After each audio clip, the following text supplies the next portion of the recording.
Good morning, everybody. I'd like to welcome you to this August 27th meeting of the Santa Barbara County Board of Supervisors. Madam Clerk, can I get a roll call, please? Mr. Hart? Here. Ms. Hartman? Here. Mr. Adam? Here. Mr. Williams? Here. Mr. Lavanino? I am here. If you could all please rise and join me in the Pledge of Allegiance. Ready? Begin. I pledge allegiance to the flag of the United States of America and to the republic for which it stands, one nation, under God, indivisible, with liberty and justice for all. Can I get a motion to approve the minutes of our last meeting? So moved. Second. Moved and seconded. All those in favor? Aye. Any opposed? Passes unanimously. I believe we have some announcements today. Madam Clerk. Yes. Chair Lavanino and members of the board, I just have a quick announcement this morning. We posted an addendum amending administrative item number 23. This is from Public Works, Board of Directors, Flood Control, and Water Conservation District. It is to consider recommendations regarding financial performance security for the Partnership for Resilient Communities Debris Nets project in the 1st District. And a recommended action C was amended to add additional language, and that is available online as well as in the back of the room. And we have an announcement also this morning for some translators that are going to help us with a few of our items this morning. Good morning. Good My morning. name is Carla Martins, and I am with my colleague, Refugio. We are here on behalf of Just Communities with the Language Justice Network, and we are providing simultaneous interpretation from English to Spanish. Buenos días, mi nombre es Carla Martins y estoy aquí con mi colega Refugio. Estamos aquí por parte de Comunidades Justas y vamos a proveer interpretación simultánea durante esta sesión.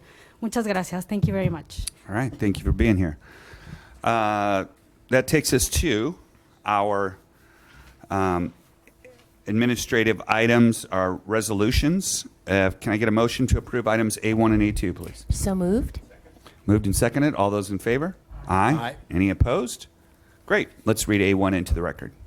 Chair Lavanino and members of the board, administrative item number 1 is sponsored by Supervisor Hartman. It is to adopt a resolution of commendation honoring Army paratrooper Bindo Stasi Grasso as the Santa Barbara County Veteran of the Month. And if I can have our World War II Army paratrooper Staff Sergeant Bindo Stasi Grasso to the podium, please.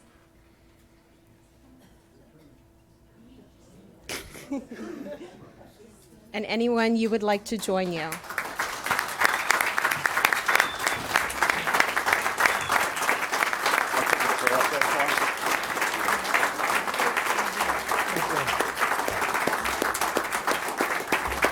We'll get our picture taken.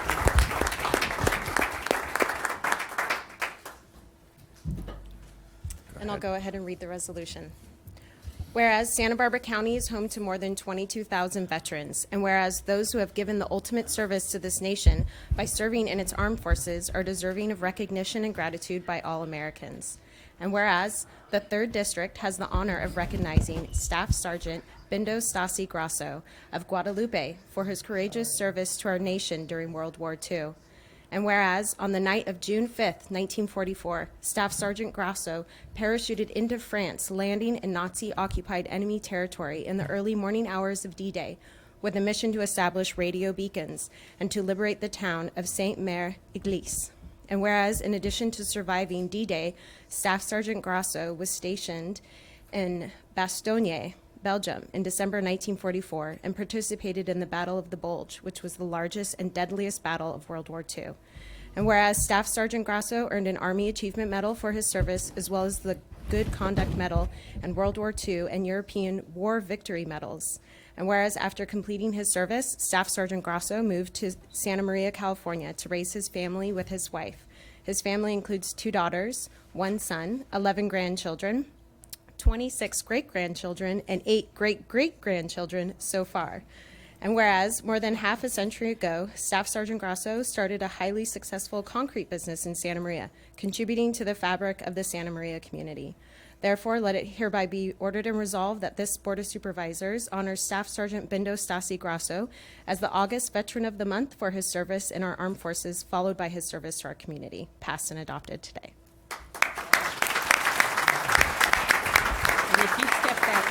home and I'll give this to you.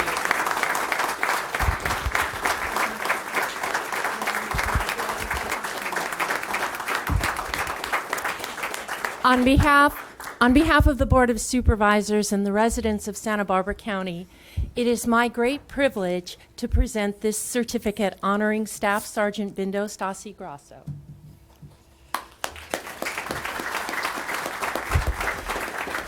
As a member of the greatest generation who fought in the most significant war in human history, in not one, but two of the most consequential battles in the annals of the American military, D-Day and the Battle of the Bulge. We just celebrated D-Day on June 6th, but when that fateful day dawned 75 years ago, Staff Sergeant Bindo Stasi Grasso, the last surviving Pathfinder, had already parachuted in the dark behind enemy lines to set up barricades on the road so that the Germans could not bring in reinforcements and to light the way for the arriving planes. Against heavy odds, the D-Day invasion succeeded. Just 6 months later, December 1944, American and British forces were converging on the Rhine River, and it seemed that the war would soon be over. But on the morning of December 16th, 400,000 German soldiers and 1,400 armored guards and tanks burst out of their hiding places in the Ardennes forest, catching the Americans in total surprise. 3 days later, the Germans had surrounded the 101st Airborne Division in the small Belgian town of Bastogne.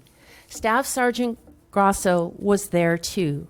No doubt he agreed with the famous response given by Brigadier General Attorney McAuliffe to the Germans' demand for surrender. Nuts. The Germans puzzled over the idiom, but they got the message.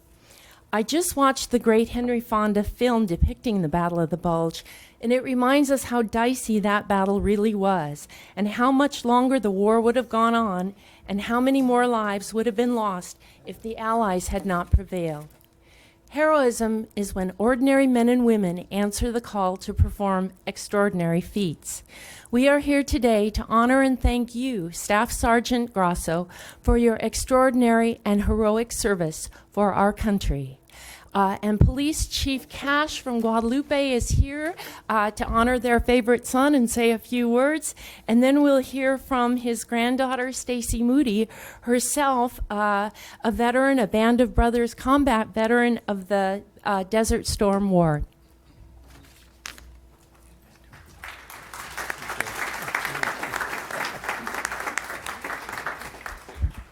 This is such a unique honor. You read or you heard all the accolades of this wonderful man. He's extremely humble, doesn't want to be here, and we'll talk about this later. And his troop here knows the same thing. The thing that makes it really neat for us in Guadalupe, everyone else has to read history books, watch a movie, or think about things. We have the living hero. We have the living history that's in our community, and this is the pride of Guadalupe right here. So thank you very much from the city of Guadalupe. We appreciate how you have honored one of our greatest citizens. And you talk about the greatest generation. Well, we have a lot of great generations here today, and we got some more coming on. But with Bindo, he is our leader. He's our heart, and he is a soul of Guadalupe, and we're so proud of him. Thank you so much.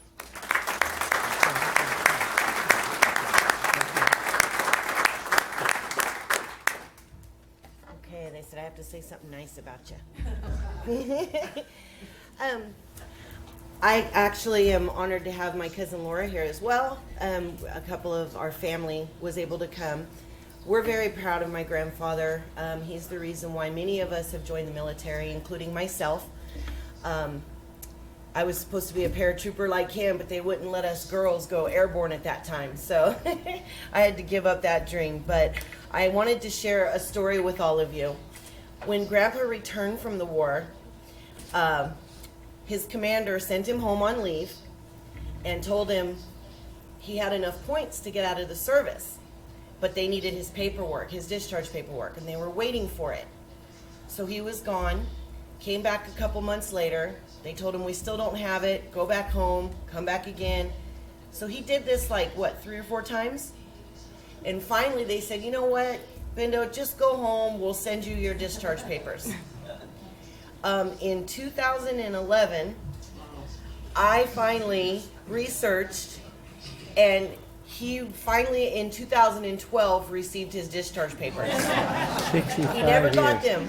Yeah, so he was hoping he would get his back pay check. I don't think they're going to give it up to him. So, but in a whole, it was a fun story, and he truly never did receive discharge papers. So he was hoping for some rank and extra money, but I don't think they're going to give it up. But we're very proud of my grandfather. He turned 96 on the 23rd.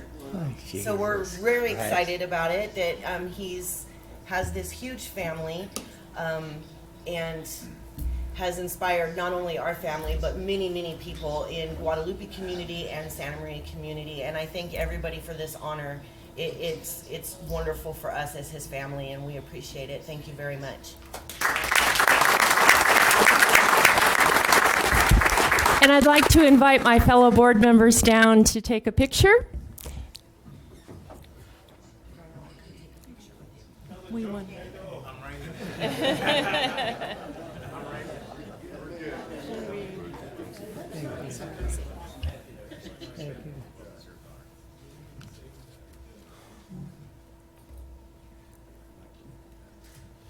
And would the Guadalupe contingent like to come up, be in the picture? This is Bendo's day. No, come on, we're surrounding him. Come on. John, get up here.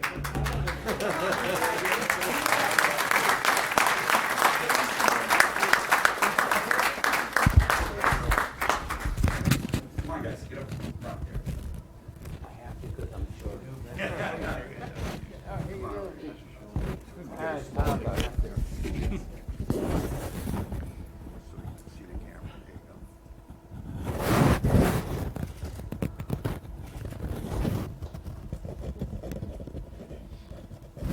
And with that, I'd like to invite everyone to stand and sing Happy Birthday. Ready? Begin. Happy birthday to you. Happy birthday to you. Happy birthday, Staff Sergeant Grasso. Happy birthday to you. Woo!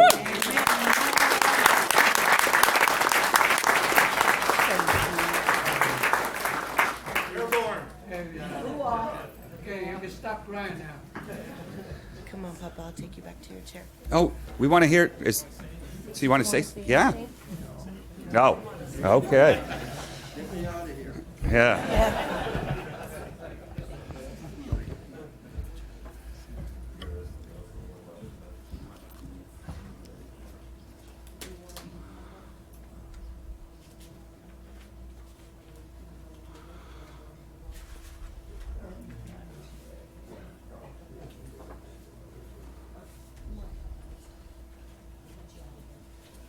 Thank you again.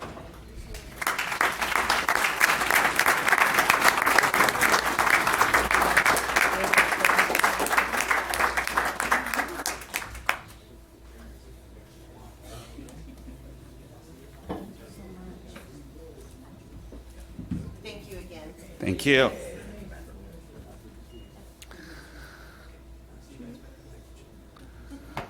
All right, Supervisor Hartman. You kicked it up a notch. Way to go. Let's see. District 4 is on the clock. You're next. I think, does it go 1, 2, 3, 4, 5? Yeah, something like that. So we're in there somewhere. All right, we'll figure it out. Yeah. You're going to need somebody from the Revolutionary War or something, you know?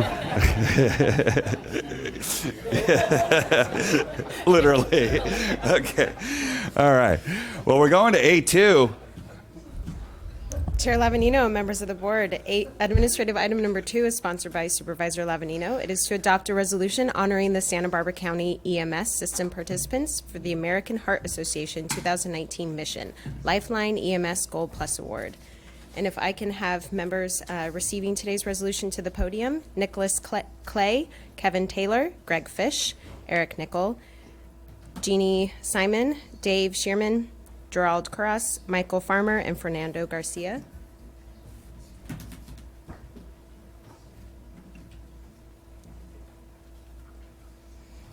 And I'll go ahead and read the resolution. Whereas the Santa Barbara County Emergency Medical Services Agency and System is being recognized by the American Heart Association, including American Medical Response, Carpinteria Summerlin Fire Protection District, Guadalupe Fire Department, Lompoc Fire Department, Montecito Fire Protection District, Santa Barbara City Fire Department, Santa Barbara County Fire Department, and Santa Maria City Fire Department. This achievement is accomplished through the commitment of these agencies and the STEMI receiving centers, Marion Regional Medical Center and Santa Barbara Cottage Hospital. And whereas the American Heart Association works to reduce heart disease and stroke, over 250,000 people annually experience a STEMI, the deadliest type of heart attack caused by a blockage of blood flow to the heart that requires prompt restoration of blood flow. EMS is often the first medical contact and has the ability to save precious minutes by quick recognition and activation of the emergency response system. The chance of survival from a sudden cardiac arrest in Santa Barbara County is one of the best in the country, at 41%, and exceeds the national average due to the EMS system's ability to provide high-quality clinical care. And whereas the American Heart Association has developed the Mission Lifeline program to encourage collaboration between pre-hospital and hospital medical providers to ensure patients experiencing cardiac events receive the recommended care within ideal timeframes. And whereas Santa Barbara County is receiving the Gold Plus Level Recognition Award, the highest of honors of the Mission Lifeline EMS Award, currently offered by the American Heart Association. Now, therefore, be it hereby ordered and resolved that this Board of Supervisors of Santa Barbara County does hereby congratulate the EMS agency and EMS system on receiving the 2019 Mission Lifeline EMS Gold Plus Level Recognition Award, passed and adopted today.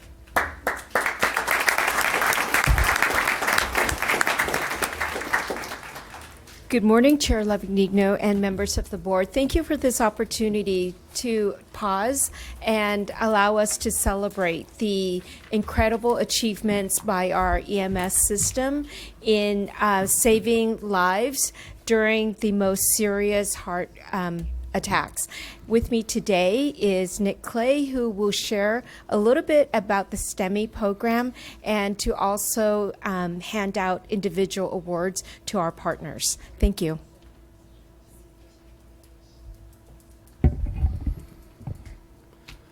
Chair Lavigno, members of the board, good morning. I am joined today, as you can see, by the EMS agency and our colleagues in the EMS system. Unfortunately, Dr. Salvucci is unable to join us today, but sends his sincere appreciation for today's recognition. The EMS agency is responsible for the design, implementation, and evaluation of the entire EMS system, ranging from policies and procedures to hospital designations to the administration and oversight of the specialty care systems. But it's the work of the people behind me today, our providers, who make successes like today possible. And we're here to recognize that commitment. A little less than a decade ago, the EMS agency, along with our pre-hospital and hospital partners, embarked on a journey to enhance the care we provide for our heart attack victims and increase their survivability. Success required an integrated approach to EMS across all spectrums of the system. It required the EMS agency to work closely with our hospitals, emergency departments, cardiac surgery teams, cardiologists, specialized folks in the hospitals and hospitals administrators to re-envision the work inside of the hospital. It required technology investments by our field providers, enabling them to rapidly identify these special types of heart attacks called ST elevation MI infarctions, or more easily said, STEMIs, and rapidly transmit that information to our hospitals. And over the past decade, through tireless commitment to excellence and quality improvement, the STEMI system here in this county has excelled. In 2014, the American Heart Association, or the AHA, began to recognize pre-hospital agencies for their success in the STEMI program with the Mission Lifeline Awards. Since the inception of the award, the Santa Barbara County EMS agency and system providers have received the highest of marks. This year is no exception, as we are receiving the Gold Plus Award. Out of the 21 systems in the state receiving this award, only 10 have received the Gold Plus Award, one being Santa Barbara County. So if I can bring up Ian McClellan from the American Heart Association to help me hand out these awards, if you don't mind. We have our providers up here. First, representing the EMS agency, I'd like to introduce Michelle Combs, our specialty care coordinator, who's really the brains and the bulk behind this work. So, take it. Thank you very much. Next is American Medical Response Regional Director Dave Shireman.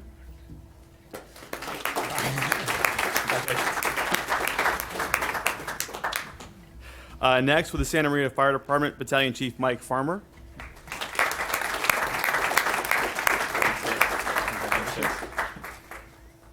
Next, with the Santa Barbara County Fire Department, both Fire Chief Hartwig and EMS Administrator Jenny Simon.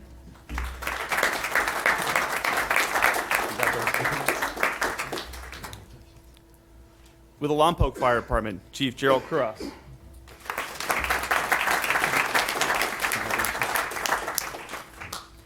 And with Guadalupe Fire Department, Director of Public Safety, Chief Michael Cash.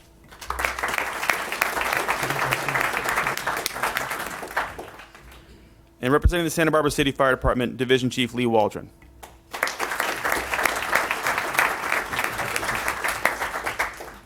Not here today, but receiving awards is Montecito Fire Department and Carpinteria Summerlin Fire Department as well. And on behalf of the EMS agency staff, Dr. Salvucci, the folks you have behind you, thank you very much again for today's recognition.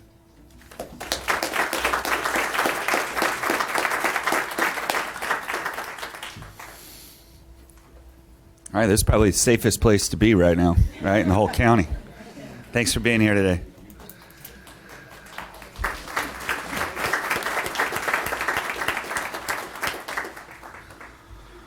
All right, that takes us to the balance of our administrative agenda. Are there any items that the public would like to pull?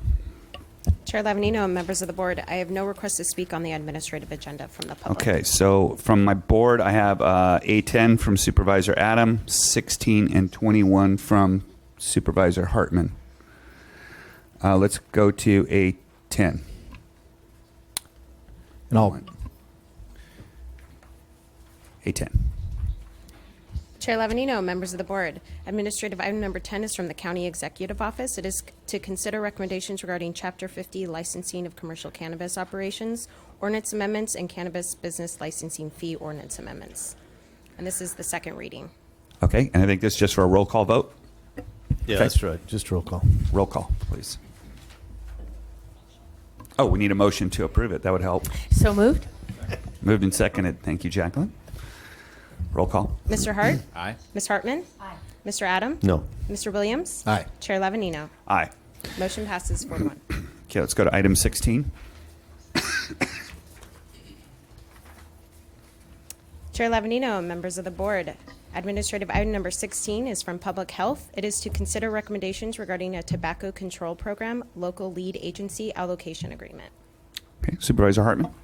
Hello, Dr. Del Reynoso, would you come up and just, I've been reading a lot about e-cigarettes and even a cluster of lung disease. And so I wonder if you could talk about this grant, particularly in relationship to e-cigarettes. So this is our standard grant that allows us to work with our local jurisdictions and our community in raising awareness about tobacco products, including e-cigarettes. And will we, I think these are, tobacco use has been going down, and now we've got these e-cigarettes, and suddenly we've got young people really reaching out, markets, specifically designing products for them, even though it's unlawful to sell. Do we have anything coming up in the future in the county to address this? Yes, so we have been working again with the cities, and we are hoping to come back in the near future. We're looking at next spring with a coordinated effort across all jurisdictions with very similar ordinances that will allow us to be on the same page in terms of messaging as well as enforcement. Very good. Do we need a separate vote on that at all, or just highlight it? Okay, very good. All right, let's go to A21, please. Chair Lavanino, members of the board, administrative item number 21 is from Public Works, Board of Directors, Flood Control, and Water Conservation District. It is to consider recommendations regarding Cold Springs, San Ysidro, and Romero Creek debris basin improvement projects, design agreements, and this is in the 1st District. Supervisor Hartman. Thank you, Mr. Chair. Mr. Fayram, I'm very interested in the design and how these renovated debris systems will operate. Could you explain that for us? Yes, Mr. Chair, Supervisor Hartman, the item before you is for modification of 3 debris basins in Montecito, which are also in the hopper right now to receive a grant from FEMA for a modification. I wanted to pull up a picture of the Gubernador debris basin, which was done several years ago to show how it performed in the debris flow of 1-9. And what this debris basin has done in the past is captured mostly fine-grained sediment that then costs an enormous amount of money to haul off and find a place to put, as we've struggled with over the last couple of years. However, by notching the dam, as you see in the lower left, and providing a free outflow for the sediment, what we end up doing is trapping the rock, which is what we really want to trap, and overall it increases the operational effective of the debris basins. Having this pilot, what was really a pilot project in Gubernador Canyon, perform so magnificently, we want to go ahead and start to implement that on our other debris basins. It allows the fines to continue on through the sands and the silts to continue on to the ocean where they need to go, and then allows us to focus on what the real hazard is, which are those rocks. And this basin just performed tremendously. You can see the fencing is all, this dam was overtopped in the debris flow like all of them were.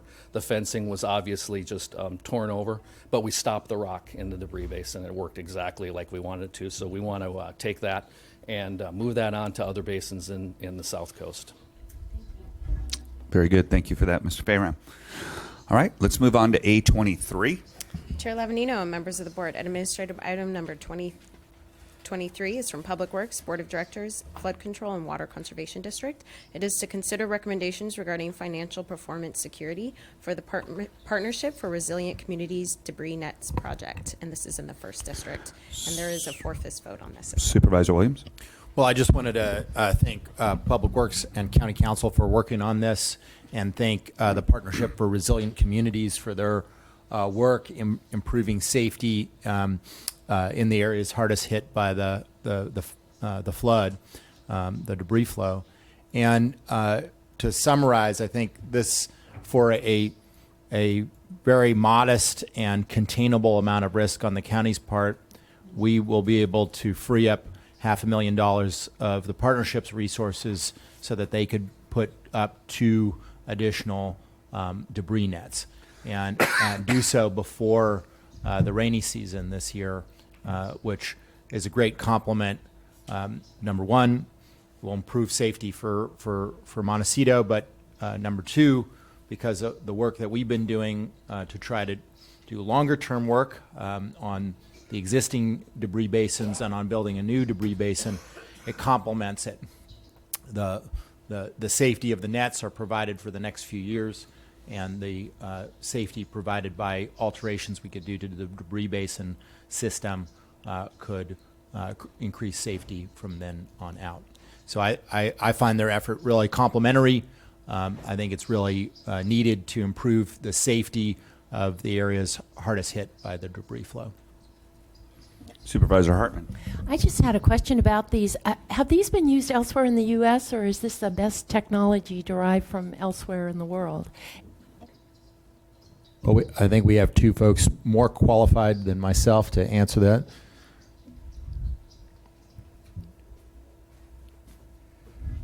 Good morning, Chair Lavanino and Supervisor Hartman. My name is Pat McElroy. I'm with the Executive Director of Partnership for Resilient Communities, and this is Joe Cole, also with the partnership. These are used, the technology was developed in Switzerland by a company called GeoBrug.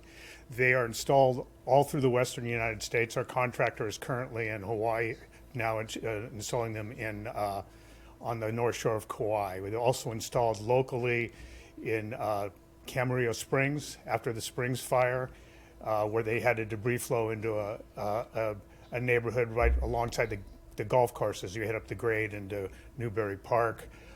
Catalina Island, they're being installed right now around Redding as a result of the fires up there. And so they've become part of the standard Caltrans post-fire infrastructure protection system. This is the first time they've been installed in Santa Barbara County in this type of setting, but there's rockfall nets in Gaviota and a number of other places. This this technology. We've also shared up in Sacramento with the research we've done, and also they're currently being installed in the Topanga Canyon as a result of the Woolsey fire. So there's a number of installations throughout the western United States.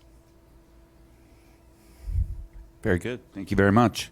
Thanks for being here this morning. Okay. I don't believe we have any other items on the administrative agenda, so can I get a motion to accept the balance of the administrative agenda? Move the consent agenda.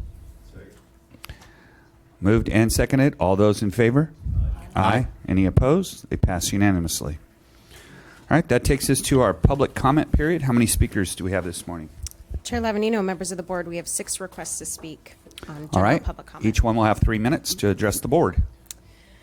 Chair Lavanino, members of the board, our first request to speak, we are going to Santa Barbara with Ed Kolaski, and then returning here in Santa Maria for LaWanda Leons-Pruitt. Ed? Thank you. Did you put the drawing up?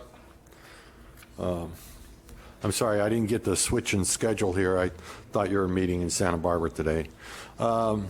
I had well, first of all, I call my speech, Will Corruption Rule here in Santa Barbara, or will Alex Peugeot go? He's the chairman of the Board of Architectural Review.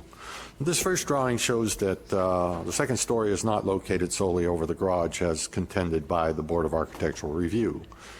This time we had an amazing statement. John, one of the members, blurted out that this is all a lie. Apparently Alex told him that he did not switch drawings. We never got to show our drawing at the June 2014 meeting. Instead, Alex showed our old drawing. Apparently, John Verdiak believes that Alex Peugeot is correct. All I have to do is produce the drawings with the correct dates on them, and he could see that Alex has been lying to him, as other members have followed Alex's rule. So I hope to do that. I left off last time, the second drawing, with talking about my friend Joanne, who in 2015 elected to go to Las Vegas instead of coming out to visit me in California. Unfortunately, she caught a brain disease and died within a month and was buried. Another person, the third drawing, this is Patrick, or Pat we used to call him. He used to meet at the coffee shop. He drew quite an attention of group. He grew a bunch of people used to come and listen to him talk. He was quite an individual. He had talked to me several times about trying to get a place to stay. I was always busy with writing speeches for the Board of Architectural Review. I can remember one time where I just said, I got to get home, I got to get it written before presenting it. He shot himself. He was left-handed. He didn't know that when you're left-handed, you got to allow a little more room for the gun to get to your heart. He shot himself, missed his heart, and crawled along the floor and eventually died.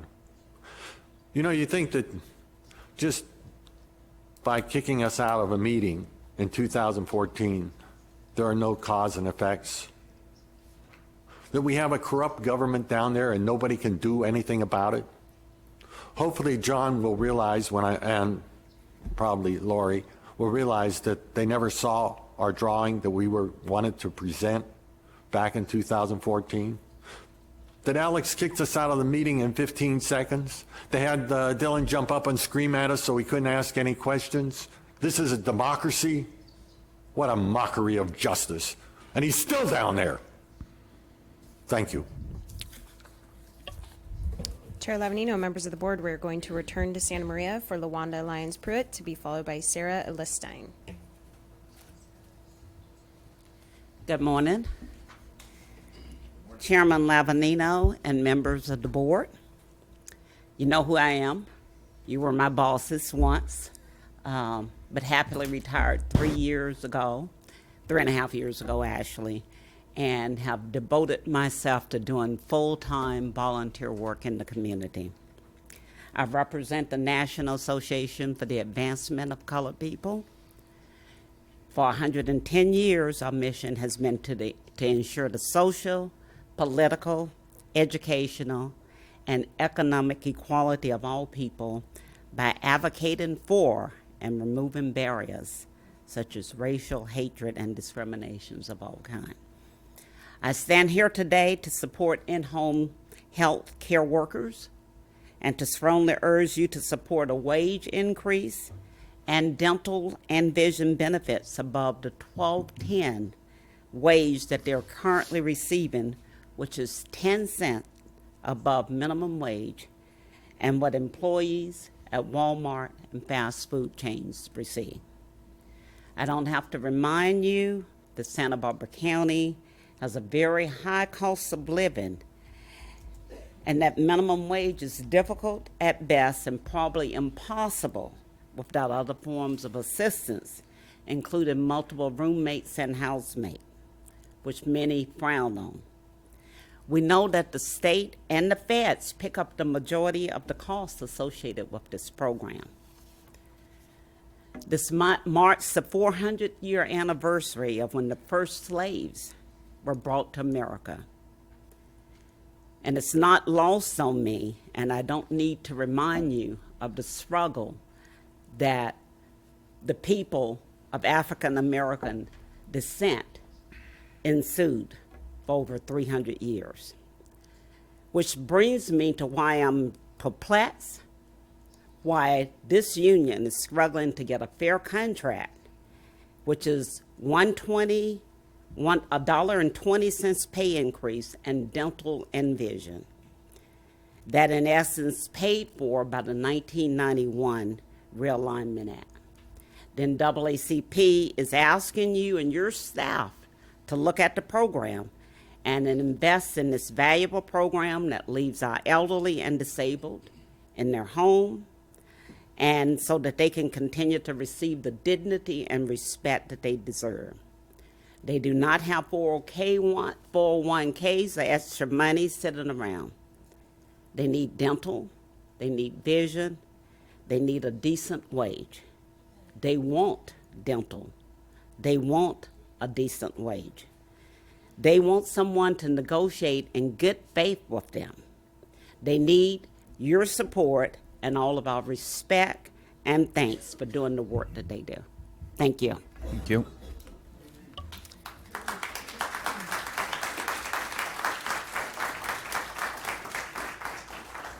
Our next speaker is Sarah Elestein, to be followed by Susie Boxley.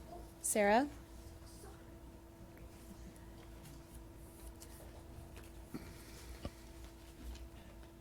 Good morning, board. My name is Sarah Eilenstein, and I've been a provider for 8 years.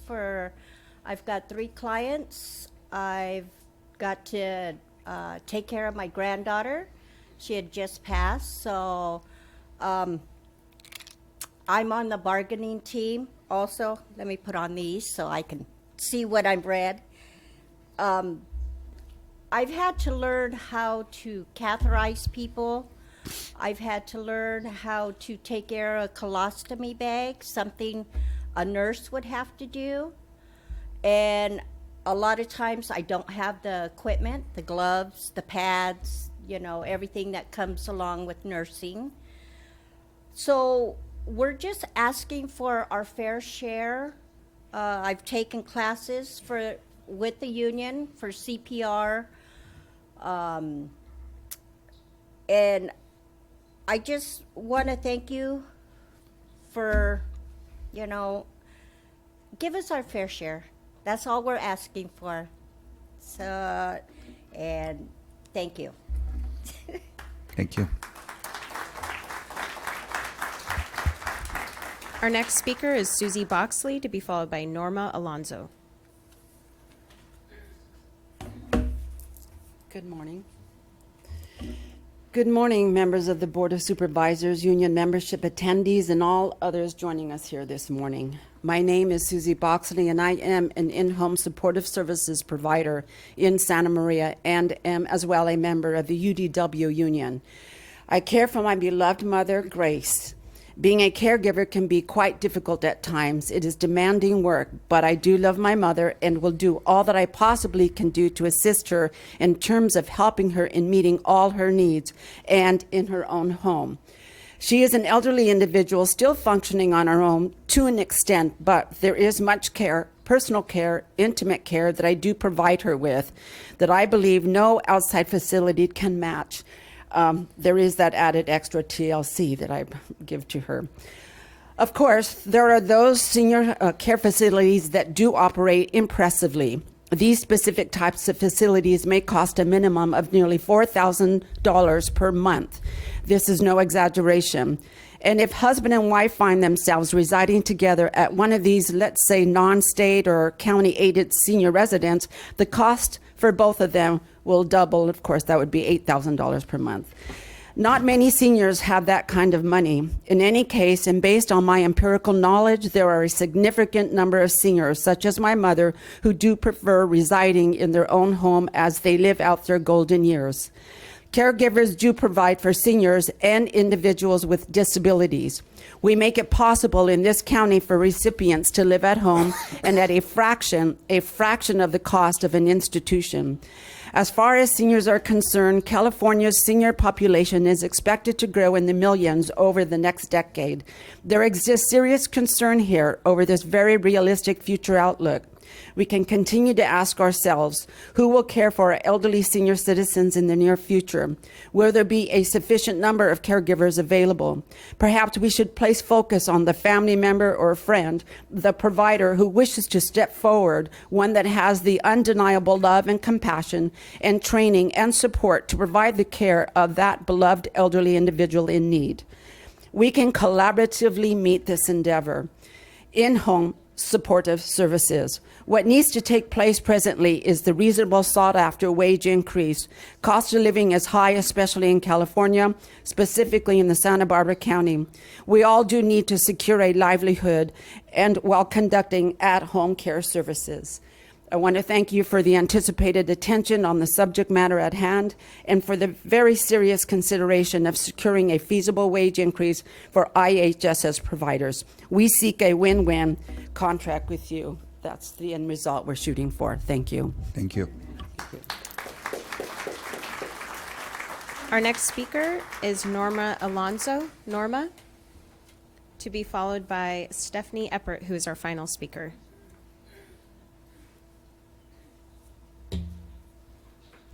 Buenos días, mi nombre es Norma Alonso. Yo cuido a mi hija con necesidades especiales. Estoy en este Just a second. Oh, She's going to translate for us. Thank you. Good morning. My name is Norma Alonso, and I take care of my daughter with special needs. Estoy en este programa hace 4 años. I am in this program since 4 years ago. Pues yo nomás lo que pido es que estemos, necesitamos seguro médico y seguro de salud y de dental, porque no es mucho lo que pedimos. All I'm asking is that we need insurance. We need dental and vision coverage.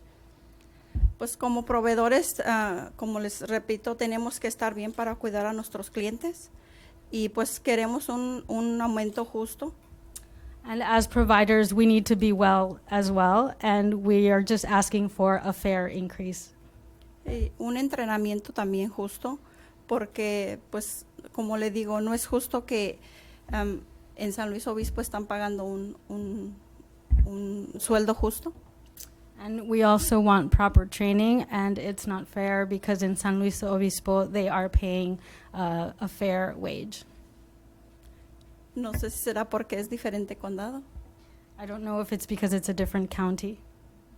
Porque yo, pues es el mismo programa. Por eso les digo que, pues no se me hace justo y estamos pidiendo algo justo. Because it is the same program, and I just want it something to be fair. That's all we're asking, something that is fair. Okay, es todo. Muchas gracias. Okay, that's all. Thank you very much. Thank you.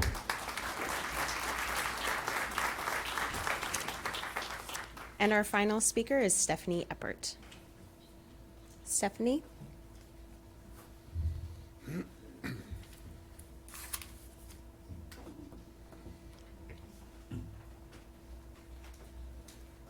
Hi, Sorry, it's a last minute put together here. I'm Stephanie Eppert, home care provider for my daughter and many seniors and other aging disability people that I run into. 4 years ago, for 4 years, I've been stuck in this moving, ever-changing hamster wheel of life. I can't see. Sorry, it's worked all these glasses. Hamster wheel of life. 41 funerals, 3 of them in my backyard. The constant delay in pay that can be 22 days plus between checks, causing the bills and the rent to back up. One loss was our landlady, neighbor, and only grandmother figure that my daughter knew. Because I took care of her also, my rent was $975. The new owners raised it to $1,600 a month plus $50 late fee every month, and the constant fear of eviction. I have been duct taping bills together so long, I have no more tape. While paychecks randomly come, and if at all, I'm penalized with added deposits of $150 for the utilities. I only say all this to give you an idea of the building storm that has me stressed and wearing on my health. There was a time before the 7% cut when for the first time I had eye and dental, and a doctor when my blood pressure was 172/99. But those years have passed, and for 2.5 years I have no insurance.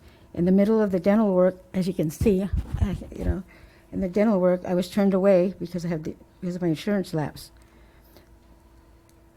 I paid a fortune for these glasses a long time ago, and they're just a reminder and anger that I can't get to a doctor. And the dollar store, all the dollar store glasses are just making it worse. Not seeing is building layers of problems with the overwhelming amount of paperwork, and paperwork I'm not on top of or seeing right. As God is my witness, I need you to consider the 20-cent amount that we ask for. I'm so busy taking care of my daughter, seniors, and other disabilities that walk through like that, and the surgeries that are coming up, that I need someone to help me, and that's something that I would never ask for. But I cannot see well, and I can feel the fear of seeing through a film brings. The 10% you're offering brought me here out of desperation to ask you to go deep and to find it in your hearts to make it 20 cents, as 10 cents will be another window that I get to walk up to and only look through. That other parents who are single that might feel the same way. Okay, let me see here. Supervisor, the difference between 20 cents, your 20 cents is the difference between my seeing and getting to my sanity back, and a shadow quickly closing, and I become disabled in blindness. Supervisor Williams, you once blessed me with a Mother's Day gift of a copy of a story of me and my daughter that you submitted to pass a bill. And I hope you can remember it, the hardship that I still fight through, and help us to get a plan that I can afford so I can see a real ophthalmologist before it's too late. And lastly, remember that all of you are sitting in a position to lay the groundwork for what everyone in this room will be going through. And they'll be sooner than they think. And sooner than they think.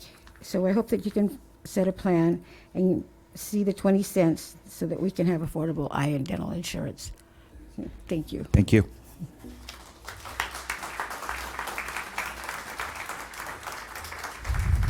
Okay, that closes out our public comment period. Thank you for being here today. We'll move right into our departmental agenda. Item 1, please. Chair Levanino, members of the board, departmental item number 1 is from Public Health. It is a hearing to consider recommendations regarding a waiver of retirement exclusion for Valerie Monti, occupational therapist for the Santa Barbara County Medical Therapy Program. Okay. Good morning. The medical therapy unit provides needed physical therapy and occupational therapy services for children who have disabling conditions. And the county is required to provide services for these children who are eligible for the program or secure it through a vendor relationship. We anticipate that disruption to these critical services may have poor outcomes for the children's health. We're very fortunate that Valerie is interested in coming back as extra help until we can secure a permanent replacement. Just for context, we also have a physical therapist position in Santa Maria in the MTU unit, and we've been recruiting since January. And we had 2 interested candidates who ultimately decided not to take the position. So Valerie's position is in Lompoc, and we anticipate even more of a challenge until we can find a permanent replacement. So therefore, I am coming before you to ask if we can bring Valerie back as extra help for the interim. Okay. Thank you very much. Supervisor Adam. Can you tell me how much notice we had that she was leaving? She gave us notice on July 1st that she was retiring. And so we started our recruitment process on July 23rd. Well, that's interesting. How long does it take to start a recruitment process? So it takes roughly, for this particular position, we had to update the job spec. And so we initiate it from the department. It goes to HR to approve, and we work with our recruiter to update it, and then it's flown. Well, what was wrong with the job spec? It needed to be updated. Well, what was specifically needed to be updated? I'm not sure. Okay. I'm not sure, but within context, again, we did a similar recruitment for our physical therapist, and it's been 8 months, and we have not been able to fill it. Well, here's the problem is, there's kind of a perverse incentive that, everybody that gives you short notice or inadequate notice, depending upon how much notice you actually need to do a viable recruitment, everybody gets to come back. So, you get to double dip. You get your retirement, and then you get to come back if we can't respond in an adequate way. And I don't know how you incentivize people to give an adequate notice, and maybe that's coming up with what would be adequate notice. Right. But these things are chronic. We keep doing it every single time. Almost every week we have somebody that wants to come back, and or somebody rather that we need.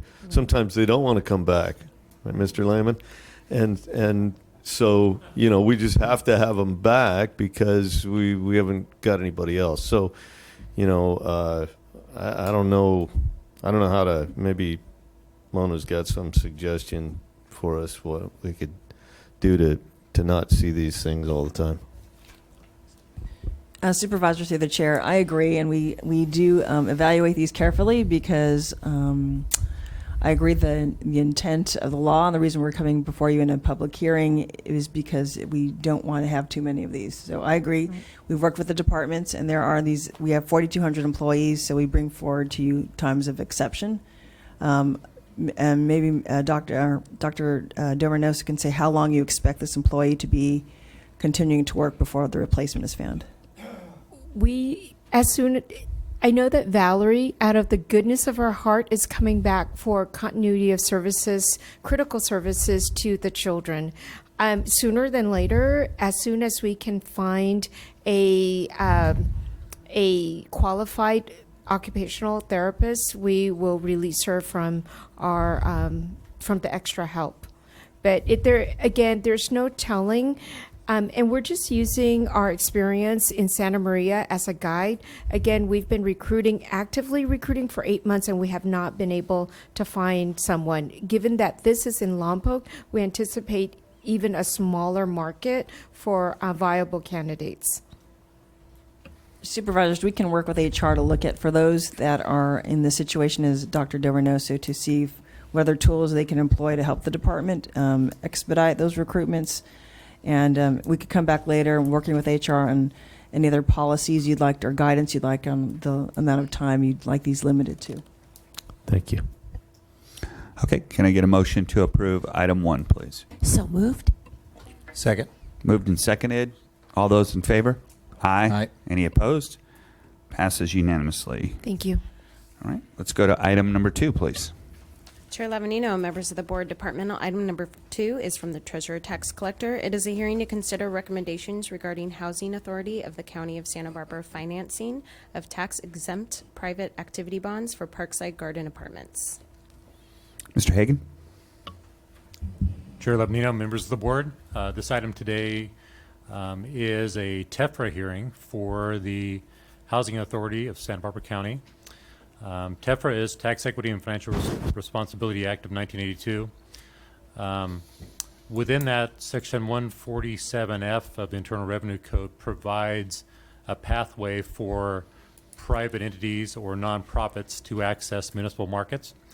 And so if this feels like deja vu all over again, we've seen this before. This one came before us. The DAC reheard this item August 8th because costs for land acquisition and construction costs have gone up for the Housing Authority. So the 1 year had passed, and so they needed to come and have another TEFRA hearing and recertify it. John Polanski from the Housing Authority is in Santa Barbara. If you've got any specific questions on the financing or the project itself, and he'd be here and more than happy to answer any questions, or myself too. Do I have any questions of the board? Do we have any requests to speak from the public on this item? Chair Lavanino, members of the board, I have no requests to speak on this item. Okay, can I get a motion to approve item 2, please? So moved. Second. Moved and seconded. All those in favor? Aye. Any opposed? Passes unanimously. Okay, item 3. Chair Lavanino, members of the board, departmental item number 3 is from the County Executive Office. It is a hearing to consider recommendations regarding a response to 2018 through 2019 grand jury report, railroad fatalities in Santa Barbara County. Mr. McAlpin. Yes, good morning, Mr. Chair and board members. CEO Miyasato asked Public Works to prepare the response that's before you today for your consideration in response to the grand jury's recent report on railroad fatalities in Santa Barbara County. I also am joined today by Lieutenant Tiltz. He's here from the Sheriff's Department for any specific questions you may have with regards to enforcement. Before I get started, one thing I'd like to note is that, and as reported by the grand jury in the report, no one from Santa Barbara County itself was interviewed for this report. So, just an FYI, the report was published on June 13th, 2019, and our responses are due by September 11th. Within the report, the grand jury concluded that 20 railroad-related deaths that occurred in the 109-mile stretch of railroad that runs through our county during the period of 2015 to 2018 are significant and are concentrated within 2 small areas of track. And within the report itself, they designate 2 areas as high fatality zones. High fatality zone 1 is from Ortega Hill to Milpas in the city of Santa Barbara. Ortega Hill is about Summerlin. And then the high fatality zone 2 is from Patterson to Glen Annie Road. So zone 2 is completely within the city of Goleta, and zone 1 is shared between the unincorporated county and the city of Santa Barbara. And if you break down the 20 railroad-related deaths, 19 were pedestrian trespasser incidents, and then 1 victim was within a car at the time. The board itself is named as a responder to findings 1 through 6, as well as recommendations 1 through 6A and 6B. So, Mr. Chair, I don't know the best way to do this. I don't want to really reread all these things, so I'll try to summarize the findings and then summarize our responses, if that's good. And, that's fine. And it's up to your board, too, if you just want to just focus on, go right to one finding or one recommendation. Let's go one finding, one cool at a time. I mean, absolutely.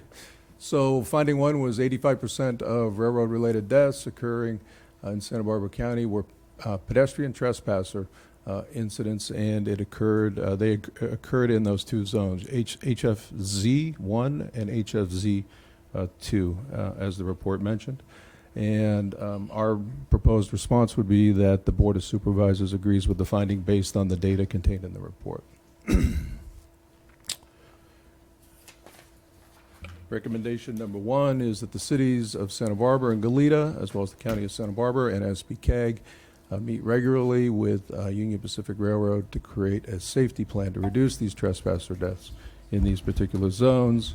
And recommendation 1 has not been implemented yet, but SBCAG has agreed to be the lead public agency, and certainly the county of Santa Barbara will sit on that committee as well. One thing we added as well was the grand jury should consider including Caltrans in that discussion, because the majority of the northern boundary of the UP Railroad right-of-way is Highway 101. So there may be some, and I'll talk about it later, some economies of scale in there when dealing with vegetation and fencing, et cetera.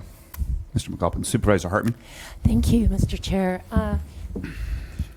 I really appreciate the work that the grand jury has done in drawing our attention to this really important issue, and the fact that Santa Barbara County has a higher percentage deaths than our neighboring counties.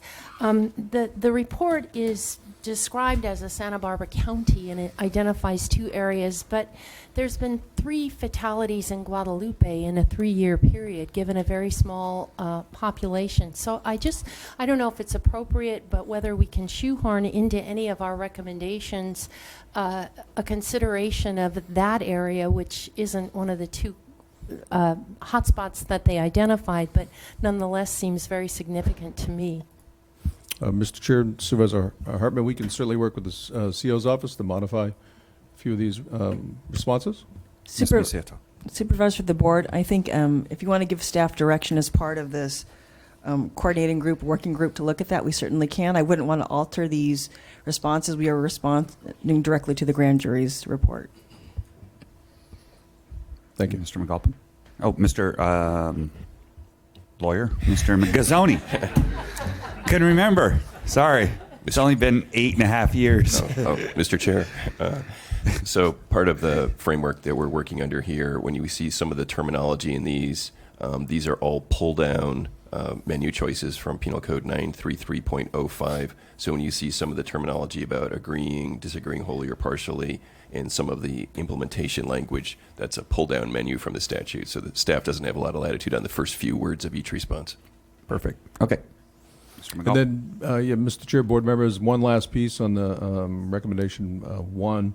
City of Goleta has some version of this committee going now for portions of the railroad right-of-way within their jurisdiction, and they've invited me to sit on that committee, so I've agreed to do that as well.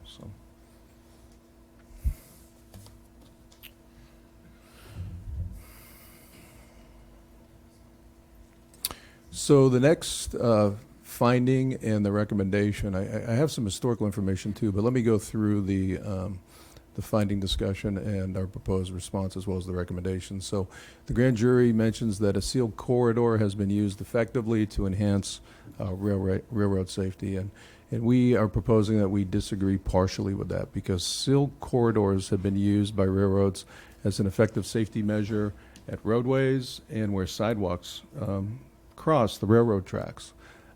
So if a vehicle or a pedestrian is in a designated crossing, they're not considered trespassers.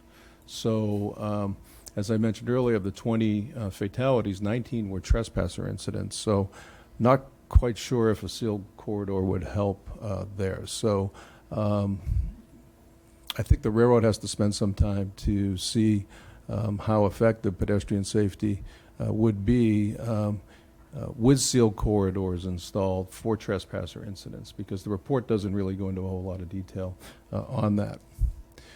The recommendation that corresponds with that finding is that the cities of Santa Barbara, Goleta, County of Santa Barbara, and SBK collaborate with the railroad to develop sealed corridors in the 2 high fatality zones. And we say our proposed response would be will not be implemented by the county, and sealed corridors are designed by railroads to enhance railroad safety at designated crossings. So they must determine the effectiveness of these sealed corridors for trespasser incidents. We looked about a decade ago through the unincorporated Montecito, Summerlin, Carp area, from the city of Carp to the city of Santa Barbara. We looked at quiet zones. There's 13 crossings in that area now, 7 are public. And when we did the study back then to install 7 sealed crossings, it was going to be anywhere in the neighborhood of $3 to $5 million upfront, and the annual costs were going to be in the neighborhood of $150,000 to $200,000 to maintain. That would have included upgrading all the fencing, in that it's about a 6.25 mile section of the railroad. And our estimates at that time, we never really did an accurate estimate, but to upgrade the fencing on both sides of the tracks was going to be in the neighborhood of $1 million to $1.5 million. So it's quite expensive. So you can see why we are coming forward with the response that we have, that we need to prove the effectiveness of pedestrian trespass, minimizing those incidents with the railroad trains coming through the corridor.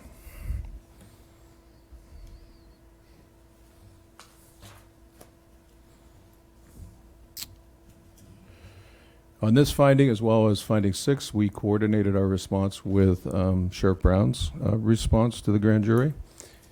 Finding 3 says there is a need for increased security presence to reduce trespassing within the HFZs and in other communities. This has been achieved through a memorandum of understanding with the railroad as well as local law enforcement. And the proposed response is the Board of Supervisors disagrees partially with the finding. We agree, I think we all agree, that increased security presence is needed along the UPR right-of-way to reduce these trespassing incidents. However, the presence of an MOU doesn't do that. So without appropriate financial resources to help the sheriff get out there and do enforcement, really all we have at the end of the day is an MOU. Recommendation number 3 is that the Santa Barbara County Sheriff and City of Santa Barbara Police Department negotiate an MOU with the railroad, and the Sheriff's Office has actually completed that, and that was completed on March 26, 2019. It does give them the authority to enter into the Union Pacific Railroad because they own, operate, and maintain that infrastructure. However, as I mentioned earlier, without the appropriate funding, the sheriff just doesn't have the resources to do that. So even with the MOU, they've been fairly limited as far as responding to trespass incidents within the railroad corridor.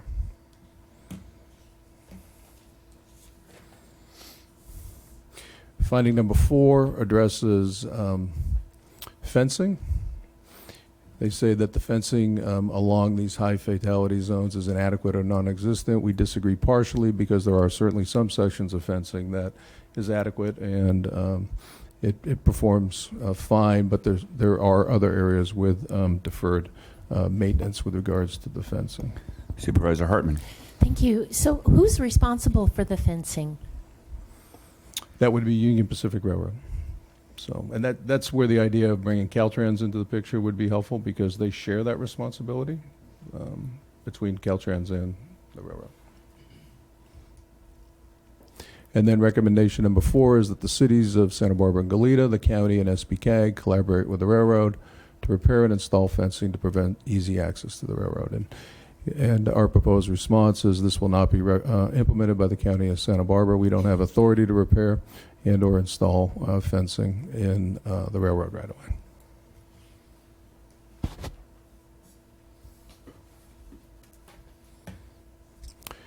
Finding number 5 addresses overgrown foliage and trees, which provide a natural shelter for homeless encampments.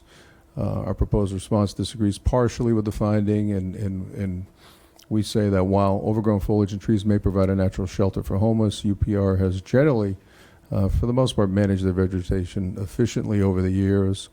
And this vegetation as well, one thing we need to kind of keep in mind is the unincorporated residents, and it may be the same in the cities as well. They see a value in this vegetation as well. They see it as a visual and a sound buffer for them, not only from the railroad, but also from Highway 101.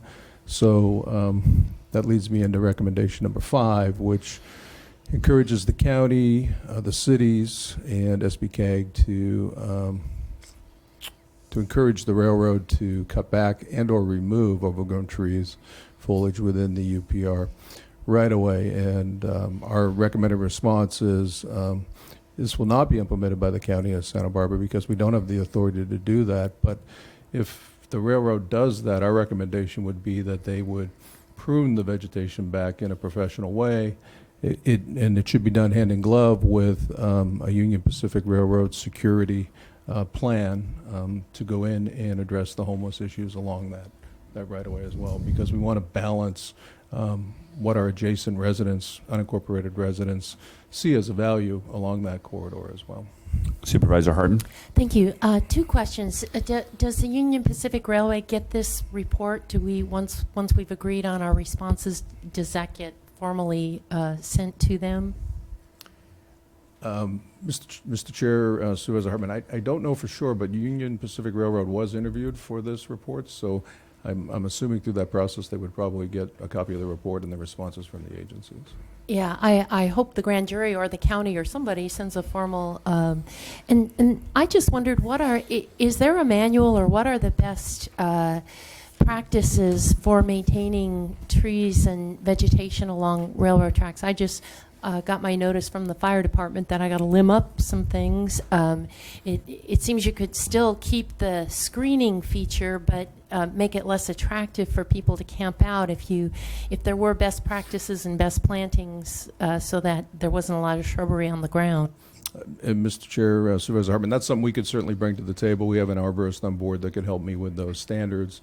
My thought is getting it 3 or 4 feet off the ground so railroad security forces could see if people were sleeping there and they'd be able to identify, the hot spots, if you will. Supervisor Williams.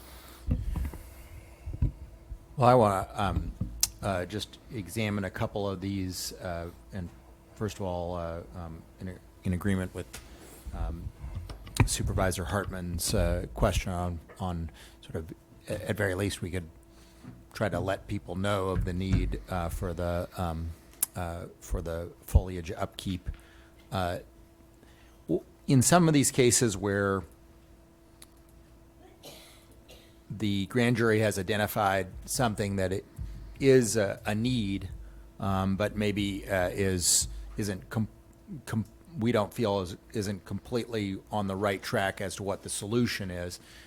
We typically say on these we disagree partially, and wanted you to maybe reiterate why we don't say we agree partially, because my understanding is that's treated a little bit differently in the grand jury's responses. But just for lay people out there, could you reiterate the difference? Or CEO Mr. Miyasato. Gazzoni, reiterate the difference. Supervisor, through the chair, this is exactly what Mr. Gazzoni was saying at the beginning of the meeting, that our responses are prescribed, and you can agree, or disagree partially, which means you agree partially, but it's phrased as disagree partially. And I know that sounds harsh, but those are our choices, or that we disagree. And that's always driven me crazy because, I try to treat constructive criticism constructively. However, one of the things that this makes me think of is if one of the real issues about the railway corridor is the inadequacy of public safety resources in general, would it be a crazy idea for us to include, and this question both of staff and of the board members, would it be crazy of us to say, well, we would try to include in our budget more resources for patrol if Union Pacific were to do the same? Essentially, just a sort of an offer to partially match an increase in effort. And I just want to put that out there. Is that a crazy idea? Is that something to be added later, or is that something that we could put into this? Supervisors, in any of your responses, this is your time if you'd like us to amend the responses. We could figure out the appropriate time just to say that we'll be evaluating this and looking at resources as we always do at budget to see what other actions could be taken. So we could say we'll be evaluating it and evaluating it through our budget process for any additional resources that may be necessary.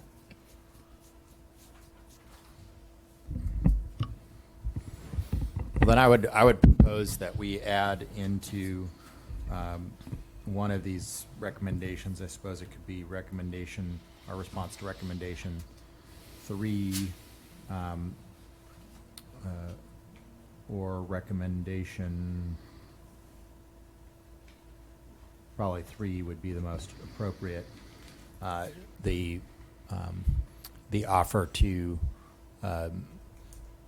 consider matching an increased effort by Union Pacific and make sure that Union Pacific gets that message. I think that typically our challenge here is that Union Pacific is a very large organization, and if we got their attention, then that might help make progress on a number of these issues, even if it required some additional presence or funding for sheriff's presence on our part. And Mr. Chair and Supervisor Williams, we could certainly work with the CO's office to do that and look at options there. The other thing that I mentioned was SBK's taking a leadership role here to put all the parties together. Hopefully, bring the cities together, the county together, Caltrans, UPR. We can also bring that topic up at the table and see if other agencies are willing to participate as well. Supervisor Hart. Yeah, I just wanted to say what Mr. McAlpin did, which is that if SBCAG is going to convene a group to work with Union Pacific and come up with a strategic safety plan, including all the other jurisdictions, it makes sense for us to kind of work collaboratively with that process rather than, stepping out ahead of that. I'd be comfortable with that if we just highlighted that as a possibility of sort of if one of the key issues is lack of resources dealing with the corridor from a law enforcement perspective or from a security perspective, that we kind of offer some leadership in the convening by saying, hey, we'd try to find the funds if you guys tried to find the funds. Well, in this way, I think, from my perspective, I think some of this has to do with the next grand jury report as well, is that I think we are making a significant commitment to this in that I think 11 of the 20 were suicides, which is a definite, somebody's having some serious mental health issues. And so as we ramp into the next grand jury report about what we're doing to address mental health, I think that, that's going to be a significant challenge as well. So these two really do tie together. So let's move on to, is it number 6? Yes. Mr. Chair, board members, finding number 6 is video surveillance cameras provide increased observation of activity by pedestrian trespassers and homeless encampments within the UP right-of-way. And again, following the format before us, the Board of Supervisors disagrees partially because cameras can't do it alone. Cameras certainly are valuable. Everybody agrees. What's the appropriate spacing? What type of cameras do we need? Those are all important technical decisions that need to be made. But without the security resources to go in there and address what you see through the video feed, then we think the effectiveness is going to be minimum. Recommendation 6A, cities of Santa Barbara and Goleta, the county, SBCAG, encourage Union Pacific Railroad to install and monitor video surveillance cameras on poles every mile within the high fatality zone. Recommendation 6A. Our proposed response would be it is not to be implemented by the county of Santa Barbara because UPR is solely responsible for the operation and maintenance of their right-of-way. Also, there was no technical information in the report to say that a mile is the right distance. So until we see some report on that, because as your board knows, we use video detection on our traffic signals. And on foggy mornings on the South Coast, sometimes our cameras can't see to the other side of the street. So, what's the most effective spacing for these cameras? And again, that's something we could discuss at the SBCAG-led committee. And I believe the final recommendation is 6B. County of Santa Barbara and the cities, together with the Union Pacific Railroad, establish a schedule to monitor the video surveillance cameras between 11 a.m. and 7 p.m. as that's when most of the fatalities appear to be occurring. 6B, again, will not be implemented by the County of Santa Barbara. And if cameras are installed, UPR should monitor those, and perhaps some of the creative ideas we heard from the dais today get employed through this process. And that helps us kind of get where the grand jury wanted to go with this recommendation. And Mr. Chair, board members, that concludes my presentation. The recommendations are on the screen for your consideration, and thank you. All right, thank you very much. Do we have requests to speak from the public? Chair Levanino, members of the board, we have no requests to speak on this item. Supervisor Hart. Yeah, another element to this, and it's not directly related to the grand jury's report and our response to it, but is the incident when it occurs on the tracks and there is a fatality and the sheriff's coroner has to respond to clear that accident scene, making sure that we have the right resources to be able to do that as fast as possible is a really important part of the response to these kind of incidents. The folks that are on the train are stuck until that event occurs and that the site is cleared. And the California Highway Patrol has a very fast response system that they have for accidents and fatalities that occur on state highways. And I just ask our Sheriff's Department to take a look at that and see if there's anything that can be done to improve the responsiveness of that. If there's any procedural elements that the Highway Patrol uses to make that work more effectively on highways that could be transferred over to railroads. It's something that in my role as the representative for the Santa Barbara County Association of Governments on the LoSAN board has come up in a regional context statewide, that this is a significant challenge to making sure that the trains run on time and people are able to get where they need to go when these kind of incidents happen. Okay. Anybody else? Any other questions, concerns? Well, once again, as always, we always appreciate the grand jury report. It's very helpful, highlighting an area that we all know is an issue, and there were some really good recommendations there. And I look forward to hearing from SBCAG and how we're going to address these moving forward. So yes, Supervisor, Sue. before you make the motion, could you just, we've heard some direction about looking at ensuring maybe as part of the collaborative process that Mr. McAlpin or his staff will sit on with SBCAG and Caltrans, ensuring that the site is cleared after an accident to ensure that trains can run on time, looking at the safety issues on the corridor in Guadalupe. And we can do that as part of that process. Just please clarify whether you would like us to amend any of the responses.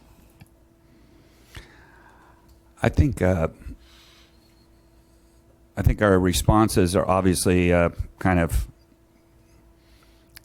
they're always kind of stuck in a box whenever we respond to the grand jury. But I think what's more important is what kind of activity that this generates. And I think we've given direction to staff, and I think we know exactly, I think you heard what we had to say. So unless there's some change that anybody else would like to make, I think we did a good job in our responses, as unfortunately as tight as they have to be. So, but hope grand jury members can take back the message that the message was received by the board, and we are working on it, and we will continue to work with SBCAG. So, is there a message to? Is there a motion to move forward? There was no public comment. Yeah. I move staff's recommendation. Okay. Moved and seconded. All those in favor? Aye. Anybody opposed? Okay, let's take a 10-minute break. We'll come back with item 2 in just a few minutes.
Okay. Let's wait for Dr. Glick.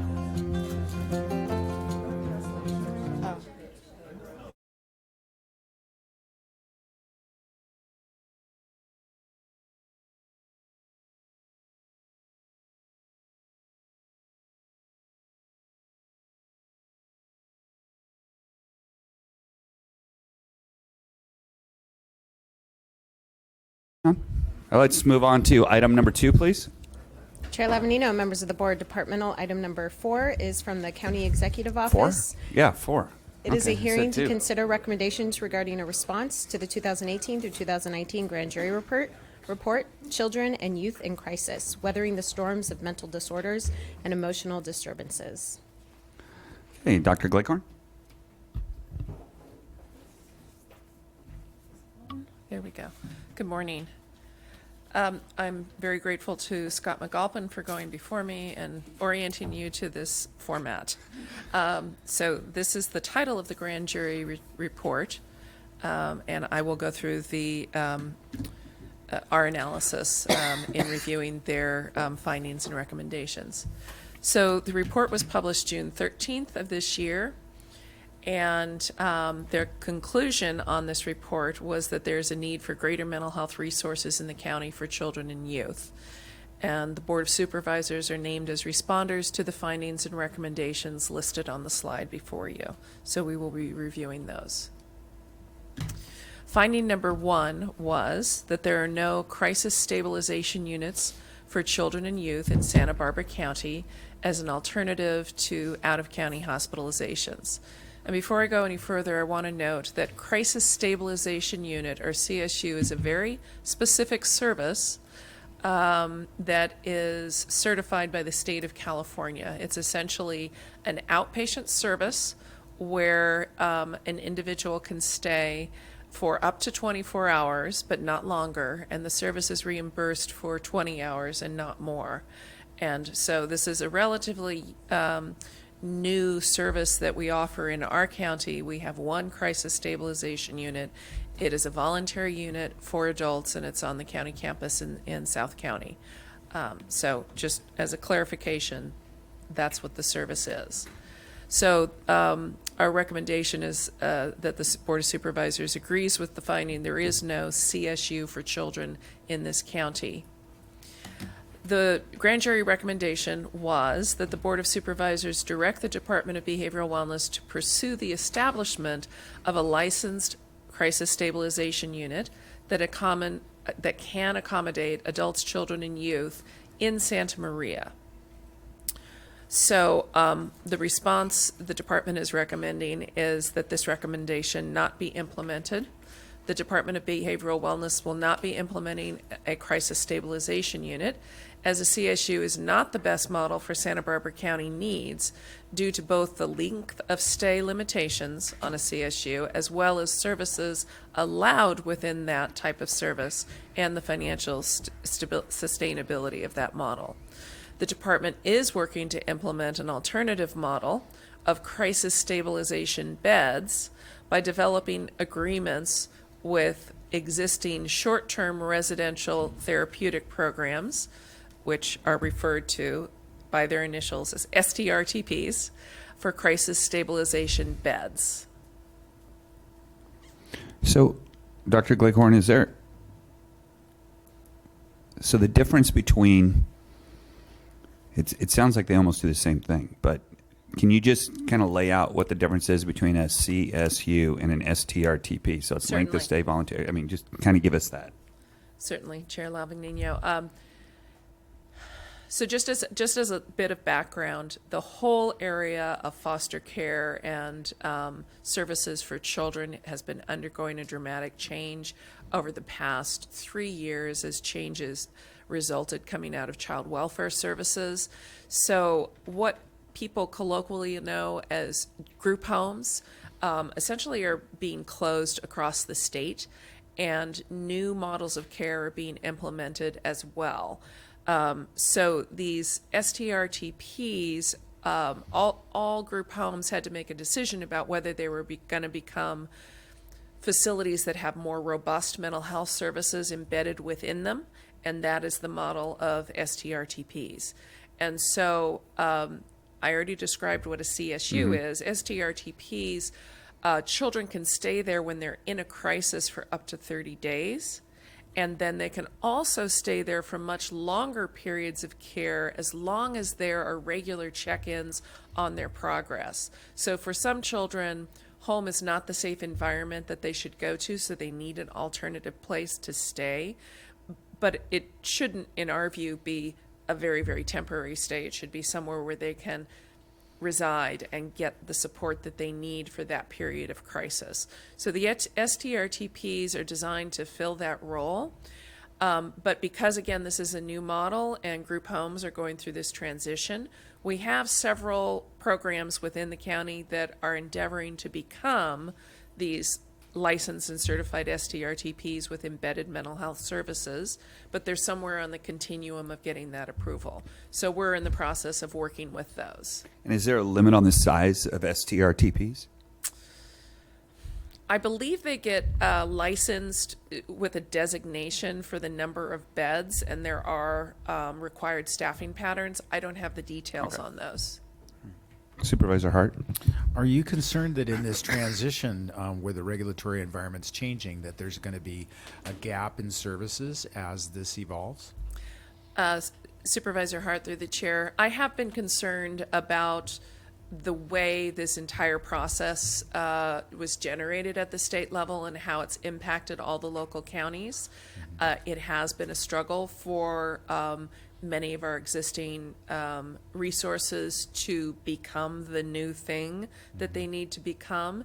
And I think there was a gap in knowledge as well. You know, I think there was an assumption for many of the group homes that they could just rename themselves, and in actuality, they need to hire and employ a higher level of staffing than they had ever had to before. And the messaging wasn't done very well from the state level, so some thought that they could just kind of change their names and that the county would provide all the services, and that's really not what the model is. And so it's been several years that we've been working on this, but some of the facilities in county are making progress to become what they need to become. But yeah, we have been concerned. I think the county and social services and our department and these programs have been doing their best to address the needs so we don't lose any kids and have them fall through the gaps. But it has been a trying transition. Thank you. Supervisor Williams.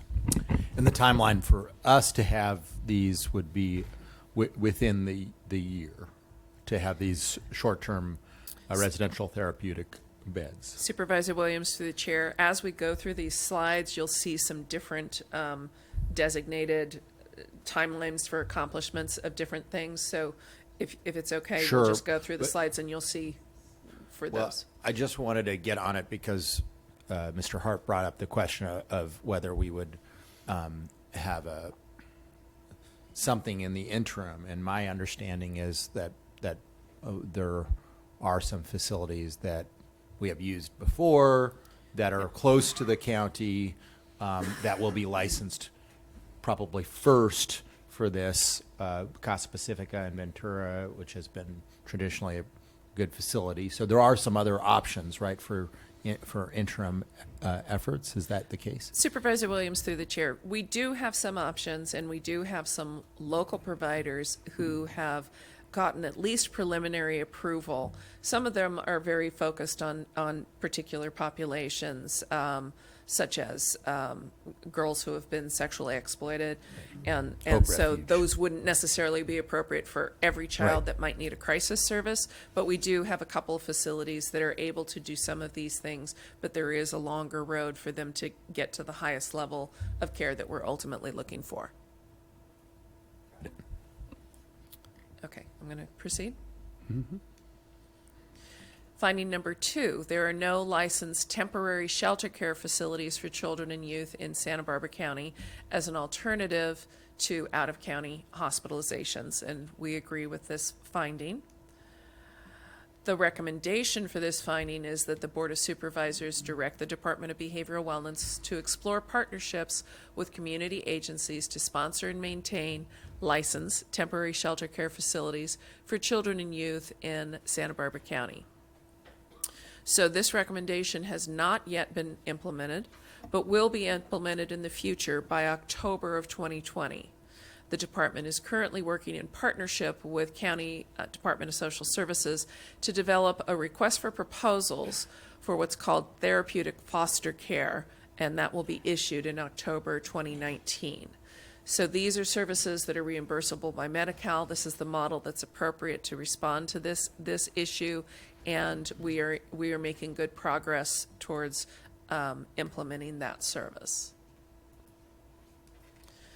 Finding number 3, the crisis call-in phone service and mobile crisis staff of both the contracted provider's safety and the Department of Behavioral Wellness's Access 24/7 mobile crisis teams often do not respond to the scene of a crisis or return phone calls in a timely manner. The Board of Supervisors disagrees partially with the finding. This is the recommendation. At times, mobile crisis staff were not able to respond in a timely manner. However, this issue has been corrected by expanding staffing and co-locating the access screening team to a centralized location. So I will note that when we're responding to the grand jury often conducts an investigation over a period of time. And so sometimes when the report is finally issued, we've already moved to correct some of the issues, and this is the case here. Recommendation 3A, that the Board of Supervisors direct the Department of Behavioral Wellness to establish and implement measurable response times and to track and evaluate the efficacy of their crisis response services. And this recommendation has been implemented. While components of this finding may have been valid at the time the investigation was conducted, it is no longer accurate. Since the investigation was conducted, the access screening team has located to a centralized location and has expanded staffing, so this data is regularly collected by that team. Recommendation 3B, that the Board of Supervisors direct the Department of Behavioral Wellness to require its contracted partner Safety to respond in the field for face-to-face evaluations more quickly and frequently. The recommendation has been implemented. Behavioral Wellness met with Casa Pacifica, who is the contractor for Safety program, in the summer of 2018 to address this concern. As a result of this conversation, Safety has increased direct care staffing in the field to improve response times, as well as the ability to respond in person rather than limited to over the phone. Finding number 4. The Safety mobile crisis workers do not write 5585 holds in a timely manner because they lack authority to do so without first consulting a supervisor. And we agree with the finding. The recommendation is that the Board of Supervisors direct the Department of Behavioral Wellness to require the crisis response staff of the contracted provider, Safety, to receive more training to acquire the authority to write 5585 holds independently and in a timely manner. And this recommendation has already been implemented. While this finding may have been valid at the time the investigation was conducted, it is no longer accurate. The recommended training for Safety was completed in December of 2018. And while the time taken to hospitalize a youth on a 5585 hold takes longer than it would be the case for adults, Casa Pacific has embedded training on actions which can expedite this process. Finding number 5. The Department of Behavioral Wellness does not keep readily accessible data on the numbers of children on 5585 holds hospitalized out of county, where they are sent, their length of stay in each facility, and the cost of their treatment. In this case, we disagree wholly with this finding. The Department of Behavioral Wellness tracks this data, including the number of children on 5585 holds hospitalized out of county, their location, length of stay in each facility, and the cost of their treatment, and we can make this data available to the grand jury if it's still desired. So recommendation 5, that the Board of Supervisors direct the Department of Behavioral Wellness to design and implement a computerized record of the 5585 holds that are written where the children are hospitalized out of county, their length of stay in each facility, and the cost of their treatment. This recommendation has been implemented. The department began compiling this data through the Quality Care Managed Department in 2014. And we track this data as referenced, including the number of children on 5585 holds, hospitalized out of county, their location, length of stay, and as available, the cost of their treatment.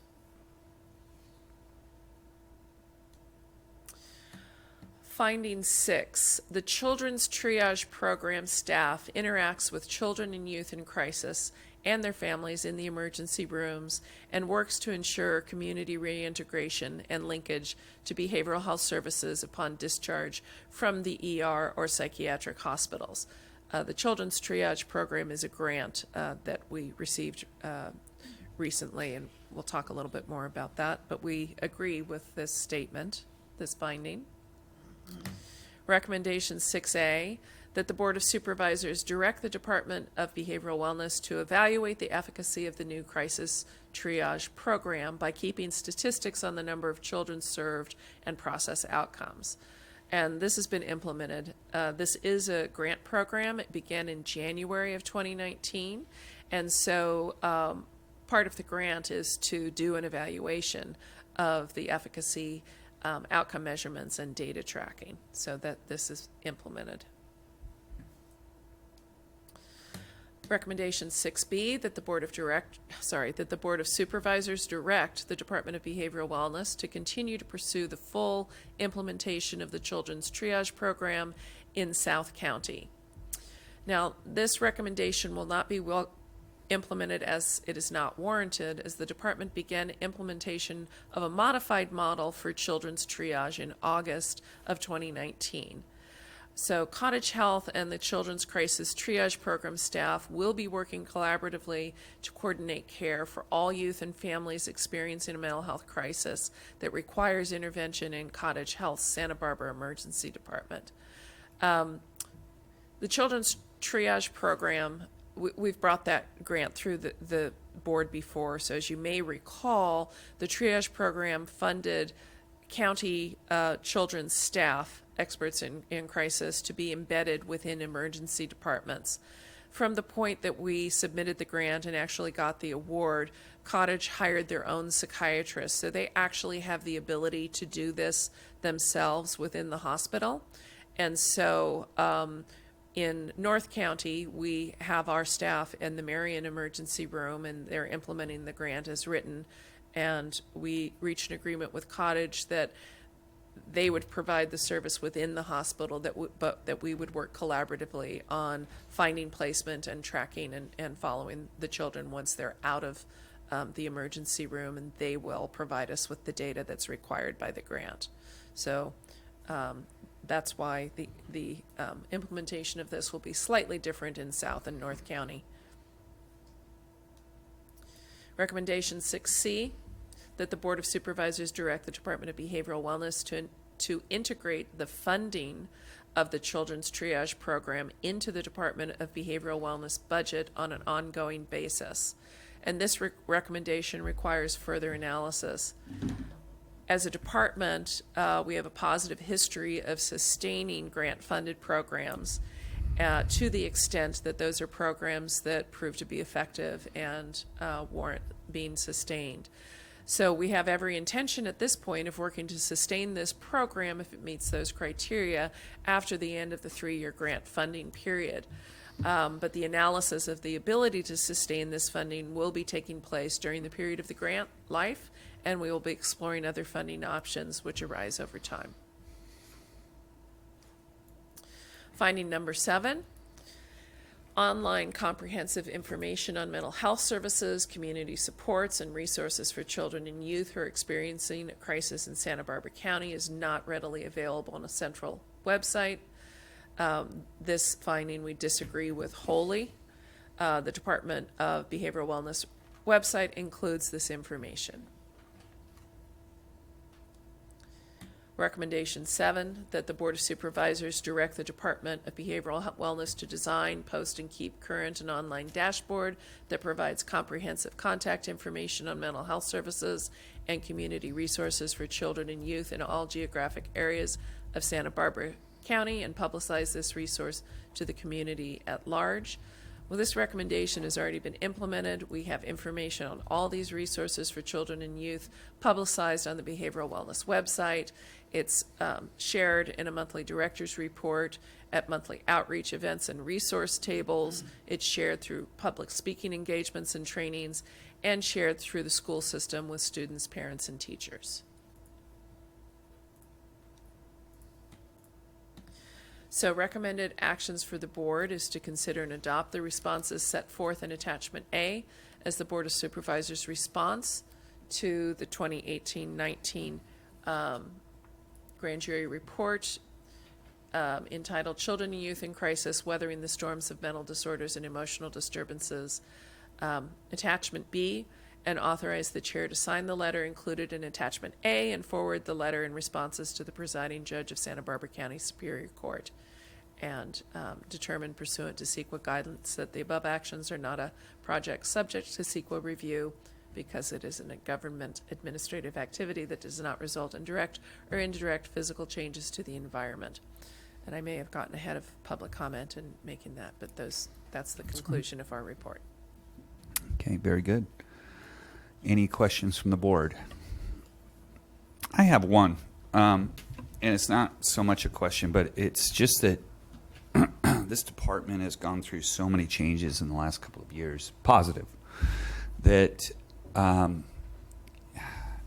know we do this a lot, so I kind of hesitate to ask for this, but I think it would be helpful, at least for me, is that it almost feels like I need a resource map of not just brick and mortar, but where things exist now with crisis teams and those types of things, so that I can look at it and say, okay, I know we got a crisis stabilization unit here.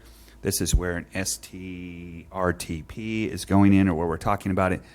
It might be helpful.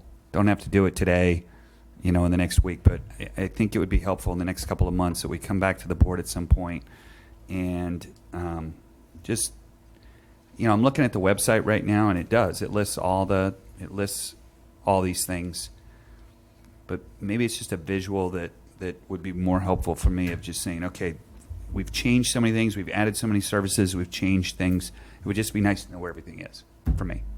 So, Supervisor Harton. I was thinking, I'm drawing here, trying to get a flow chart and understand how it works and how much demand and where are the gaps, if any.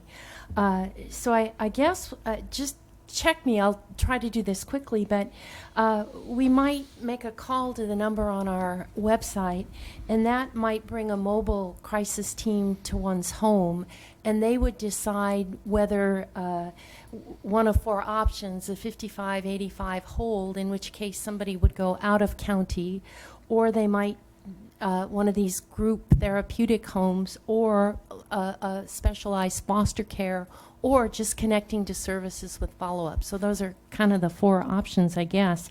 Or they might go, instead of calling the mobile unit, they might go directly to an emergency room, slightly different programs north and south, but there's a specialized team there to try to de-escalate and again, figure out one of those four options. So I think I've got it in my head, and you're nodding, so I guess I have it right. But what I don't have is any sense of, do we need in-county services for the 55-85 holds? How many beds do we need for these others? Now, we're gathering the information, and we don't need it today, but I would very much like to have that mapped out. And I think it would be helpful. Our website is really comprehensive, but it's not visual. It's not so having something that's easier for people in crisis to kind of grasp in one gestalt look, I think would be really helpful. I don't know if the county, when private companies have an opportunity, they're getting all these website names, domain names, and then people can find them very easily. I don't know if we do anything like that, but whether that's something to think about when you're in crisis. So those are my thoughts. Supervisor Williams. Well, I like Supervisor Lavanino's thought of doing a flow chart for us, because it is complex. Though I have to say, when I looked at these websites, I found them very navigable. I think it's a good method to put it by target population, right? So a user knows what resources are for them, or at least close to what resources are for them. How could they have gotten to this finding? Is this well navigable website with this good materials, plus of course a banner, first thing for people in crisis, just where to call. Is that relatively new, or did they just miss it, or what happened? Supervisor Williams, to the chair. I do not know how the grand jury reached that conclusion. I will say that we have been very intentional in the way that the website is designed, in that the one and only number you see when you pull up the website is the number that you're supposed to call, whether you're in crisis or you want to access services. Because I wanted to avoid people trying to page through and figure out where they're supposed to go. If they call that number, that service does it for you. They ask all the right questions. We figure out, is this on an emergency level kind of call Do we need to, is it less urgent and are you just looking for information? We go through all of that with the callers and triage the information appropriately and then connect you to what you need. So you don't even have to figure out if this is the number for children or adults. You just call the number and we figure out what the next step is. Because I really didn't want anyone to be trying to fumble through the web page when they were in the middle of needing help urgently. So that is deliberate, and we had changed the appearance. It's either red or orange. It's supposed to be right in the middle of the page. But that's very intentional.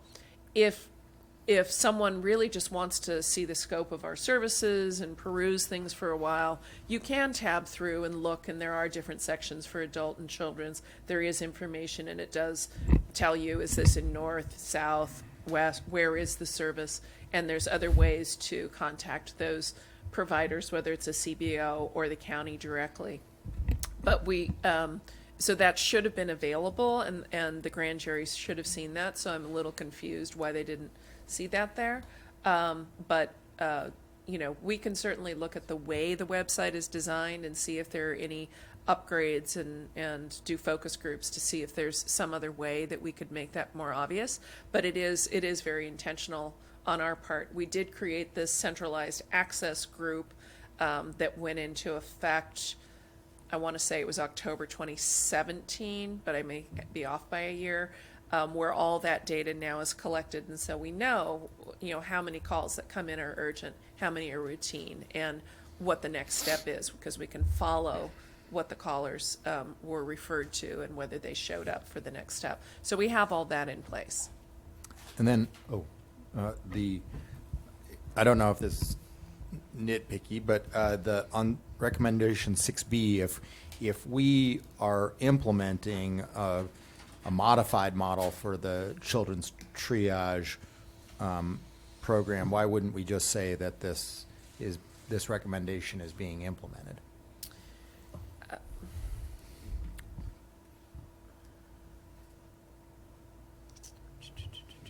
Let's see, I'm trying to get to the finding. Well, the finding, we agree with the finding that that's what they do. So I think the difference is that the original model was that they would be in the emergency room. And so it's a partial agreement because in fact, we're in several emergency rooms, but not the South County emergency room. Got it. And I don't know if Mr. Gazzoni would like to comment on the way we've phrased this one. But I think we were in agreement that this was the way we needed to address the question by the grand jury. Mr. Gazzoni? Chair and Supervisors, yes, I think with the limited pull-down menu of 933.05, this is our recommendation, and we were involved in drafting this. And the reason that would be sufficient is because Cottage has the ability to, is the one hospital that has the ability to do this on their own. Supervisor Williams, through the chair, the intent of the grant was to get specialized mental health experts into the emergency room more quickly so that children and families would have that resource available, that environment. The other hospitals didn't have the resources to do that, and so the grant is filling that need. Cottage went ahead and hired their own, and they have that resource within their staffing pattern now. So the goal has been met both ways. It's just that Cottage did it on their own, and the other hospitals are utilizing the resources provided in the grant. Got it. Supervisor Hart. Yes, in regard to finding 3, the grand jury said that there is a delay in answering the phone and getting timely services. And then your response was that may have been the case at the time, but since then that the screening team's been co-located to a centralized location and staffing has been expanded.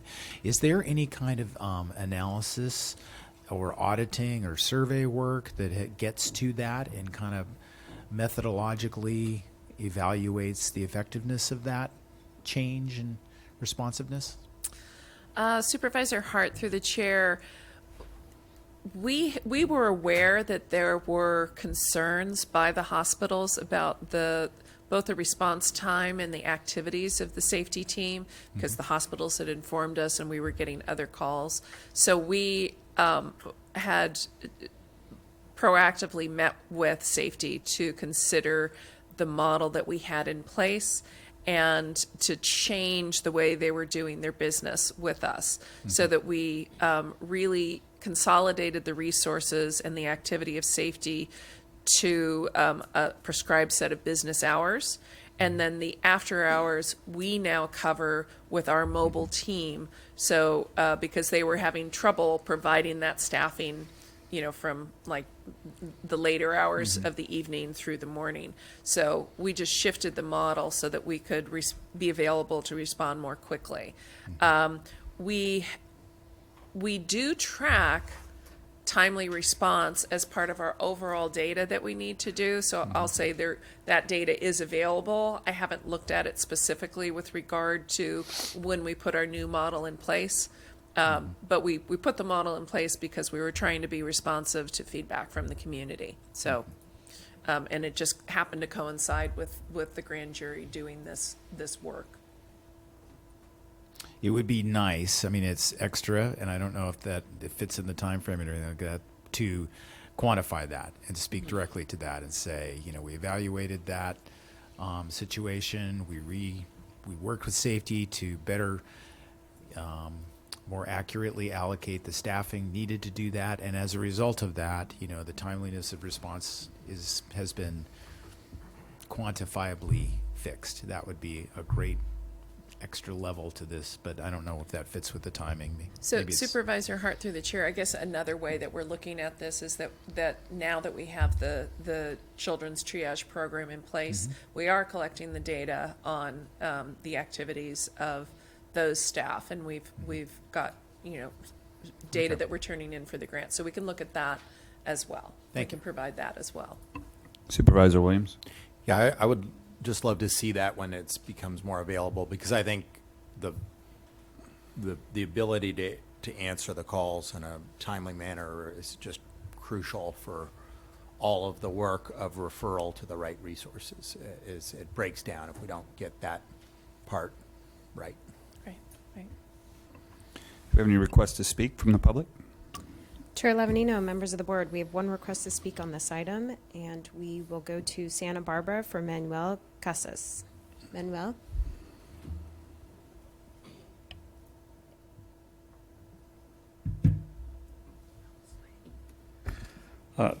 Good morning, Chairman Lago Marcino and members of the board. I appreciate your giving me the time to speak a few minutes here this morning. I'm here as a professor emeritus who has worked for 45 years at UCSB as a specialist in the area of multicultural psychology, and in particular counseling, clinical, and school psychology. I've also worked with many nonprofits and also with the committees. My position today is here to represent the Latino community because, for all extent and purposes, we are excluded from this report. So I would like to just start from the beginning again. Really briefly, you're all familiar with the statistics, so I don't have to repeat them for you. That this county is predominantly Latino, or getting there even faster than you can imagine, with or without deportation. You know that the children that represent the school board, the majority of them are Latino from a variety of backgrounds, not just one group. So when I give my comments, I'm not only talking about the generality of the population on which the study was based, the research on how it was developed, which in the past, whether it's coming from wellness or from whomever, has been dismal and not very accurate and just done because it's required. And this is another example of that type of report that really does not help my community at all. So my perspective is that this report should be taken back and redone, totally redone. And there should be some explanation from a statistical perspective as to how things are done and who collected the data and who was selected. Because if you look at the whole report, its validity, the whole aspect of it regarding its the population on which it's based, the content of the report, the validity of the report, the reliability of the report, the generalizability of the report, the utility of the report is a joke. I'm sad to say that because we do need the data that such a report could provide. And I truly believe that behavioral wellness could do a much better job than what it's doing at this point. We held a meeting last week with 30 parents, Latino parents, and they expressed many of these issues, but from their perspective. And if you listen to them, it's totally different than what you're getting out of this report. When you talk about we have nonprofits who are doing this or that, how much control do we have over what these nonprofits are doing? They're taking money out of the community, but how much are they actually doing? When you're talking about the last speaker, when you were asked about the response time, I have worked with families where I take the calls, and it is a joke for some issues. First of all, they can't Dr. speak Costas, can you English. wrap There's up, nobody- please? Your time. You're over your time. If you could just wrap up. Well, I know. I'll close up then and say that garbage in, garbage out. If you want to press out a garbage report, proceed with what it's like. If you really want to serve over half of the community that you're supposedly representing, go back to the board, go back to your offices, and do a good job, please. Okay. Any other requests to speak? That was our only request to speak on this item. Okay. Supervisor Williams. Well, I should also mention that the professor was also a first district appointee for the Behavioral Wellness Commission in the past, and I thank him for his service.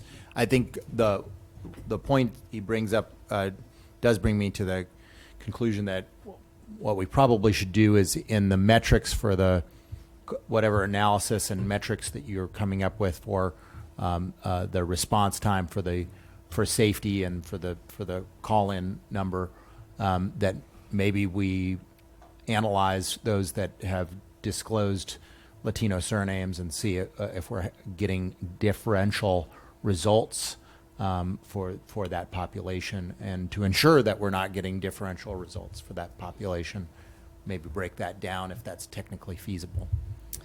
Supervisor Williams, through the chair, to the extent that's possible, we can do that. I will say that the model for the children's triage program not only has mental health professionals in the emergency room, but it also has what we call parent partners. So these are staff who have personally been through the same type of situation within their own family, so that we pair them with parents who are in the emergency rooms with their children, so that they're able to really work with people who resonate with their problem and are able to reassure them and help them connect to the services once they are out of the emergency room, and help them get exactly where they need. And so there are cultural competency elements of our work that might not be cited in the response, because this, of course, isn't a report, it's our response to a grand jury report. So if there are things missing in the grand jury report, we definitely agree. The grand jury is, of course, constrained by their level of technical expertise, so they try to highlight issues, and I also want to mention we appreciate that the grand jury highlights issues, and of course one of these that they've highlighted is youth mental illness. There's a lot of work yet to be done, but I'm also appreciative of the opportunity it gives us to highlight some of the progress that we're making. Thank you. Supervisor Hartman. Thank you, Mr. Chair. I really appreciate the grand jury's work. They are lay people, and they are flagging things for us to look at, and this isn't the only way we respond. But I would like a takeaway, just big picture. What are the key gaps? We're in a time of transition, but and so we're filling these. We're putting a more comprehensive system in place, but is this now a comprehensive system, and what's the takeaway? What's the big need yet? Supervisor Hartman, through the chair, yes, I do think that we've been working very hard to create a system where we can be much more rapidly responsive, connect people after their moment of crisis into longer-term appropriate levels of care. I think there are still things, as we discussed earlier, being built within the child welfare system and with the STRTPs and other services that will help fill some levels of need. We do not have inpatient hospitalization for children in this county, and I don't believe that we have the means to create that. We, just data-wise, in the last year, we had about 54 children who had the highest level of evaluation applied to them. About 12 of those were later rescinded. The holds were rescinded. About 11 those were privately insured and went out of county to other hospitalizations. And then we had about 9 hospitals involved in taking care of the remainder of those children. So, to me, it is interesting that we have such a broad number of hospitals for these kids, and some of that's due sometimes to specialized needs, that you can only get a certain type of service at UCLA or some other hospital. But, I don't think the county really has the ability to open a child's psychiatric hospital here. I just think that is, again, we had maybe 40 that we would have hospitalized in county, and it just doesn't pencil out that you would develop an entire hospital, since our county is so small in that respect. So I think really the gaps that we want to focus on are the ones that are going to be more broadly utilized, and those will be the STRTPs, the use of stabilization beds at the STRTPs, and then again making sure we've got good connections to the ongoing levels of care and therapeutic foster care and things like that. So again, this has been a time of change for really some elements of this system, and we have been working closely with the community to make sure we've got the right things in place. So I'm hoping that was a succinct summary. That rambled a little bit, I apologize, but Supervisor Hart.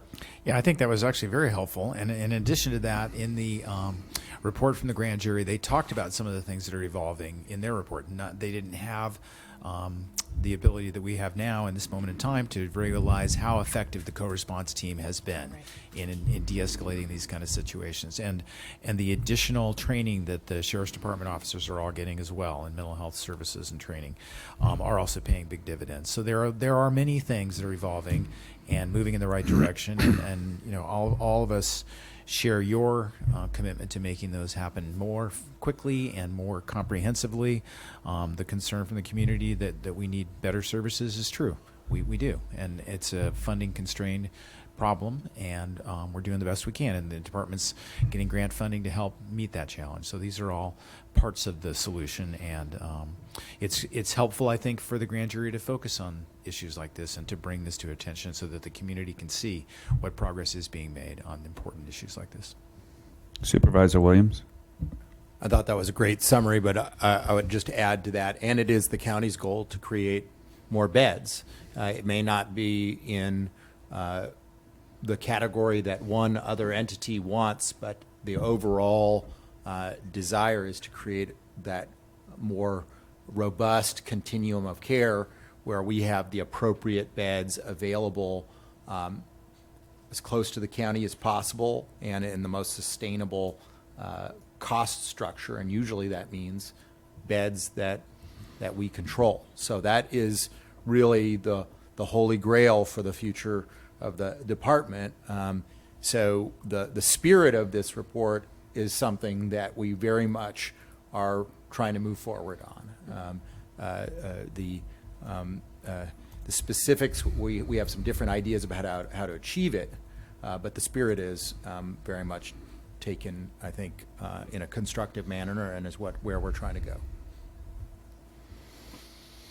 All right, outstanding. Once again, we thank the grand jury and highlighting an issue that's on the forefront of all of our minds and working hard and making progress on. So we've got some recommendations that need to be moved. Can I get a motion? I move staff's recommendation. Second? Second by Supervisor Hart. All those in favor? Aye. Any opposed? Great. Passes unanimously. Thank you very much, Dr. Glayhorn. We're going to move to the item 6. Is it 6? We're going to skip 5 just real quick, do a quick 6. We're coming back to 5, don't worry. 6 is going to take 2 minutes. Chair Levanino, members of the board, departmental item number 6 is from Community Services. It is a hearing to consider recommendations regarding Monterey Bay Community Power Authority Board of Directors appointments. All right. Good morning. 2 minutes, a lot of pressure here. Good morning, Chair Levanino and members of the Board of Supervisors. I'd like to introduce Ashley Watkins, the Division Chief of our Sustainability Division, who will be presenting on appointments to the Policy and Operations Board of the Monterey Bay Community Power Authority. Chair Levanino, members of the board, on August 13th, 2019, the Board of Supervisors adopted ordinance number 5086, authorizing the implementation of a community choice energy program in the unincorporated area of Santa Barbara County. And on that same day, your board also adopted resolution number 19-209, requesting membership in the Monterey Bay Community Power Authority, or MBCPA, which is a joint powers authority that operates an existing CCE program. The governing bodies of MBCPA consist of a policy board of directors and an operations board of directors. As a member of MBCPA, the county will be allocated 1 seat on each of those boards. Today, staff would like to recommend that the Board of Supervisors appoint 1 member of the Board of Supervisors as a director and 1 member of the Board of Supervisors as an alternate to the MBCPA Policy Board. In addition, staff also recommends that the Board of Supervisors consider appointing Mona Miyasato, County Executive Officer, as the director, and George Shapshin of the Community Services Department as an alternate to the MBCPA Operations Board of Directors. And finally, staff asks that the board determine that the recommended actions do not constitute a CEQA project. All right, Supervisor Hartman. I would like to nominate Supervisor Williams for this position. He has a long history, interest, a lot of technical knowledge, a lot of knowledge in Sacramento as well as locally. And I would second that nomination, and I would be willing to serve as an alternate if no other member of the board is interested in doing that. Well, I would humbly accept, and I think we have an abundance of riches here. I was intending to nominate Supervisor Hartman, so this is a little awkward, but No, that's fine. If Supervisor Hartman would want to do that, that's quite all right. Can we have 2 alternates? I guess we can't because we're, I will not serve if called upon. No. I thought for sure I was coming here thinking it was going to be you and I, Peter, but I guess not. So I would really love to do it. And Jefferson Litton of my staff has a lot of experience and expertise to bring to this. So thank you so much. That's very gracious. All right, so we have a motion with Supervisor Williams as the director, Supervisor Hartman as the alternate, and then also with the other recommendation of our CEO and Mr. Chapjian in their positions. We have a motion and a second. All those in favor? Aye. What? Okay, let's do a roll call. Mr. Hart? Ms. Hartman? Aye. Mr. Adam? Mr. Williams? Aye. Chair Lavanino? Aye. Motion passes 4-1. Okay. Now, we're ready for item 5. Chair Lavanino, members of the board, departmental item number 5 is from the County Executive Office. It is a hearing to consider recommendations regarding a presentation on the Public Safety Power Shutoff PSPS protocol, critical issues and actions taken by county government officials to prepare for preventative de-energization of electrical services.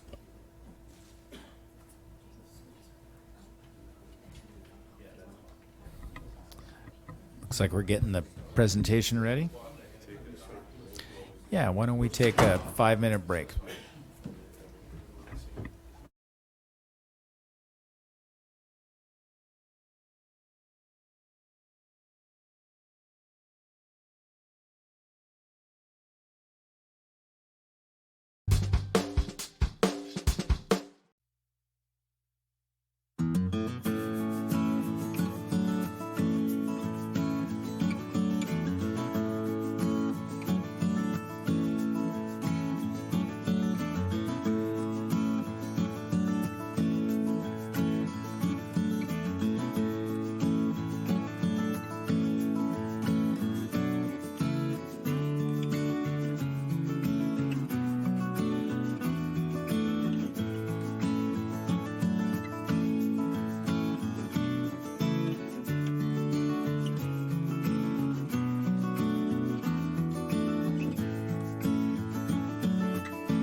All right, apologize for that. So we are back.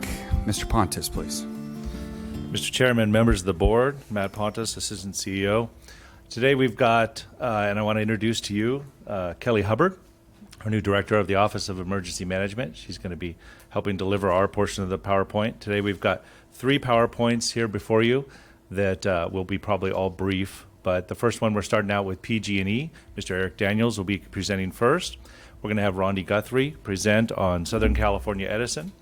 And just so you know, we also have some other county staff here in the room. Should you have questions related to the various disciplines, we've got our County Fire Chief, Mart Harward. We have Jan Kogler with Public Health, and Jeanette Pell here with General Services. So with that, I'm going to go ahead and get us started with the PowerPoint and turn it over to Mr. Eric Daniels. Thank you, Mr. Pontus. Eric Daniels, Chair and members, Eric Daniels with PG&E. Pleasure to be with you today. Thank you for asking us to come and give you this presentation. As you all know, there's a new normal. weather and fire are upon us, and the company is taking some unprecedented actions to try to help mitigate that potential in the future. We do not want to find ourselves in the position that we have found ourselves in. For the concern of the people who have been affected by it, we humbly are apologetic, and we want to move forward in a way that can be, as best possible, not allow that kind of thing to happen again. In this program that we're going to talk about today, Community Wildfire Safety Program, I'll go through these real quick here, and we're going to talk about them more in depth as we move forward. There's 3 pillars for community wildfire safety. First is going to be our monitoring, weather station monitoring, prediction. Second is going to be our inspections and maintenance. And then the last pillar is going to be the things that are going to happen in the future, which is going to be hardening the system, making it more resilient into the future. All of which get to helping us to avoid having to do a public safety power shutoff. Our intention is not to do public safety power shutoffs. We want to do all we can to avoid them from happening. And we'll talk about how we're going to roll them out if and when we have to, and the reasons why in just a moment. Sorry, I'm not feeling very well, so. First of all, we're going to be PG&E already has a weather monitoring service where we already predict the weather for any storm activity that's coming, especially during the wintertime. You'll notice we have more outages during winter because storm activity does affect the grid. So we already have a system of weather stations. We're going to be augmenting those weather stations with about 1,300 new weather stations and about 600 new high-definition cameras. These are going to be along our corridors. They're not just anywhere out into the community. They are along our corridors in the high fire threat district areas. I'll tell you a little more about what these high fire threat areas are. They're based on CAL FIRE and CPUC mappings that we are using. PG&E did not come up with these maps. They are provided to us from the state, and we have to use those maps. So along our infrastructure corridors in those high fire threat areas, we'll be installing more of this type of weather system. And the idea is that that weather system will be, these weather monitoring stations will help us predict what kind of weather systems are coming, and we can take actions as a result of that. And we'll talk a little more about that in a few minutes as we get into the deck. One of the first things we're going to do, however, is continue our vegetation management. We're going to do a little enhancement to this. The PUC has already enhanced it on us. Used to be required an 18-inch clearance around the conductors. That has changed in the last year and a half to 4 feet. So this is industry standard now in California, and we're doing a 4-foot clearance around the conductors. The 12-foot that you see here is our goal, and that's not in just everywhere along our service territory. In our service territory, that again is only in the high fire threat areas, the tier 2s and the tier 3 area. A good portion of that is going to be out in the forested areas in the Sierras, where we're working with property owners to try to achieve that 12-foot clearance. In addition, we're working with property owners to try to remove dead and dying trees that are outside of our corridors, so that those trees do not have the potential of falling into the lines from outside of the corridors. We've had good luck with property owners. They understand the potential dangers here, and of course, most property owners don't mind if we will remove dead and dying trees from their property at our cost. So that is moving along nicely. In addition, we've done a wholesale inspection of our corridors within the high fire threat area districts, service areas 2 and 3. We've inspected all of the infrastructures, and we're now making repairs on them. What we've historically always done these kinds of inspections, but we've enhanced them now. We've always had crew members that will climb the center of towers, look from the inside out, take photographs, send them up to our analysis center up in the San Ramon area, determine what needs to be repaired, and then crews are sent out. We've also used helicopters in the past in the more remote areas. A helicopter will fly up next to a tower.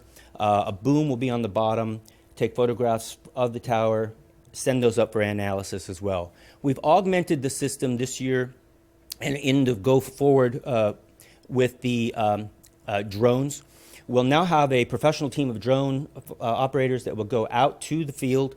They'll go to each tower, fly up the outside, of the tower, take photographs again, and then send that up to San Ramon. All of this data will be analyzed together for that particular piece of equipment, and then whatever determination is needed, we're looking for chinks in the coatings, we're looking for fasteners that look like they need to be addressed, any kinds of issues that come to the attention of the inspectors, then we'll authorize the crews to go out and make the repairs.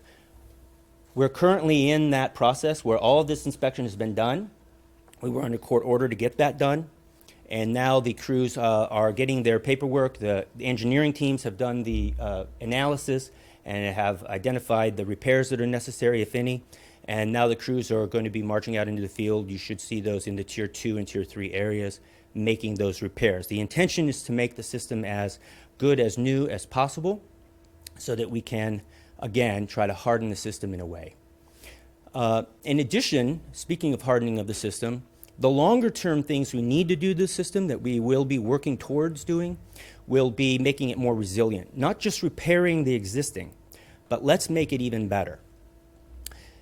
By that, we're going to, in the high fire threat areas where there are wooden poles, we're going to replace them with metal poles. We're going to widen cross arms where it makes sense to do so. We're going to replace wiring, or rather the conduit, with a tree line or insulated wiring where it makes sense to do so as well. These kinds of hardening of the system will make it much more robust, especially in the distribution grid, where the potential for fire risk is even greater. In addition, I'll just add a little comment here about line reclosers. The industry standard has always been to try to reduce the number of outages, or reduce the time of outages as much as possible so that their duration is shorter. So throughout the system, these kinds of pieces of equipment, while not very attractive, are very useful.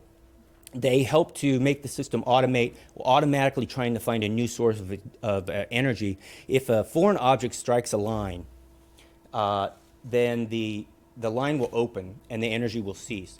This system will then try to find a new way to bring energy back, and as it does, it clicks this opener and shuts it. And as it does, it sometimes can create a spark. Now, in the winter season, this is a very useful tool of reducing outage duration. But in a high fire season and in the high fire threat areas, it has a potential of also being an ignition source. So we're going to disarm them. We're going to decommission them during the high fire threat season, which of course is longer and longer nowadays. And so what this means for customers is that outages could be longer in duration, because now in order to restore your power, we have to send crews out, inspect the line, make sure that it is clear, and then manually close that line to re-energize. So it will take longer because the automation will have been turned off during the fire season. So just want you and the constituents to understand that. Now, when we get to a PSPS, Public Safety Power Shutoff, I think is what you really all want to understand how we're going to do this. This is not something PG&E has just created. This is used widely throughout the industry. We've benchmarked with our sister companies in California as well as with utilities throughout the rest of the country. They already implement various forms of PSPS operations. What's new is PG&E has never done it before, and now we're going to. So there are a number of factors that have to be at play before we're going to implement a PSPS. We're going to need to see that there's a red flag warning issued by the National Weather Service, which means it's a very, very, very hot day. We're going to need to see low humidity levels. Well, in this part of the state and in the world, we usually do have low humidity levels with high temperatures. That sort of goes together. It's not like in Florida. We're also going to need to see high concentration of fuel on the ground, which of course is very disconcerting because that is going to be very easily ignited. And then we're going to have people on the ground working along with the weather center that I mentioned earlier to identify what the weather conditions are in an area and the potential for these kinds of activities. Add to that high winds. When we have all of these factors going on at once, then the company can then determine that the conditions surrounding that equipment the weather conditions surrounding that equipment could be considered so dangerous that we need to disengage and de-energize that particular piece of equipment in order to ensure public safety. And that's what public safety power shutoff is all about. It's not something that's just going to be done on an immediate whim. We're going to talk about this in a second, about the kind of way we're going to roll that out. But before I do, I want to just give you a little highlight of the tiers that we're talking about, the Tier 2 and the Tier 3, elevated and high fire threat areas. This is the state of California. And you can see down here where we are, in this area here, where we have a lot of the Tier 2 and a little of the Tier 3 that comes around on the southern mountains here, dividing the county. Let's hone it in here a little bit more. So we have Buellton and Solvang and Santa Ynez here, and then this is Santa Maria. Now the grid that comes into this area comes through San Luis Obispo County out of Morro Bay, sorry. It comes down to a substation that's just right about here by the, just north of the county line, you know, where the, just north, on the Napoma Mesa, just north of where the racetrack is.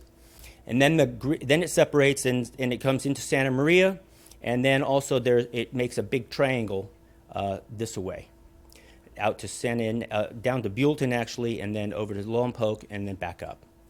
And then there's the spurs that go to Santa Ynez and Solvang.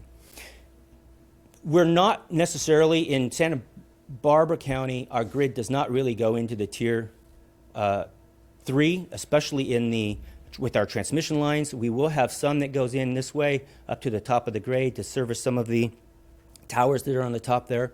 But for the most part, we're in the Tier 2 or in a Tier 1 area. The reason I mention this is there's been a lot of concern about if we were to impose a PSPS, what kind of outage coverage are we talking about? For the most part, the company has isolated a lot of the circuits between the Tiers 1s and Tier 2s, so we can start to hone in very specifically to just affect those circuits that are in the tiers that are of danger areas. So Tier 1s wouldn't be affected as much on a normal kind of an activity here. The caveat to that, and the reason that we have to throw this out is just to be sure that we're not shortchanging the discussion, is if in fact a transmission line that comes from an area north that services this area is impacted by a PSPS, we could then have a very large-scale outage, which would impact everybody even in the Tier 1. But it would be highly remote that would happen, because transmission lines, again, are a lot more robust. They're built higher. They have higher standards and margins built into them to withstand the kinds of weather conditions that we're talking about. But that doesn't mean that kind of event couldn't happen. And that's why we have to say it's a potential.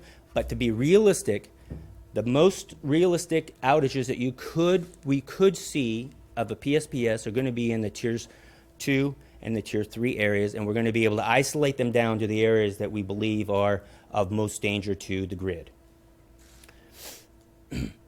We're not going to just do this on a whim. That weather center I told you about is predicting the weather into the future. So we know the kind of weather that's coming, and we can predict 48 hours in advance what we believe is going to happen, henceforth 48 hours.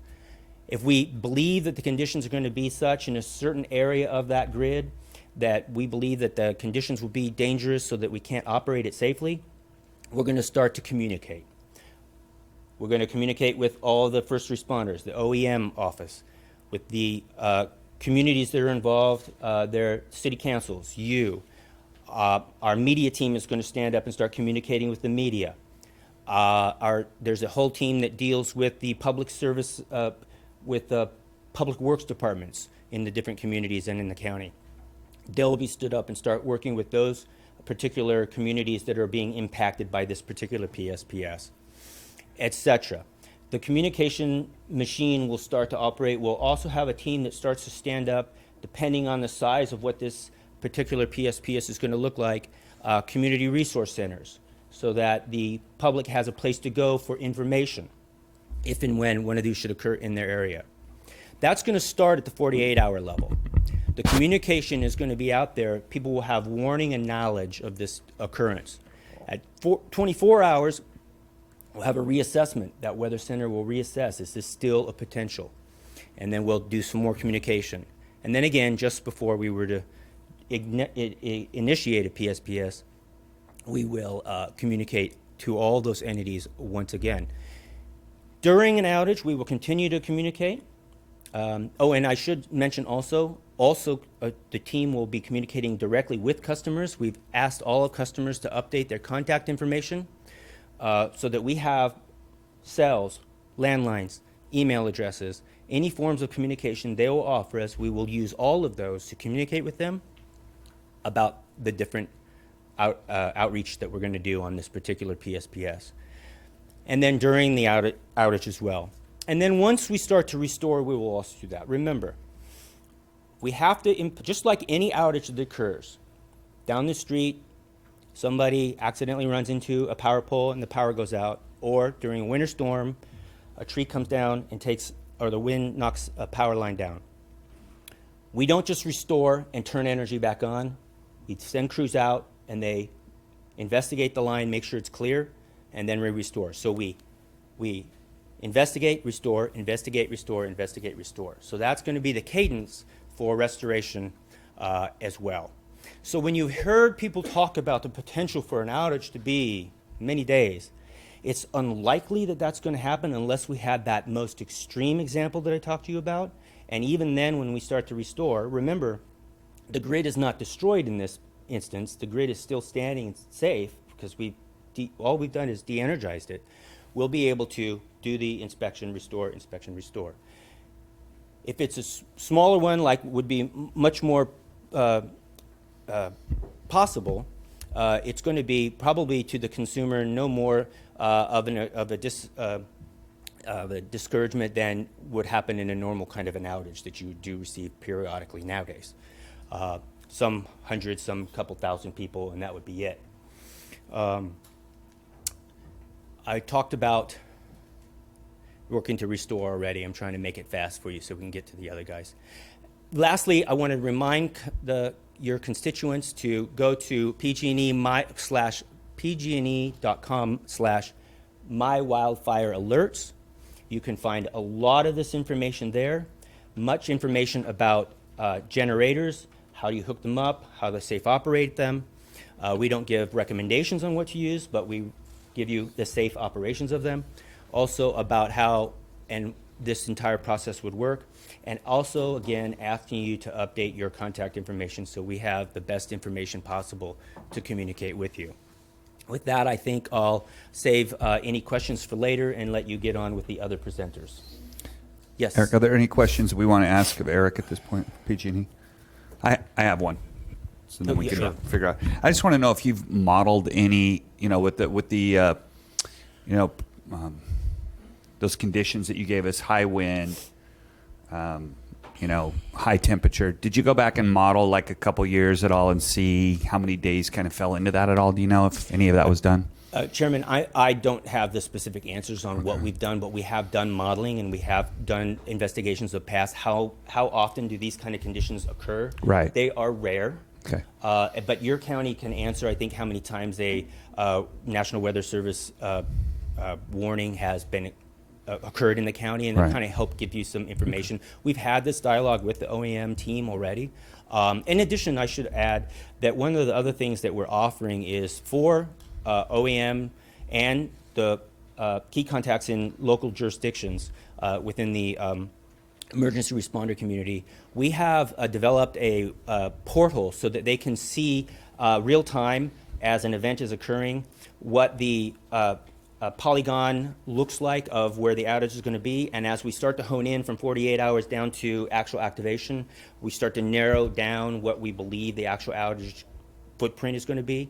So they'll be able to see that to help with staging of emergency equipment, et cetera, in coordination with our teams as well as we're trying to manage this. So that has been rolled out. They have been granted access to that. Doesn't show them a lot right now because there's no event, but I think they're being trained. Our public safety specialists have been working with them on that as well. So there is also that's going on too. Okay. Supervisor Williams.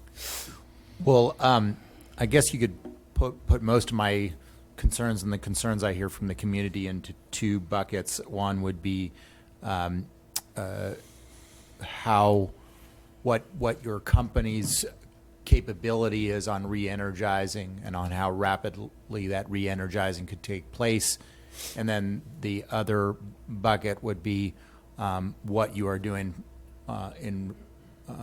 to make sure you have all vulnerable populations as medical baseline customers and have a plan for those medical baseline customers. So, but before I get into those, I want to appreciate the fact that you are looking at mitigation projects that could at least make us more aware of wildfire, be able to pounce on wildfire faster.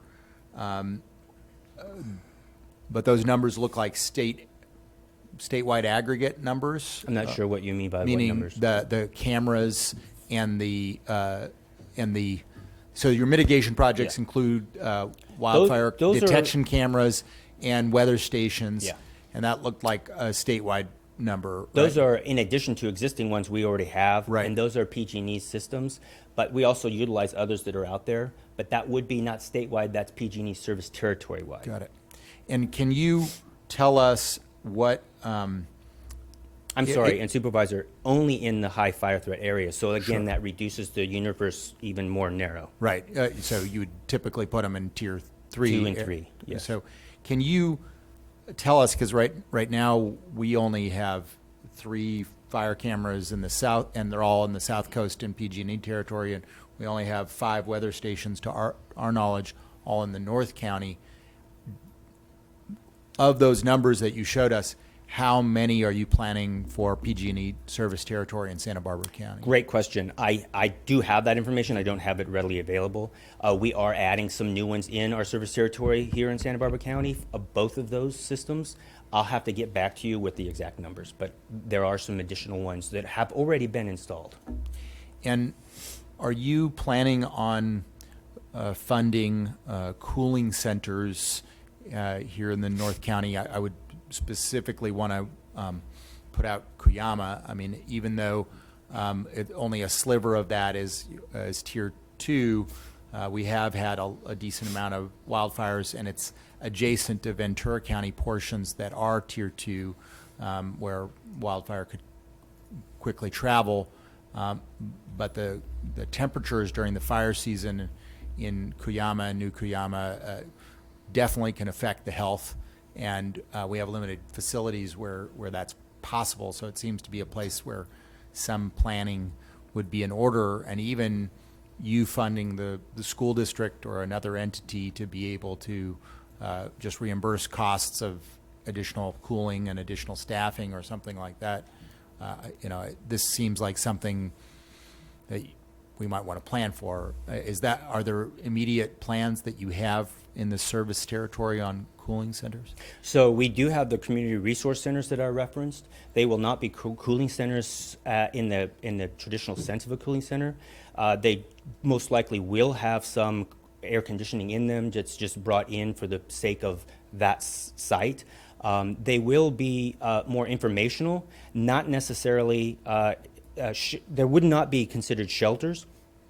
Cooling centers are really the responsibility of the local communities, not PG&E.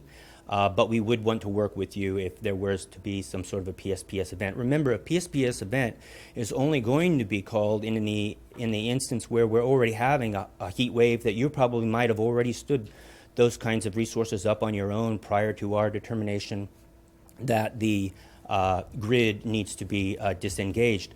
So it would continue to be something that would be the local government's responsibility. And so the only folks that you're going to take responsibility for is the medical baseline customers. So then tell us, how does one qualify for being a medical baseline customer, and what's the planning involved to make sure that those individuals are safe during? So PG&E already has a list of the medical baseline community members that have self-identified themselves to us. Remember, we don't know who they are unless they self-identify. Through the process that I referenced in my slides with the asking for information, there's also a way for folks to self-identify. if they're medical baseline. We have also worked with the community, with all of the communities in our jurisdiction for. Remember, a lot of this is private information about those particular people, so there's some legalities. We've worked with our legal team to try to identify ways to work with that, so we can coordinate with emergency service personnel in each of the communities and in the counties that have signed up with NDAs and non-disclosure agreements. So the legal team has worked those kind of kinks out, so we can share our baseline information with the baseline information that the county or the local jurisdiction has, so we can better coordinate those things. So that is already underway. And while we're talking about it, I mean, if you guys have a link, I sure would love to. I mean, because my understanding is to be a baseline customer, you need to have your doctor fill out you and your doctor need to fill out a form. And so, you know, I feel like part of our job here is to get that out to everybody who might be out there. If you're listening and you might qualify, you should probably print one out. And if you know somebody who might qualify, and you print that out. So can you tell us what kind of conditions qualify? Does someone qualify on the basis of mobility, or just basis of certain diagnoses, or just basis of a doctor's recommendation? There are a number of items from which they can utilize. I don't want to shortchange by trying to give you that here. The best advice I would give is to ask customers to go to our website and put into the search engine baseline search terms. Get to that page where you can read what the criteria are, and then sign up if you meet the standards. And can you put that link? I'm sure it was in your presentation. Well, if you go to the pgne.com homepage, there's going to be a link across the top for wildfire safety. Click that, and then you'll be into the system, and then you can read through and find this kind of information that you might need to pull out of it. And typically, what we've found is that not everyone complies to messages sent out in a broadcast fashion. How are you making sure that you're gathering all the people who might have the medical need of being a medical baseline customer? I mean, my guess is that you only have a fraction right now registered. Well, there are incentives for them to self-identify, because there are programs for them. So I cannot give you a percentage as to what the universe is out there and how many are self-identified. But we have made this, I mean, this is a long time program and seeking their involvement in these programs. So, and then I think also the benefit of these kind of forums, and I've done 35 of these forums throughout my territory, and all of my colleagues throughout the service territory have as well, that many or more. So the benefit of these kinds of forums is to do exactly what you've done, is point it out to those particular constituencies to be aware. We've also included information about not just the baseline, but about the community wildfire safety program and the PSPS component to it in our billings. You've all received these at home, all businesses and all residents have. There's been news information about it. We're trying to get the word out as best we can to make sure that everyone has the opportunity to be aware, also in multiple languages. So we're doing what we believe we can to ensure that the communication is made prior to having to institute any sort of PSPS. But just as a sort of, I'm giving you a for instance, right? You know, if you're depending just on your billing and these kind of events, I would argue it might be inadequate, because just an email that we sent out asking what kind of questions should we ask today got a ton of responses from people who never even heard about this before, right? And so, but they've heard about it now, and it's not just the methods that you just referenced. I referenced also the media. In fact, there they are. So we're getting a lot of attention on this for the public's awareness. And so you're relying on media coverage and the bills, no other forms of It's outreach? not just in bills. We sent specific notifications as well. Do you have some suggestions on how we can? Well, I mean, advance? I just think that there's other ways to reach folks. I mean, obviously, our OEM has had a lot of contact with some folks in evacuations, so we might be able to provide you areas where you do specific outreach. I would recommend also organizations that specifically work with disabled folks, like the Independent Living Resource Center. I mean, they have clients that are sort of no-brainer to make sure that they're all medical baseline customers. And, you know, I mean, there are other ways to reach people. I don't want to say all those ones. It would sound like a commercial, you know, but Well, I think a real heavy outreach is in order, just based on our experience, that our notification system is not enough to reach every one of these medical baseline folks or people that would qualify as a medical baseline customer. And then can you just explain, what do you do for a medical baseline customer to make sure that, say they're dependent on a machine that requires power to breathe or to survive? What do you do for that individual? So go back, your point is well taken about other opportunities to spread the word. We have also worked with other organizations to try to help multiply the communication out. And any that you would reference to me, I'm going to take and look at the replay, and I'll be taking notes and sending them up our chain of command. I do this for all of these meetings so that we do capture those comments and do take some action with respect to that. So if you do have other organizations that you would recommend, we don't have to mention them here, but do share them with me. As far as our outreach to community baseline, there will be multiple attempts made to communicate with them. If they already had self-identified, then we already have their contact information. We will make every effort to phone them repeated times, and also send staff out to go rap on their door and see that they have received the information that a PSPS event is coming. It also does take some.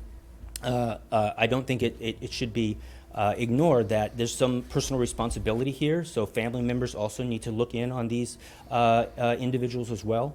But we will be making those kinds of personal attempts to speak to those people who have self-identified.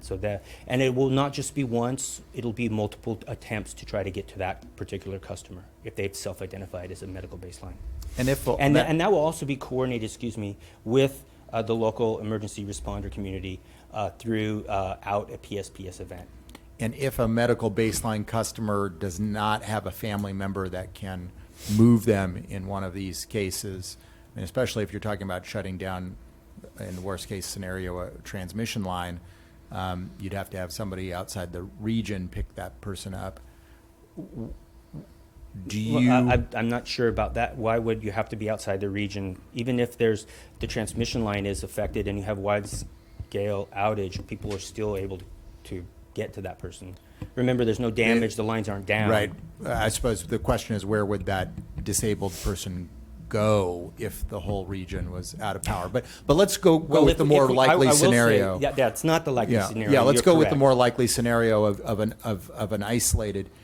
If you have an individual that doesn't have a family member or a resource to evacuate them, are you planning on paying for a power backup for some of your medical baseline customers, or an individual pickup and evacuation for that individual?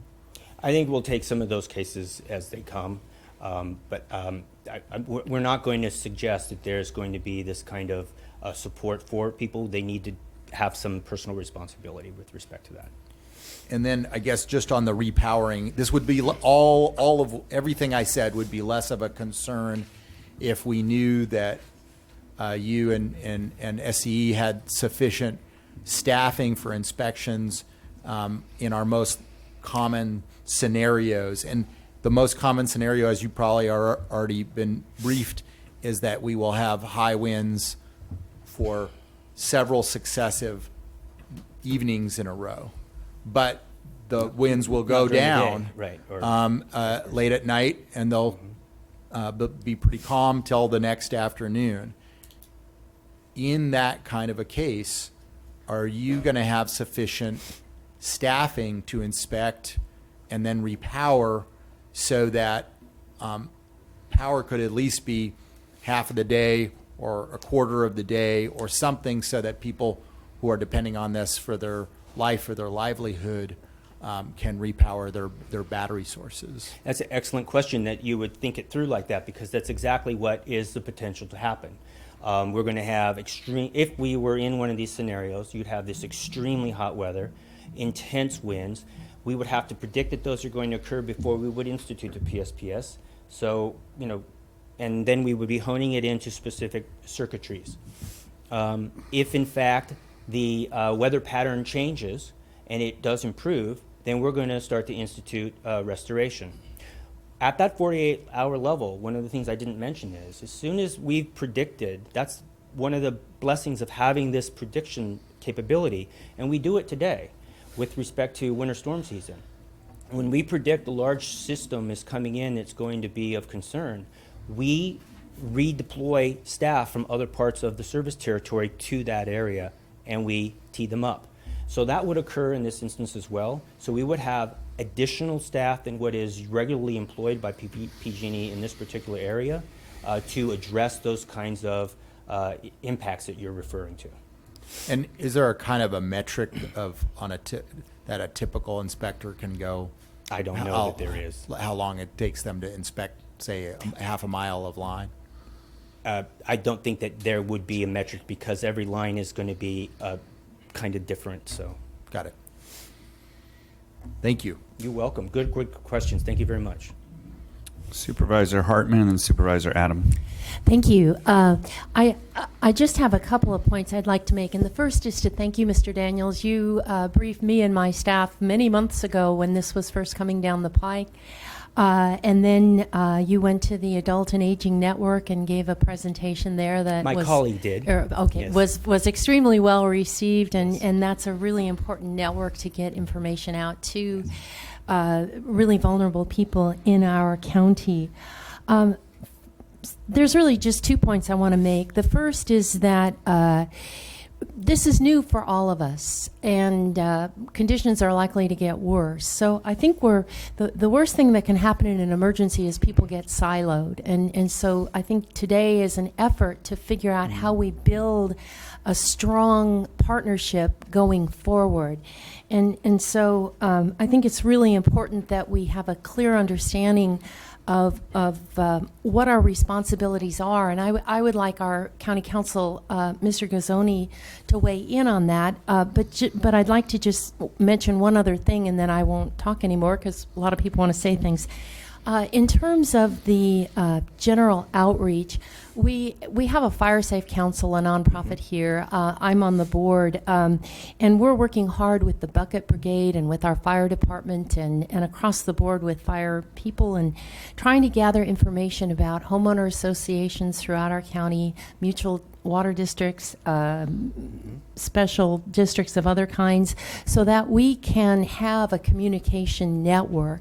And the Bucket Brigade has kind of been a leader of that in South County, in Montecito area, and we're trying to take that county-wide. So that is something we're seeking more resources to get that in place, but that will be an important communication tool once we have it. So, and then Mr. Gazzoni. Can I comment on that, please? We can't through every Fire Safe Council because there's so many of them, but we have been trying to work with as many as possible, and I haven't reached out to that particular one myself, although some of our other team members may have. I'm not aware of it.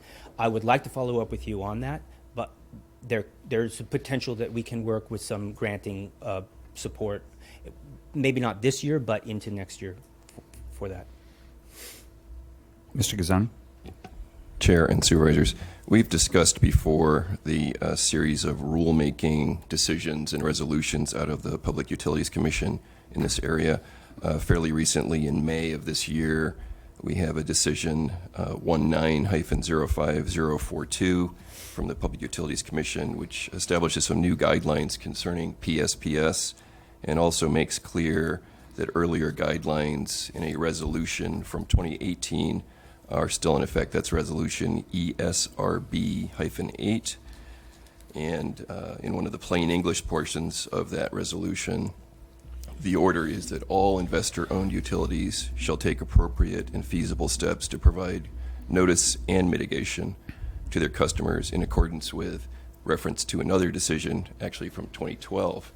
And in that decision from 2012, which gets essentially bootstrapped into both of these later actions, there's a pretty good narrative discussion that the starting point is a strong presumption that power should remain on for public safety, and that a utility will be allowed an exemption from liability if it acts in a reasonable way, subject to a reasonableness review by the PUC. One of the factors that the PUC may consider is the extent of the utility's actions to mitigate adverse effects on the community. And one example of an appropriate mitigation in that 2012 decision highlighted the potential of alternate sources of power for critical public services such as schools and water utilities. So I think the Public Utilities Commission, at least going back to 2012 and carrying forward, has had some discussions of what amount of mitigation would actually be enough to support reasonableness review that would exempt the utility from liability from some of the consequences of shutting off power. So I think that today in the presentations there'll be some discussion of that, and we have had this discussion with the Emergency Operations Center during a recent tabletop exercise, as well as the CEO's office for quite some time now.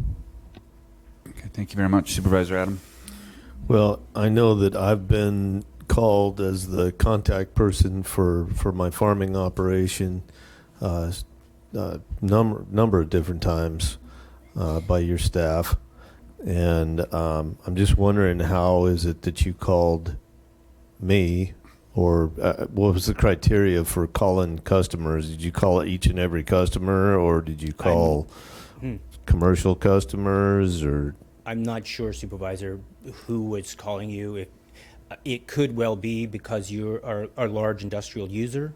We do have a team that does communicate with large industrial users, and so there is a team that does communicate with them. I don't know the criteria for which that might have occurred. Okay. Well, I assume it's because we're agricultural and highly dependent on electricity to provide water. There's a team that deals with the agricultural community too. I don't know that their charge is to call every last member. I don't know what their outreach actually is, but they do own the relationship with the ag community. Mm-hmm. So, yeah. Well, it was. I wouldn't say it was reassuring, but because when you have a highly dependent crop of water, high water user like romaine or something, if the water runs out, it's dead. So obviously in our world, there's a lot of concern about getting this power shut down ever, but especially for extended periods, it's not going to be a good thing. So what else have you done in terms of social media outreach? well, that would also be part. When I mentioned the media team, it's all of those sources of media type outreach. They engage in all of those, whether it's Twitter, Facebook, or myriad of other types. That team does engage already. PG&E does. It's not something new that we would be doing. It's just something that's augmented to the existing system. Okay, thank you. Thank you. All right, thank you very much, Mr. Daniels. Let's go back to Mr. Pontes. So Chairman Lavagnino and members of the board, next we're going to have Rondi Guthrie up here, who's going to talk a little bit about a similar program that Southern California Edison has in place. Good afternoon. Good afternoon, Chair Lavagnino, members of the board. My name is Rondi Guthrie. I'm a government relations manager with Southern California Edison. I also have my colleague Bob Steens, who works closely with our business resiliency group, here to speak with you about our public safety power shutoff. I first wanted to thank you and your County Office of Emergency Management, your department heads, first responders, for being so incredibly engaged and proactive in making sure our communities are not only prepared for a power outage, but any disaster that may come our way. There's obviously a lot of similarities between the presentations and some of the wildfire mitigation strategies we're using, so I'll probably be able to get through my part of the presentation rather quickly, but feel free to stop me if you have any questions. I don't know if our presentation was up. And I can get started while they're getting the slides up. The first slide I like to show is really just related to overall community resiliency and preparedness. While wildfire is top of mind to all of us right now, it is crucial that we all take on the responsibility to make sure we're prepared for any emergency that comes our way. It should be noted that most emergency planners state that we should be ready to be on our own for the first 72 hours of any emergency. And towards the end of this presentation, we have some resources available to help people prepare a plan. Those of us who grew up here in Southern California are used to what used to be called a fire season. We experienced wildfires happening late summer through fall. There would occasionally be a very destructive fire, but for the most part, they were few and far between. Changes to California climate means that the traditional fire season no longer exists. As a result of years of drought, bark beetles, and other issues, hazardous fuels are building up, and we essentially have a year-round fire season. It is estimated there are 10 million acres of land containing ready-to-burn kindling from nearly 147 million dead and dying trees. And 10 of the most destructive fires in California's history have happened since 2015, and 8 of those 10 have occurred in just the past 2 years. Earlier this year, SCE filed a wildfire mitigation plan with the California Public Utilities Commission. This plan is intended to address and greatly reduce fire ignitions caused by utility infrastructure. It is also intended to further fortify the electric system against the increasing threat of extreme conditions driven by climate change. About 25% of SCE's service area is located in high fire risk areas. This plan takes a broad approach that includes enhanced inspections of all of the company's overhead power lines and equipment in high fire risk areas, and it will further harden infrastructure, bolster situational awareness capabilities, enhance operational practices, and harness the power of data and technology. A little more background. One of the first things that Governor Newsom did when he took office was to create a wildfire strike force. In mid-April, the strike force issued a report that set out steps the state must take to reduce the incidence and severity of wildfires. The report focuses on 4 major areas: preventing and responding to catastrophic wildfires by expanding fire prevention activity, making communities more resilient, investing in fire suppression and response, and calling on the federal government to better manage federal forest lands. It also calls for renewing California's commitment to clean energy, allocating responsibilities for wildfire cost, and strengthening utility market regulation. You just saw this in the previous presentation, but this is in early 2018, the California Public Utilities Commission issued these maps that are designed specifically for the purpose of identifying areas where there is an increased risk for utility-associated wildfires. As mentioned, Tier 2 represents an elevated risk, and Tier 3 represents an extreme risk. And you can see that most all of Southern California Edison service territory within Santa Barbara County falls within one of those tiers. Eliminating any side of the fire triangle helps prevent ignitions. The goal of Edison's wildfire mitigation strategy is to minimize the chances our equipment becomes an ignition source. This includes removing the fuel side with our vegetation management program and the heat side through our PSPS protocol, which we'll discuss in more detail.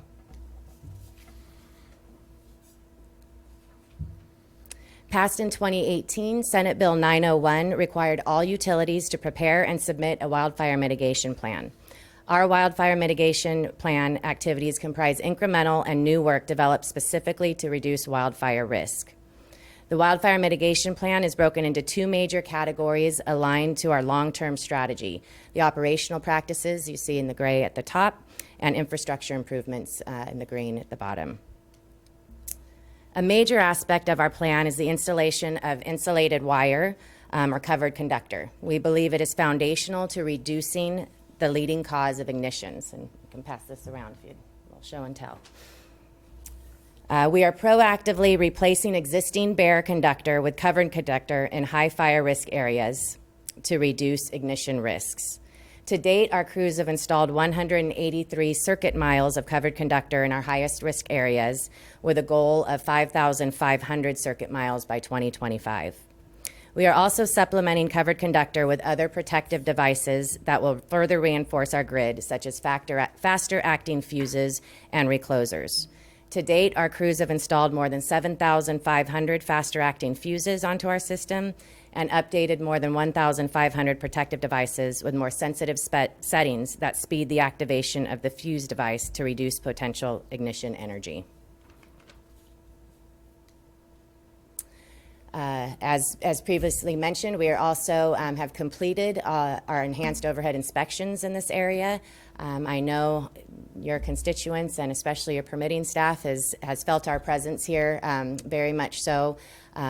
We've completed all the inspections in this area and are on to the remediation work that was identified from those inspections. SCE is also considering undergrounding where appropriate as an additional risk mitigation measure. I know this is something you also probably hear a great deal from your constituents, so I wanted to include it in here. There are some obvious benefits to undergrounding, both aesthetically and reducing a chance of our equipment being an ignition source. There's also a lot of complications and challenges and cost involved with undergrounding, so I just wanted to make you aware of some of those. The thing I like to point out on this slide is it's estimated to cost about $430,000 per mile to install the covered conductor and $3 million a mile to underground. Situational awareness is an integral part of emergency management. We are strategically deploying weather stations to collect high-resolution weather data. This enables more accurate forecasting at the circuit level and increased understanding of current conditions. We currently have approximately 200 weather stations installed with a target of 850 by the end of 2020. We also have a 24/7 situational awareness center, which is co-located with our EOC and watch office. In addition, we have meteorologists and fire scientists on staff with expertise in the electrical system. We have added high-resolution weather capability, which enable us to track weather conditions on a very local, very granular level and alerts our team when conditions reach pre-identified thresholds. We have also added fire monitoring cameras. These are high-definition pan-tilt zoom cameras installed on our towers to monitor wildfire activity. This is a picture of the first camera we installed up at Santiago Peak in Orange County, and you may recall the Holy Fire in this area. Our cameras were instrumental to the Orange County Fire Authority being able to deploy necessary resources to fight this fire. And this is the website that is available to the public to see where these cameras are located. Local fire officials, when this program is fully implemented, will have the ability to control the cameras, and again, will help them to deploy necessary resources. And this is the website, I think you saw before, with all of the weather stations, both SCE and others, throughout our service territory. As you know, trees, shrubs, and other vegetation can cause safety hazards and power outages if they grow near or into power lines. We have increased the frequency of vegetation patrols in the most severe high fire risk areas to identify potential hazards. SCE inspects approximately 900,000 trees annually and trims nearly 700,000 of them per year. SCE has also implemented a 12-feet tree clearance from distribution lines in high fire areas to ensure annual growth will not encroach on compliance distances. I will call up Bob now to go over our PSPS protocol, and we'll be available for questions. Thank you. Thanks, Rodney. My name is Bob Steens. I'm one of Rodney's colleagues in our public affairs group. I manage our business resiliency emergency operations, but for about the last year and a half, I've been pretty much full-time wildfire. Happy to come up here and talk about what we're doing. Our program is very similar to PG&E and San Diego Gas and Electric. It's a program we've had in place at Edison for about 8 years, but up until last year, we'd only done it twice, both in the communities of Idlewild. But with, as both speakers, as PG&E and Rondi talked about, the increased wildfire threat, it's a program we expect to be doing more often. And as a result of that, over the last year and a half, have built up a very robust plan on both the operational side and the communication side. So I'll talk about that in a second on how we do our notification. Again, and the goal of this, not the system hardening and everything else that Rondi talked about, and this public safety power shutoff, is to prevent power lines from becoming an ignition source. Statewide, about 10% of fires start from utility lines, but we want to drive that down as close to zero as we can. It's primarily, our PSPS program primarily impacts those circuits that are in the high fire risk areas, the distribution circuits. But as PG&E mentioned, under extreme circumstances, it could involve our transmission and our sub-transmission lines as well, which would impact customers that are not necessarily in high fire hazard areas. The question we get all the time, and Supervisor Williams asked it is, how many times are we going to be doing this in the future? It depends on the weather. We can't predict how many days it's going to be windy, all the exact conditions. But as I mentioned, we've done it up until we put the new program in place. We'd done it twice, and we did it then last year. We activated our team 3 times, did de-energizations twice. So it's something we expect to see more often until conditions on the ground improve and until we complete our system hardening. The goal of our system hardening, in addition to reducing the chance of the wildfire, one of the benefits of it is it does reduce the chances and the number of occurrences we would have to do our public safety power shutoff. So our decision points, again, very similar to what you heard from PG&E. I would say there's 3 buckets of information. There's all the science stuff that all of our weather stations and advanced weather modeling. One of the things we did last year is we brought in one of the renowned fuel and fire experts in the state. We brought him on to help us at Southern California Edison. So all that's sort of the science and technology bucket. And then real-time observations. So our goal is before we make the decision to de-energize, we have a qualified personnel in the area looking at that line, telling us what's going on. I'm a member of one of our emergency teams that are activated when we do this, and they're either on by sat phone or cell phone or radio, calling into our emergency operations center, reporting what they're seeing. So that's a very, very important piece of information. And the other one is, which is also very important, is we're going to be, during this process, is 72 hours, 48 hours, 24 hours, we're going to be working with the first responders, with emergency managers, because we want to know what else is going on in the community. What else is going on in the area? Is there already a fire going on that we need to know about? Is there an evacuation that's going on that we need to know about? So all those pieces of information are considered by our incident management team and our incident commanders before we make the decision to de-energize. So our timeline again, this is our ideal timeline. It's based on the wind predicting or the wind behaving like we predict it will. About 4 to 7 days out, our meteorologists, and we have a team of 5 or 6 meteorologists, they're monitoring the weather conditions, and they can see, in the Santa Barbara area, we're starting to see some indications that we might have to consider doing the public safety power shutoff. We're not doing any communications yet because we're still waiting to get more accurate information, more accurate modeling. But we're sort of our getting ready to get ready stage.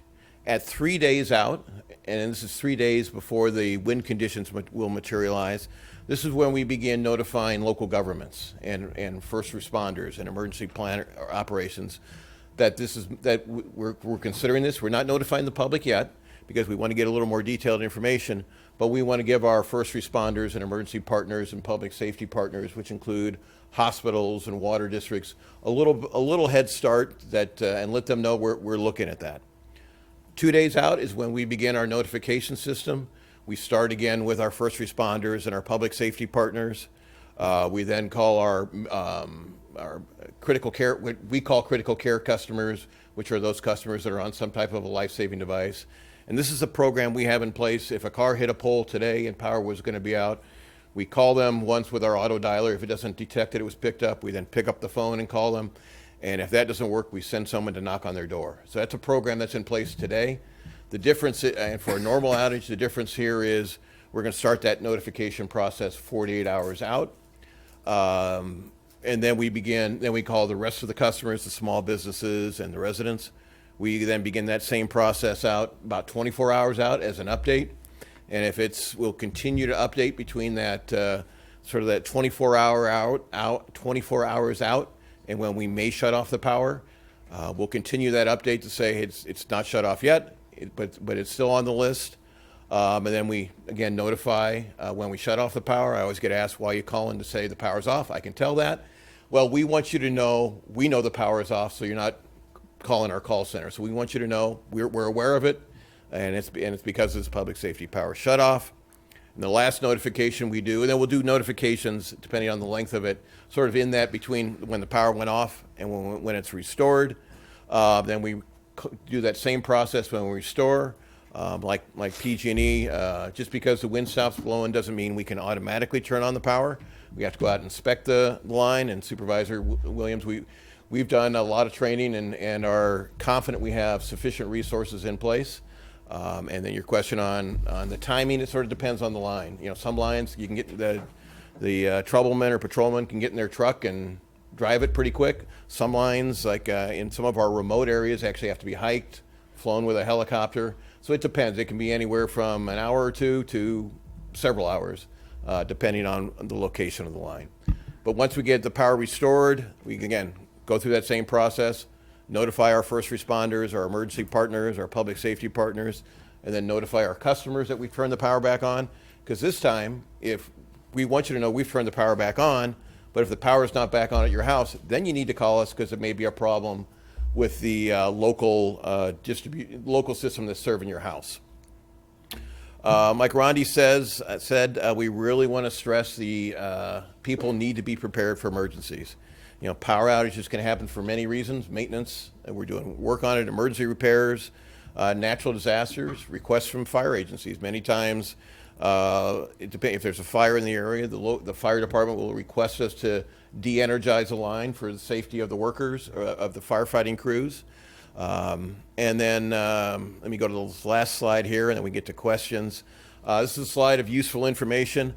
Like my colleague from PG&E said, you know, one of the most important things we do when we do any of this outreach, when we do all of our community meetings, is encourage people to go into this. For us, it's sce.com/outage alerts and update your outage information. Because if you set up your account 15 years ago with Edison, you had this thing called a landline.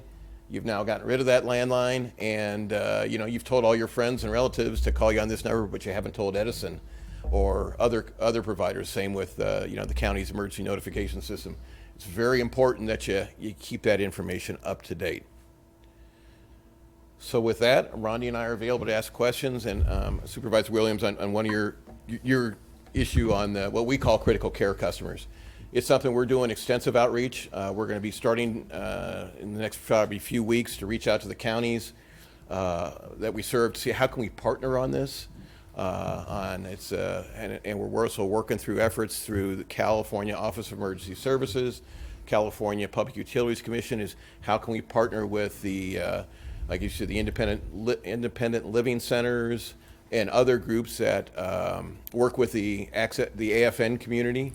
So we're going to be, like I said, soon reaching out to the county to figure out how can we collaborate to identify these customers, and you know, can we even share information? Because I'm sure the county has some information that we don't have, and vice versa. So we're, you know, there's obviously some legal and regulatory and privacy challenges around that, but we're working to address that.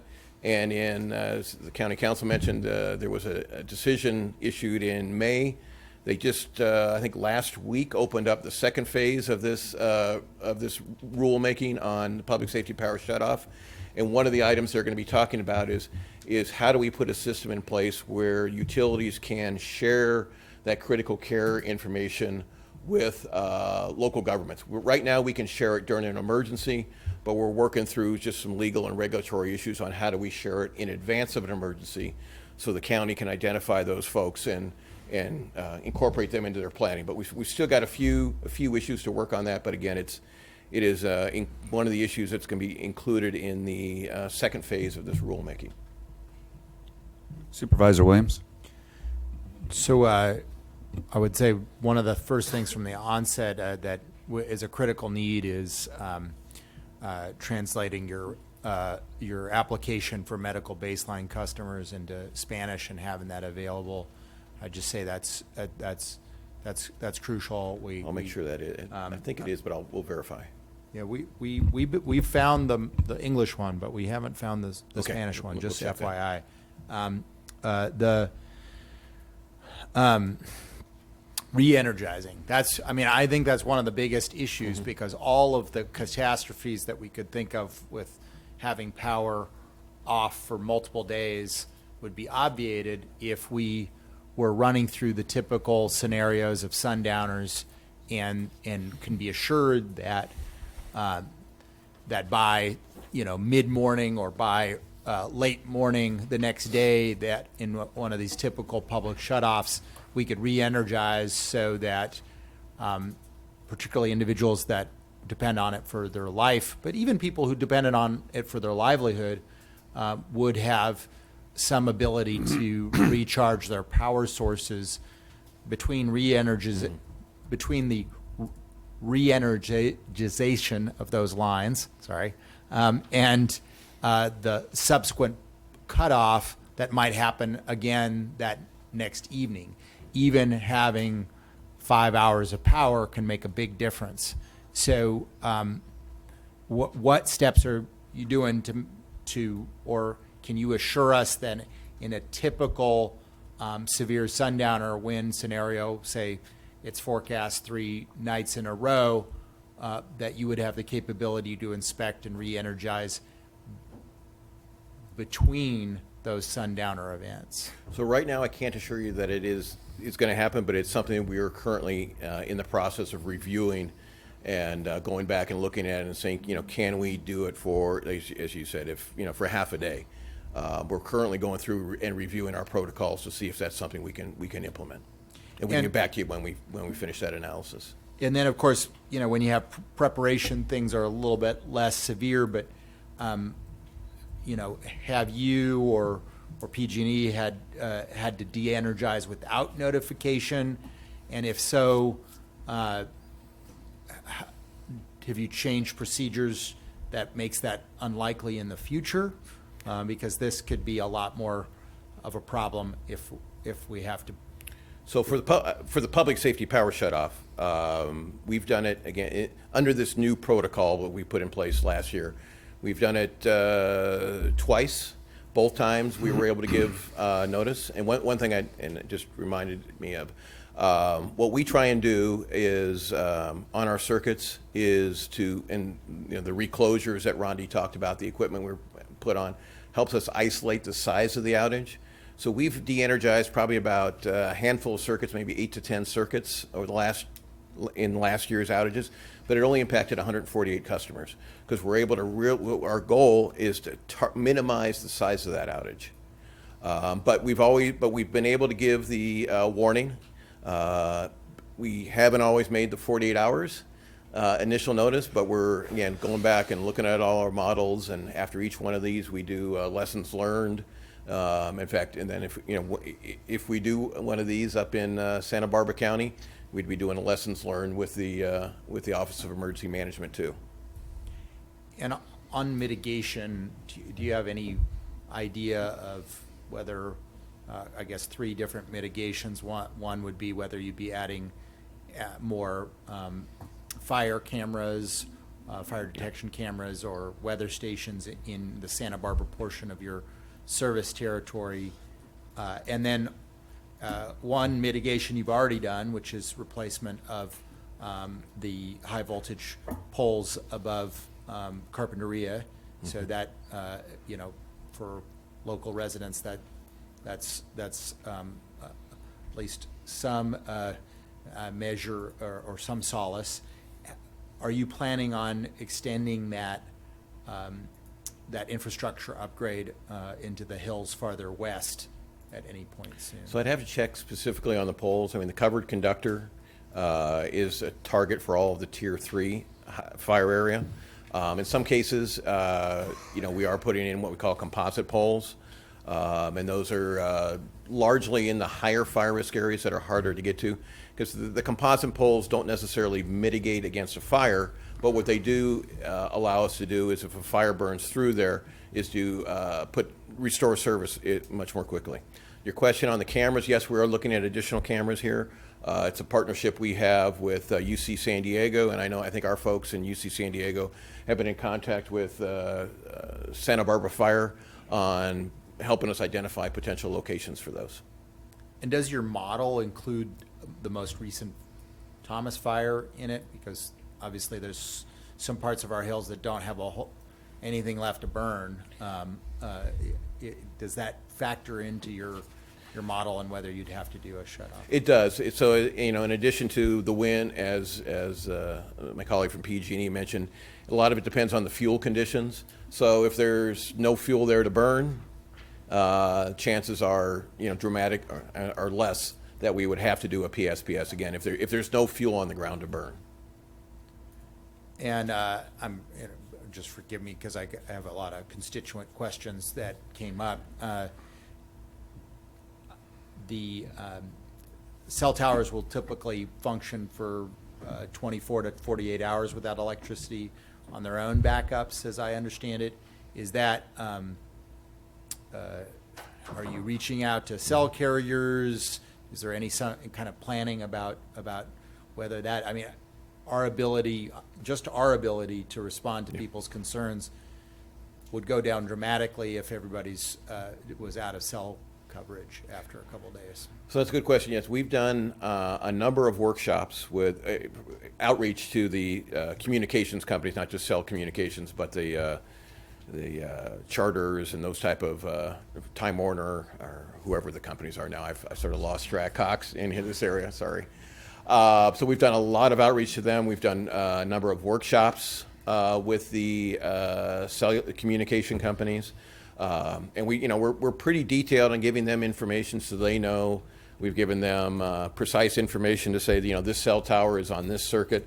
So when they get the notification that the cell tower is out, then they can enact their emergency plans. And does community wildfire protection plan areas also factor into your analysis? These are areas like, for instance, Montecito does vegetation clearance regularly through their CWPP. Does that factor in? So yeah, again, I think that gets back to the our vegetation program, and then what are the ground conditions? What are the fuel conditions that are on the ground? And I can guess the response on this one just based on my own experience, but you probably know more about the weather patterns that would trigger this. Someone that has a breathing device, which they use for nighttime sleep, and they asked would the typical power outage occur during the day or night, and I would say probably evening, right? Early night is when you get the big sundowners, and so it would be probably a concern to this constituent that we should flag, right? Yeah, and it's something we're looking into. As your question about backup generation, it's something we're looking into. So that's can you tell us anything different about how you're going to, or more detailed on how you're going to handle outreach to make sure you get everybody signed up that should be medical baseline customers, and what procedures you go through to make sure that they won't face a life-threatening situation because of a power shutoff? And my suggestion to both you guys is bus ads. Maybe, good point. I really think that the ability to, you got to reach everybody, right? And I think that's one more additional. So in Spanish as well as in English. So our outreach to those customers begins with the medical professionals that prescribe these pieces or put them on these pieces of equipment. Also with the providers of those equipment, so that they help us promote that program. But as I mentioned, we're looking at partnering with Cal OES, Public Utilities Commission, on how we do this at a statewide level, and then we're going to be working with all of the counties that we serve to see how on a local level we can help promote, people to sign up for, if they're qualified, sign up for what we call critical care or medical baseline, as well as, promoting, making sure you've updated your customer contact information. Because we see that as, it's got to be a partnership, as Rondi mentioned and a colleague from PG&E mentioned. It relies on people self-registering. And I appreciate one of your colleagues going to Carpinteria and meeting with several governments down in Carpinteria that we also attended. They seem to describe the procedure with the medical baseline customers as kind of like a funnel, where you start notifying all of them and need to create a plan for each one of them. And that you go down it, do you have a family member or then some service to evacuate or some other way of doing it. And then you end up with a small universe of people who don't have resources and are in a particularly, threatening situation because of prolonged power outages. In those cases, are you going to be offering those folks transport or backup generation? So we're looking into generation. It's a program we're just starting to look at. As far as transport, it's something we typically do not do. What we've done in the past is if we find a resident that does need transportation, with information we would share with the the county or the city in which they reside. And maybe just a little bit more detail on, so that you're not doing or what I heard from PG&E is you're not doing cooling centers, but you're doing community something centers. And what are those for? So those are, it's a program we don't have in place right now. It's a program we're going to be putting in place later this year, next year. I can't remember if we call it a resiliency center or a resource center, but it's in areas where there is going to be an outage. We're working with local governments, with schools and other nonprofits to identify facilities. And it's where people can come charge their phone. We've actually procured, I think, 6 or so mobile charging vans that we would roll out if there was a public safety, large-scale public safety power shutoff, and that's something we would coordinate with the county on. County would know where the outages are happening. Something we'd coordinate with the county on where do you think these should be deployed. And those are just sort of the temporary, come plug in your phone, get some information, get some water. But then we're working on a longer-term program with these community resiliency centers that would be targeted in areas potentially to be impacted by PSPS. But we got to make sure that they're potentially not going to be impacted, or if they are going to be impacted, they've got backup generation. So it's a complicated process, but it's something we've got a team working on. Well, this is going to be challenging, and we'll try to do our best to help notify folks and spread the word on the medical baseline. And I guess we'll be passing out a lot of applications. Well, and as Rondi said, we appreciate the work that we've done with the county so far. I think I got to go back on my notes, but Santa Barbara County a year and a half ago was the first county we met with on this public safety power shutoff. I don't know, year and a half ago or so. The time flies by on this. But again, we appreciate what the partnership we've had with the county in the past, and look forward to building on that partnership. Thank you. All right. There cannot be any other questions. Just one question. There are. Okay. Just one Supervisor question. Hart. How long is it estimated for the infrastructure hardening work in Santa Barbara County to take? I have to check in Santa Barbara County. Our goal is 2025-ish on the first phase of this. Long time. Throughout our, yeah, it is. Supervisor Adam and then Supervisor Hartman. Well, I want to call up Chief Hartwig and ask him about how he's doing getting some control burns going. But while he's coming up, I just want to say, a lot of this is our fault. We keep talking about climate change is the total cause of this thing, but I think we should look in the mirror. We don't like control burns. Oh, come on up. We don't like cattle grazing very much, and we don't like fire breaks, and we even don't like grading roads in rural areas in a lot of places. And so, I think we have to take responsibility for having contributed to a lot of this buildup of fuels. So, what are we doing? How many fires are we going to have this year, and how many acres is in the queue? Thousands. We're going to do two. Two are scheduled. They're all both in the North County, and there'll be thousands of acres. We believe that the appetite statewide is much better now for putting fire on the ground as a way to reduce fuels. One of the easiest and best ways to do that, one of the best partners we have statewide working through CAL FIRE, is the ranges. Or rangers, range improvement, essentially range improvement districts, yeah. or areas, and using some farmlands and ranches as partners. Well, that's a bunch of cattle ranchers. Yes, right. Yes, sir. Yeah. Okay. But in the past, when we look at reducing fuels, there hasn't been much of an appetite, and I would say statewide, really directed by the state fire marshal and CAL FIRE. That has become more and more of a solution. And so we're working with CAL FIRE, and as you know, we're working with some ranches and ranchers right now in trying to use those, even looking at some areas in the South County to do that. Well, yeah, and that's the other question is, are we out there recruiting some of this tier 3 area to get fire underneath it so that it's got a long buffer away from the lines and stuff, and we take down that fuel load that's accumulated over the years. The Thomas Fire, there was a whole bunch of Thomas Fire that hadn't burned for 100 years.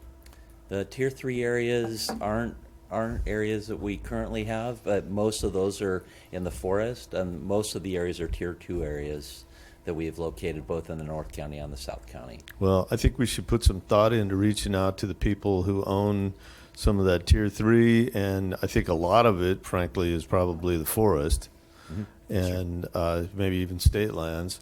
And we should be out there actively recruiting, putting fire on the ground underneath or adjacent to those lines, and that way we can save all this stuff, and there won't be the need to shut off this power. I'm telling you, this is a perfectly reasonable self-defense by these companies who are getting sued all up and down the state for these fires, which are unfortunate, and maybe there's some malfeasance of management there. I don't know, but I think that some of these things are our fault as well as a society. Maybe not our fault as a board, but as a society, we kind of decided that we were going to just do this experiment where we prevented a lot of through a lot of environmental rules and just wanting to protect everything all the time. And then we've got CEQA that makes it really difficult to do a lot of things. And so we've created this buildup of fuels, and so we have to go out there and take some actions to prevent this. Because, just speaking as a business, and I can't just move. So maybe if I could, I'd consider it. But I think there's going to be a lot of people that are operating businesses in the state of California. If this thing goes a few times a year for a couple of years, then this is going to be something that may push somebody to move their business out of state. It's certainly going to cost more money. We sit here and berate these guys because they're the evil corporation and make them pay for everybody's inconveniences and all of the things that we can anticipate that they're going to cause. Different people problems, and they are. I mean, it's a fact. But why is that? And it's because we're suing them. We're suing them, and so is everybody else. All the other jurisdictions are suing them, and we've created this buildup of fuels that creates these horrific fires, and you can't put them out.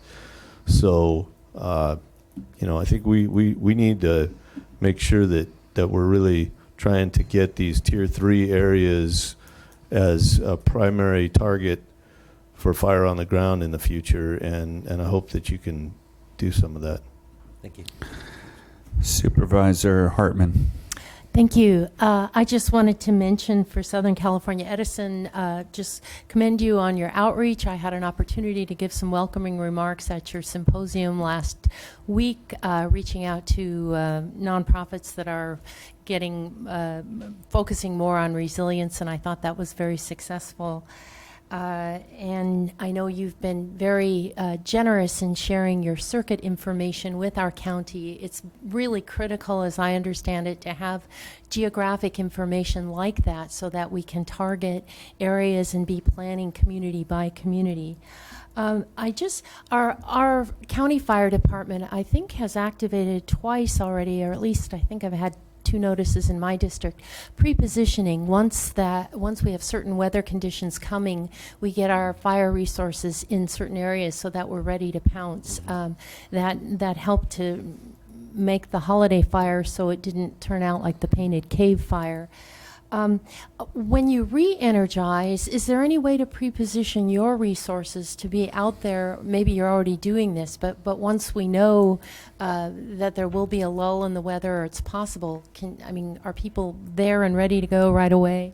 Yeah, so we go out before, as we mentioned, before we re-energize a line, we patrol it.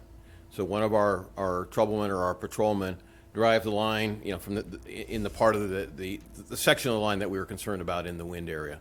Or actually, no, sorry, they patrol the entire line to make sure that there's no tree branches, metallic balloons, squirrels, or whatever else that have gotten into the line, or that there's no damage to the equipment. So before we re-energize a line, we patrol it to make sure there are no issues. Right, and you've got people out there the minute they can. Yeah. The conditions have changed. They're there. Right, and once the line is patrolled, it's a matter of minutes, if not seconds, before it's re-energized.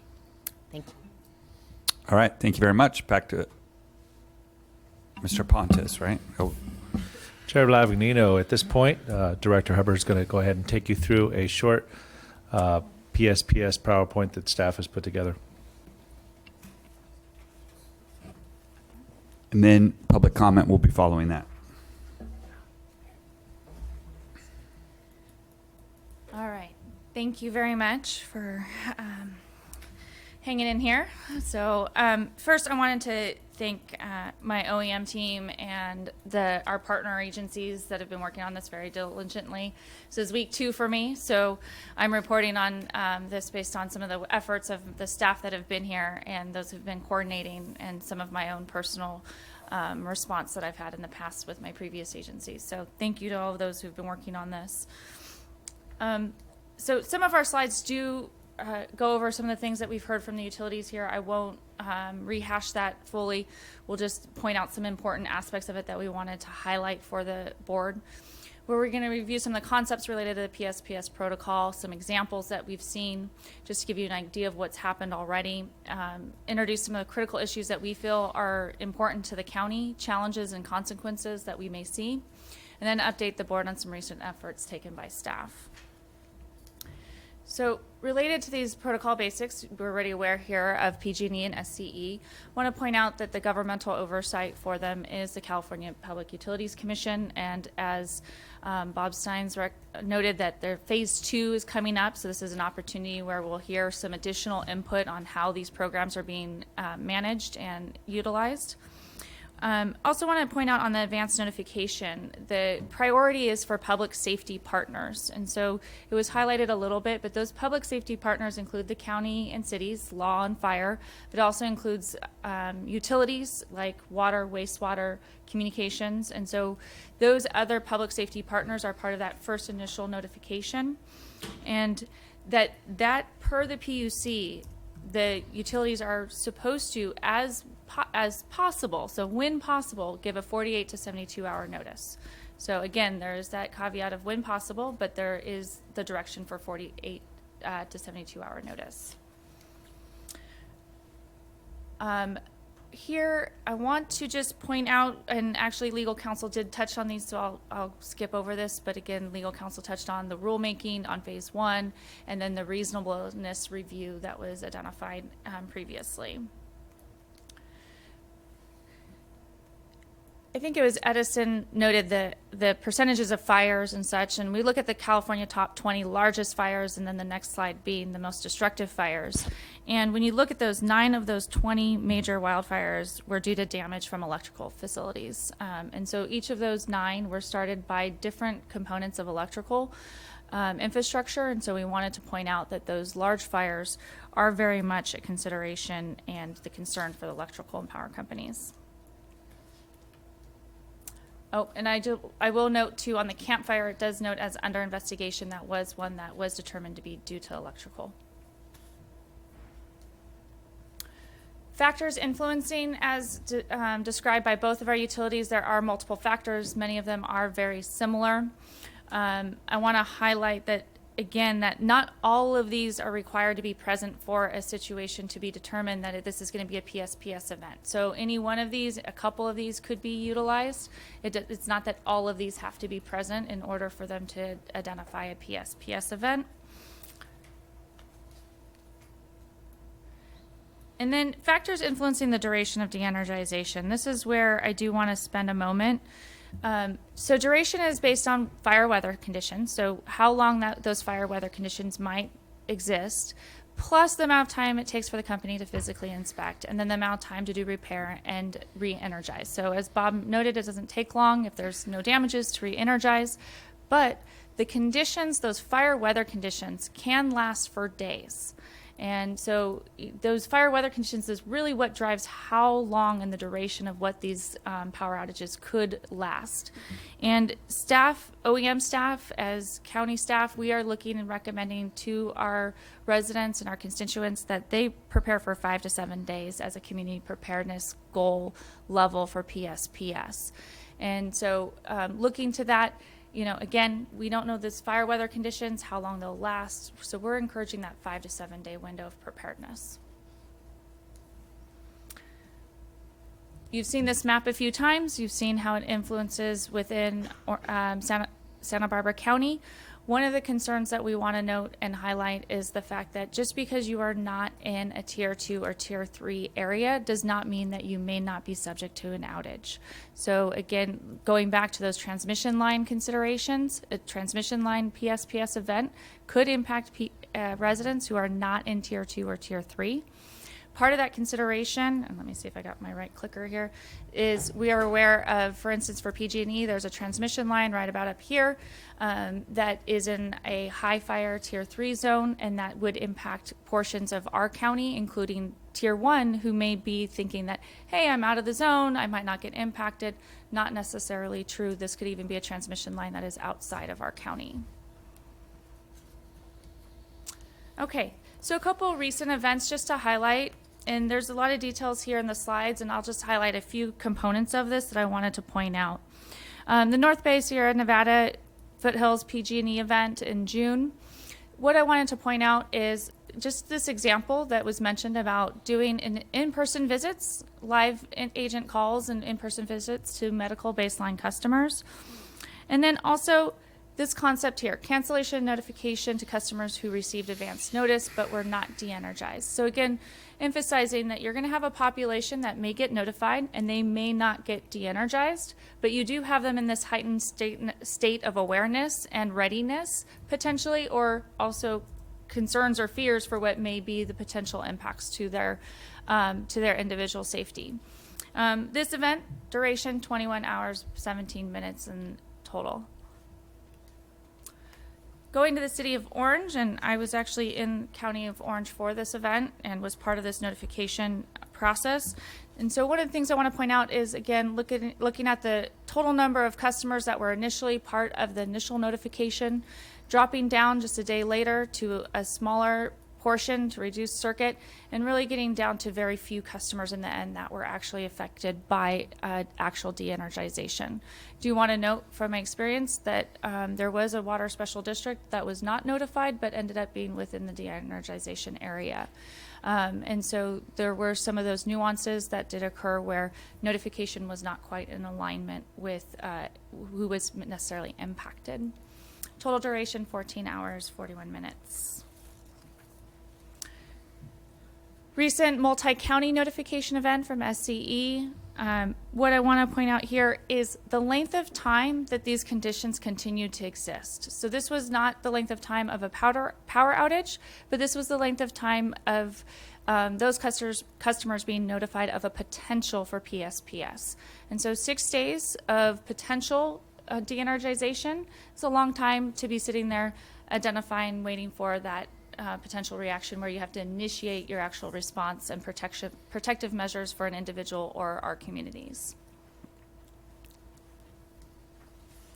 So moving into critical issues and challenges for our county. One, we want to highlight that this is not your typical power outage problem. This isn't the same as having a maintenance issue or related to a storm. The utilities are taking a proactive approach to shutting off power, actively deciding to shut off power. And the concept that our real concern comes down to is this possibility of a concurrent disaster. So we have a power shutoff and there's a wildfire at the same time. Again, power shutoff is to avoid the wildfires. It doesn't mean that they don't necessarily stop. We could still have that wildfire and also have the power shutoff. With that, we have concerns with response and notification capabilities and how that power shutoff may impact our ability to respond to any concurrent event that may occur. Critical issues and challenges. We won't know the final power outage area until it's actually happening. And so we get this notification from SCE or PG&E. They're giving us identified areas. A couple examples showed you how they continued to reduce the area, which is great. That's wonderful news. But until that actual de-energization happens, then we really get a real feel for how many people are impacted, especially when you think about in our community, we have a large hospitality community. Knowing how much is coming in and out of our hospitality community, that impact population can really change until we know when that actually occurs. Emergency medical shelter locations are limited potentially, and we're working with our Department of Public Health, who's here and can help answer some questions in regards to that. And per SCE, we'll continue to work forward on looking at additional opportunities for medical health support. But our traditional shelters that we may use for like fire evacuation, these might not be viable without generator power. And so we're doing research into this and looking at what facilities may or may not be good facilities for this type of event. Then when we talk about sheltering, we have to look at, is this an emergency? And American Red Cross will not set up emergency shelters or reception shelters per se for a PSPS event unless it's tied to a larger emergency. And so we would really have to look at how are we going to support these without American Red Cross? Is this local volunteers, staffing? Where do those resources come from? And we're continuing to work on these concepts, but it is something that's been identified to us from American Red Cross that this is not within their traditional shelter programming. This has been brought up a little bit here, but communication services, concerns for them being inoperable, limited, or overwhelmed. Challenges in the public to receive emergency alerts. We've met with some of the communications companies and they have some fairly good confidence in their systems. Some of our concerns then come on the public side. Do they have the capability to receive those alerts? Are their cell phones dying? Do they have power to their landlines, phones, those types of things?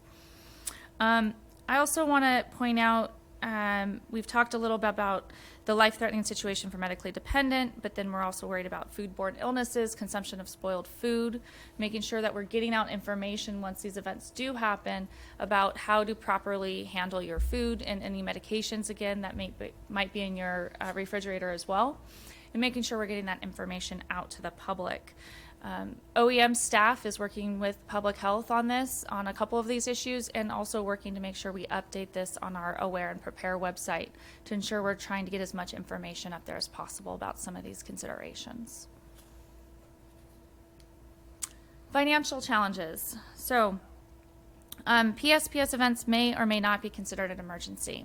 And so do these always or necessarily merit an emergency declaration? That's going to take some additional policy discussion and considerations, work with OES and other agencies who have worked on these issues.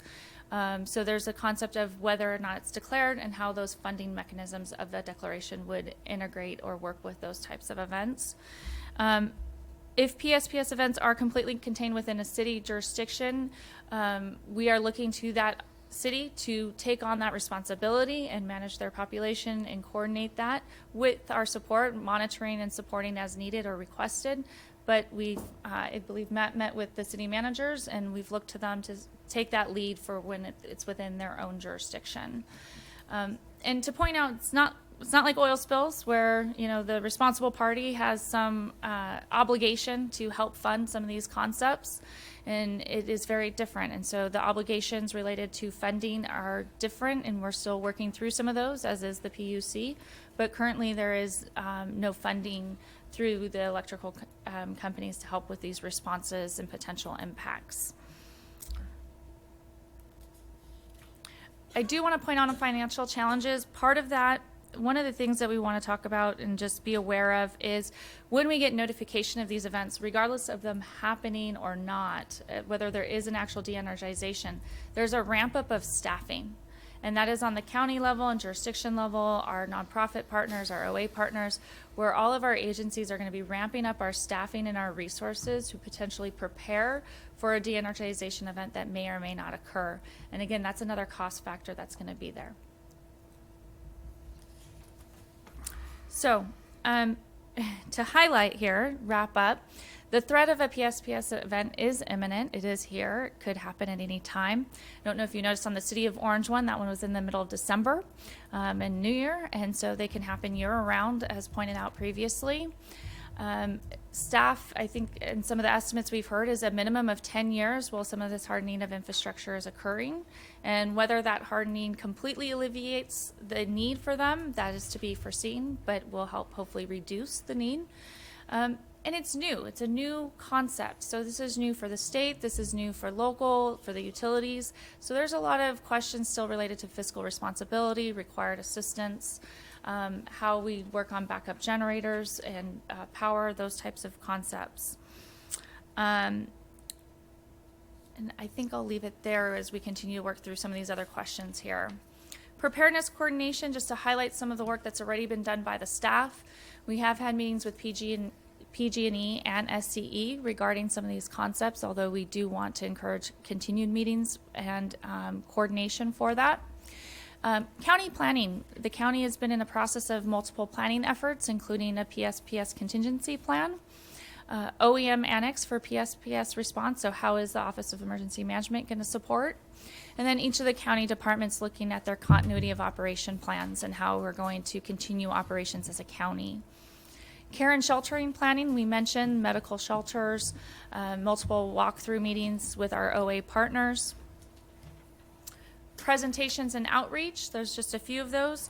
Really working on the outreach side right now on doing some additional materials that the OEM staff can provide, whether that's through Aware and Prepare, some brochures, definitely looking at the Spanish translations, currently working on some brochures and materials, finalizing that language, and those will definitely be translated.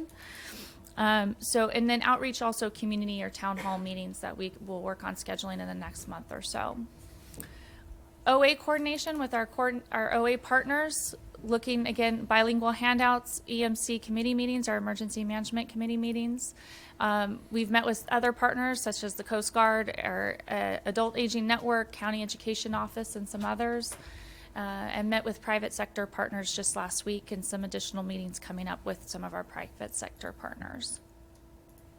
So with that, unless Matt has some additional notes. So, Mr. Chairman, members of the board, as you can see, we've had a lot of resources on this, and I just want to give a couple thanks out there to our county department heads that are all engaged and looking at their own internal operations to figure out if we have outages in those areas where we have county facilities and operations, what impacts we might have. So we've been engaged with everybody. There's been a few handful of departments that have really stepped up and really gone through a lot of planning efforts. I know that we have our Public Works representative here, Chris, here today to talk a little bit if there's any questions on traffic. I know that they've been working a lot on how to minimize traffic impacts throughout the operational area. Fire has been engaged. Our sheriff's team has been engaged on security and what happens when we lose power to some areas, as well as public health, looking at all the different thresholds in trying to maintain a safe and healthy population here. And I think our biggest challenge is understanding what's in each of these circuits and doing as much pre-planning as possible, and then putting that information into our GIS database so that we know when we get notified on these events, we know what's in those circuits, we know who to talk to, and can hit the ground running with that time before it's de-energized. And with that, I'd like to say, another thanks to Terry Nisich from our office, who's been working on trying to get the Already SPC website a little more up to date, a little more current with PSPS, and making sure that everything on there is bilingual. And our Yaneris from our Office of Emergency Management has been helping making sure we get all of that information in Spanish and English. So with that, we'd open it up to any other questions and move to the recommendations. Supervisor Hartman, and we still have public comment. Oh, well, I just wanted to ask about the circuits and how much, from my perspective, this is the first of a set of ongoing meetings over 10 years, if not longer. And we're, the first is the people who are on medical equipment, but vulnerable seniors and others who are threatened by heat, people who are disabled. Anyway, this will be a long sequence of both what we can do together as partners and then how we get communities to step up and care for each other. But I wanted to focus on that planning, GIS, understanding circuits and where they are, and whether you have that information or whether you need it, and what we or our partners can do to make sure that it is developed and that you can come back in a short period of time and tell us about. Thank you for the question, Supervisor Hartman, through the chair. So we do have all of the individualized circuits from the Southern California Edison jurisdiction, and our GIS specialist, Nancy, has been taking those and really working with public health with their information on our medical baseline or our sensitive needs population in those areas. So we have started that process. In PG&E, we have a portal that Mr. Daniels reported on that has some information in it. It's not as specific to the individualized circuits as we have got from PG&E, but it does provide us where the transmission lines are. So we're still working with them to make sure that we get everything we can from them in terms of those individual circuits so that we can do more planning, intense planning efforts in those areas. May I ask Mr. Daniels, can you get us that information?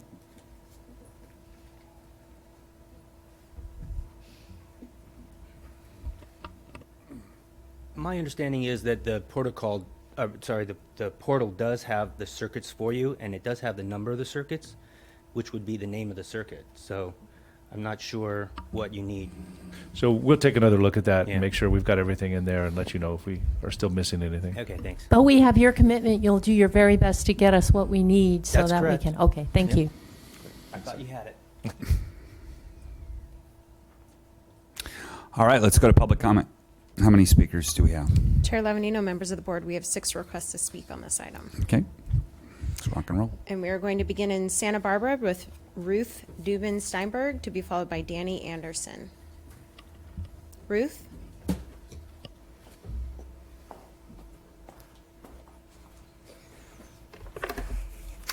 Good afternoon. First, I want to thank the Board of Supervisors for this opportunity to express some concern and offer a few recommendations on behalf of a community still recovering from trauma. on the issue of PSPS protocol, public safety power shutoff. I am Ruth Steinberg. I'm a licensed clinical social worker and director of Jewish Family Service, serving mostly an elderly population, many frail elderly. But I want to make sure everybody knows our services are open to all, not just Jewish clients. I also participate on the community wellness team through the County Department of Behavioral Wellness, formed after the Thomas Fire and debris flow disasters. We represent a number of mental health agencies and faith-based organizations. The professionals on this team serve a wide demographic from many, many walks of life. So while there are many things that we could discuss, I wanted to limit my points here to just two that I wanted to raise and related to PSPS. And that is, first of all, the crucial need, I think, and we think, for as much notice as possible to allow the community to try to prepare for this possibility. We really think that it takes time to prepare psychologically and emotionally for the likelihood or the possibility of this occurrence. You know, people mention 24 or 48, even 72 hours, but the reality is it takes quite a bit of time to prepare in many, many ways for this kind of understanding. While we certainly understand the necessity of these shutoffs, we also see that this could likely re-traumatize members of the community, and it's vitally important to address this now, and that's before there's a weather event, especially in view of a possibility of 5 or 7 day shutoffs being possible. And of course, the many, many issues arise. You know, we talked about those with medical needs, but really everyone in the community, many, many members of the community that suffered so much trauma in the last disasters, to really give them time. So that leads me to the second point, which is that outreach and access to information is so key, which a number of people did indicate. It's important to get the word out in a variety of ways, taking into account all the members of our community, including the frail, homebound population. So we therefore would urge the utilities to consider simple and direct TV and radio PSAs, for example, to help prepare the community in this way. Again, before there's a necessity for preparing in a hurry or under an emergency condition. September happens to be National Preparedness Month, so we believe to be prepared and not scared would be the order of the day. So I'm just urging you as a mental health professional representing my professional community to really consider this issue as we look forward to this possibility. Thank you so much for listening. Thank you. We are going to stay in Santa Barbara with Danny Anderson and then returning to Santa Maria with Jamie Diggs. Just point that way. Here you go. You're welcome. Good afternoon, everyone. My name is Danny Anderson. I'm the Executive Director of the Independent Living Resource Center. I have so much to say in only 3 minutes, so I want to start by saying that I can appreciate the reports talking about the best case scenario, a 21-hour, a 48-hour, whatever it may be. But we also heard to get ready for 5 to 7 days, and there are many people in our area who are not lucky like me. I have a very supportive family that lives 5 miles away. They'll come over, they'll set up a generator. I can have some place to go that's accessible. I'm the minority when it comes to that. When it comes to the community that ILRC serves, we have many low-income individuals with significant disabilities who live alone, can't drive, are dependent on paratransit, and we're very lucky here in Santa Barbara to have Easy Lift, but that's not so in all of our communities. That takes notice. 2 days is not enough notice. A week is what they need. So here I am at home. My power's going to go out. I can't breathe without a CPAP, and I can't get around even my home without a charged up wheelchair. You give me 2 days notice. I can't get a ride. Even if I could, where am I going to go? I can't go to a friend or a family's house. I don't have that. Even if I did, I probably couldn't get into their house. There's probably steps to get into it. I probably can't use their restroom. And I'm being told that hospitals are not the place to go. There's not enough room, and there may not be enough centers to accommodate everyone. This is not a matter of personal responsibility. This is more than an inconvenience. This is people's lives that we're talking about.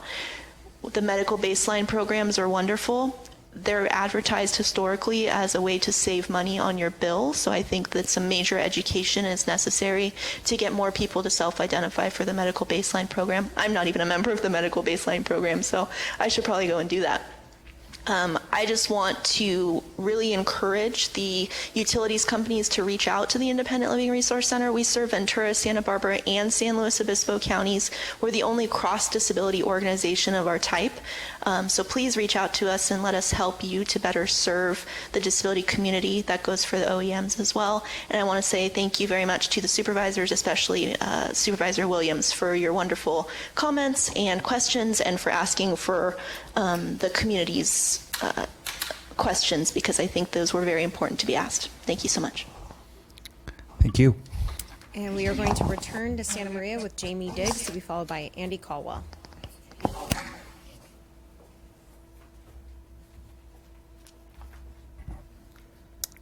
Hello, I'm Jamie Diggs. I'm the Partner Services Manager at the Food Bank of Santa Barbara County. Our CEO wasn't able to be present, so here I am.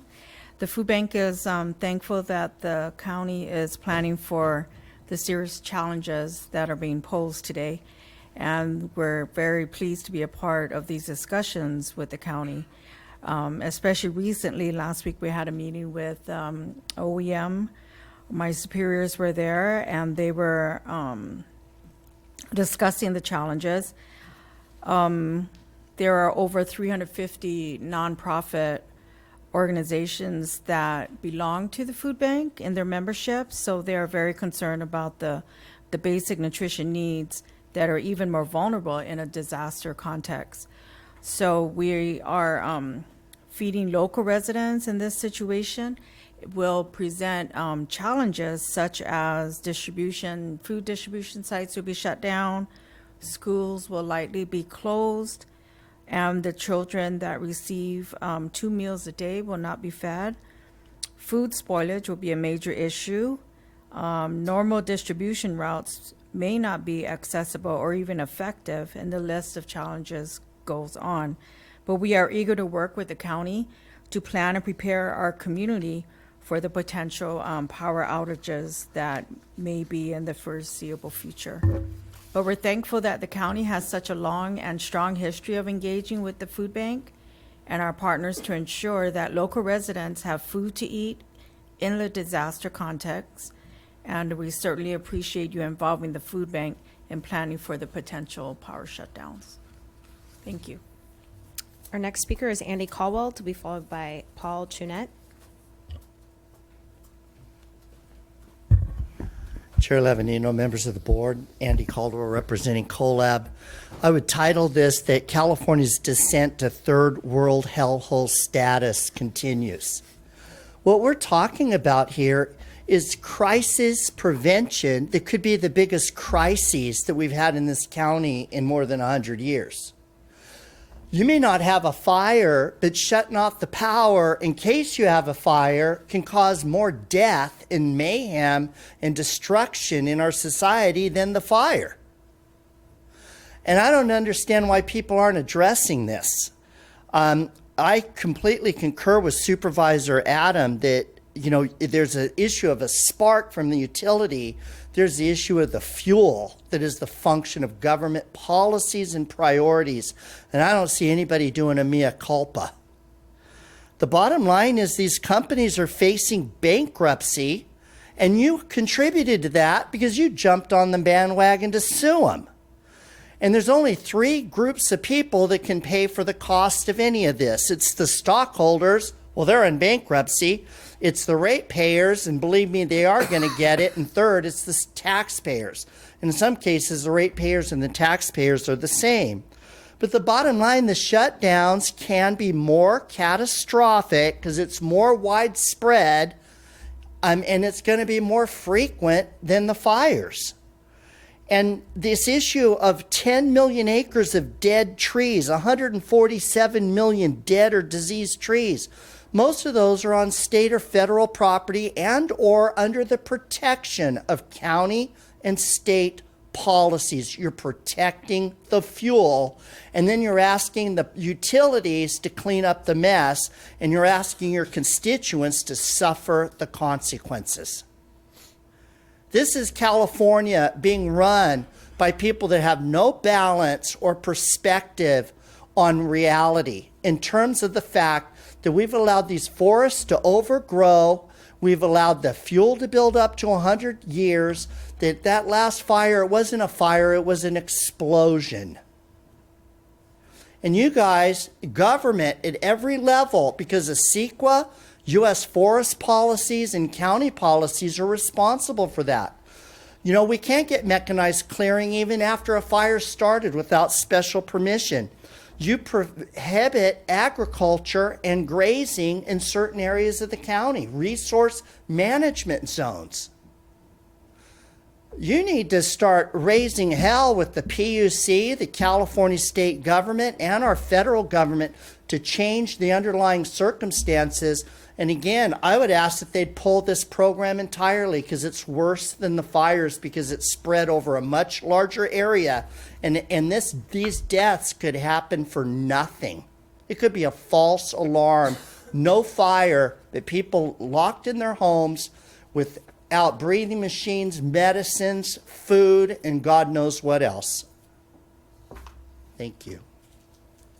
Our next speaker is Paul Chinette, to be followed by David Maislew. Chair Lavagino and members of the board, I am Paul Chunet, and I'm here today as the president of the Cuyama Community Services District Board. I want to be clear that I'm not opposed to any means that protects the loss of life and property due to wildfires. However, I believe that the public safety power shutoff disproportionately affects disadvantaged rural, remote communities, as in New Cuyama. The Cuyama Community Services District does not have the fiscal nor the human resources to deal with the negative impact of a long-term power shutoff. We do not have backup power supply for our wastewater plant, nor our raw water water pumps for our municipal water source. It is estimated that our wastewater plant will be out of commission in about 8 hours, and this may result in a sewage spill in a creek bed, causing major environmental damage. Furthermore, due to the remote location and lack of transportation serving, many New Cuyama residents have no alternative and will be forced to stay in their homes with no sanitary services. I find it troubling that Mr. Daniels with PG&E did not even address the other parts of Santa Barbara County that PG&E services. Our power does not originate from Moss Landing, but from Kern County, and is not provided by High Lines as the Moss Landing power supply comes in from the north, and it is by regular low kVA lines. So in closing, I am asking that the County of Santa Barbara and PG&E work with the Cuyama Community Services District to help negotiate and mitigate the severe consequences of a long-term power loss to the community of New Cuyama. We are appreciative and thankful that the Department of OEM did come out and brief us on the power shutoff. However, we reached out to, the Community Association reached out to PG&E, and we were told that they didn't have the resources to come out and speak with us. Thank you very much. And our final speaker is David Maislew.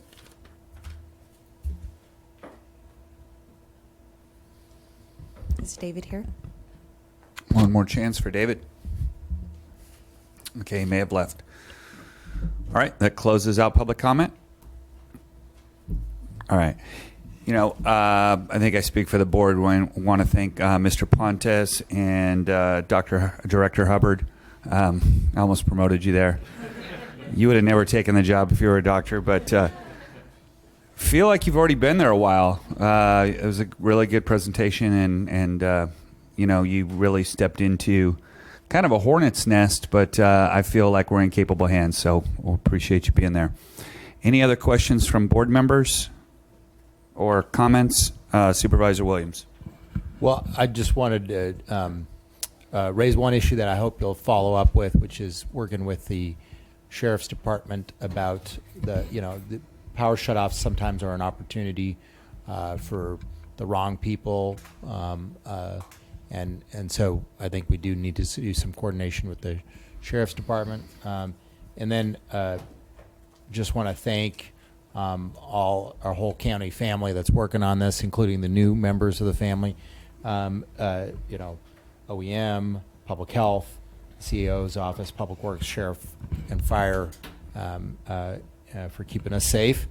And I don't know, maybe a suggestion that in the staff recommendation we actually bring this back, because I think there's a lot of issues like how much mitigation infrastructure work the utilities are going to make, that they have that information somewhere, but we'd like to hear it, you know, and then it sounds to me like they're attempting to get to a situation where they could repower on a typical sundowner between evenings, but I think further examination of that would be really warranted, as well as looking internally in our own community whether we're going to have enough of a network of cooling centers, since that sounds like that's going to be left up to our nonprofits or us.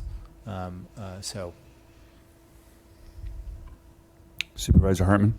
Oh, I just wanted to echo that. I don't know, 3 or 4 months. I mean, I think this is going to be a phased-in process, and we're, you know, starting with the most urgent first. I also am very grateful to Matt Pontus and all the county departments that are now thinking about this. I know Public Works and roads, just if it's dark and there's no power and there's, you know, people reminding people what the rules of the road are. So that's really important. I was holding office hours in Mesa Oaks recently, and 3 of the 15 people who were there have solar and battery, because the battery will enable houses to continue with their power. So I think this is a real opportunity to promote renewable energy, adoption of solar, battery storage, and then microgrids. I'm very glad that the county now is part of Monterey Bay Clean Power, working towards that, and part of the money that they generate will be reinvested into microgrids. And I think over the longer run, we need to be planning where those are most important, where they can do the most good soonest. So those are my comments. Thank you. All right. Can I get a motion? Do we need Supervisor Williams? I'll move staff recommendation with the amendment that we bring it back at a later date to get an update on some of the questions raised today. Second? Yeah.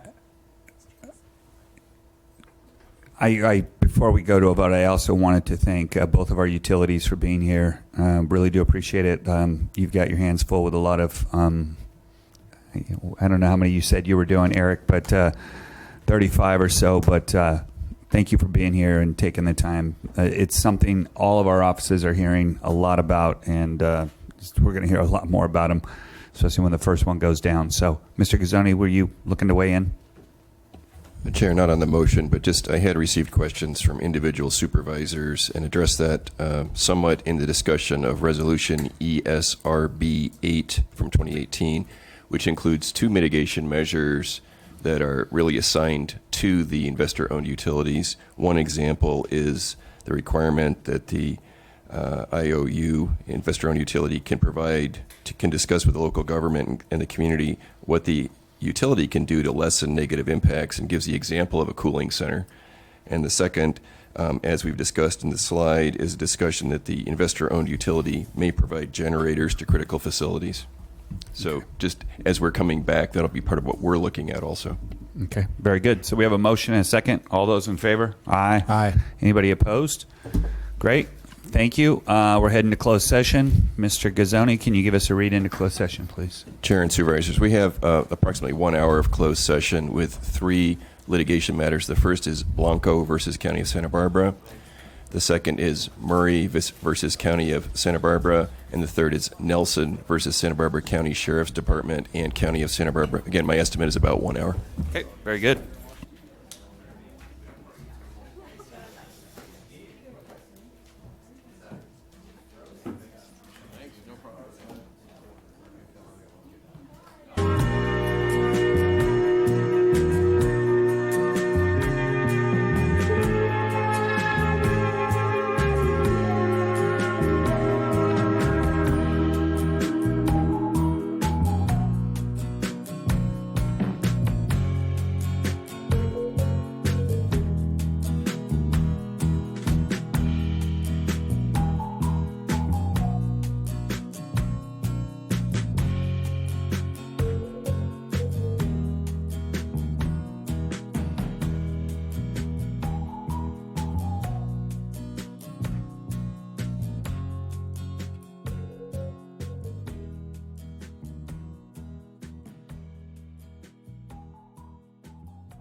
Out in the garden.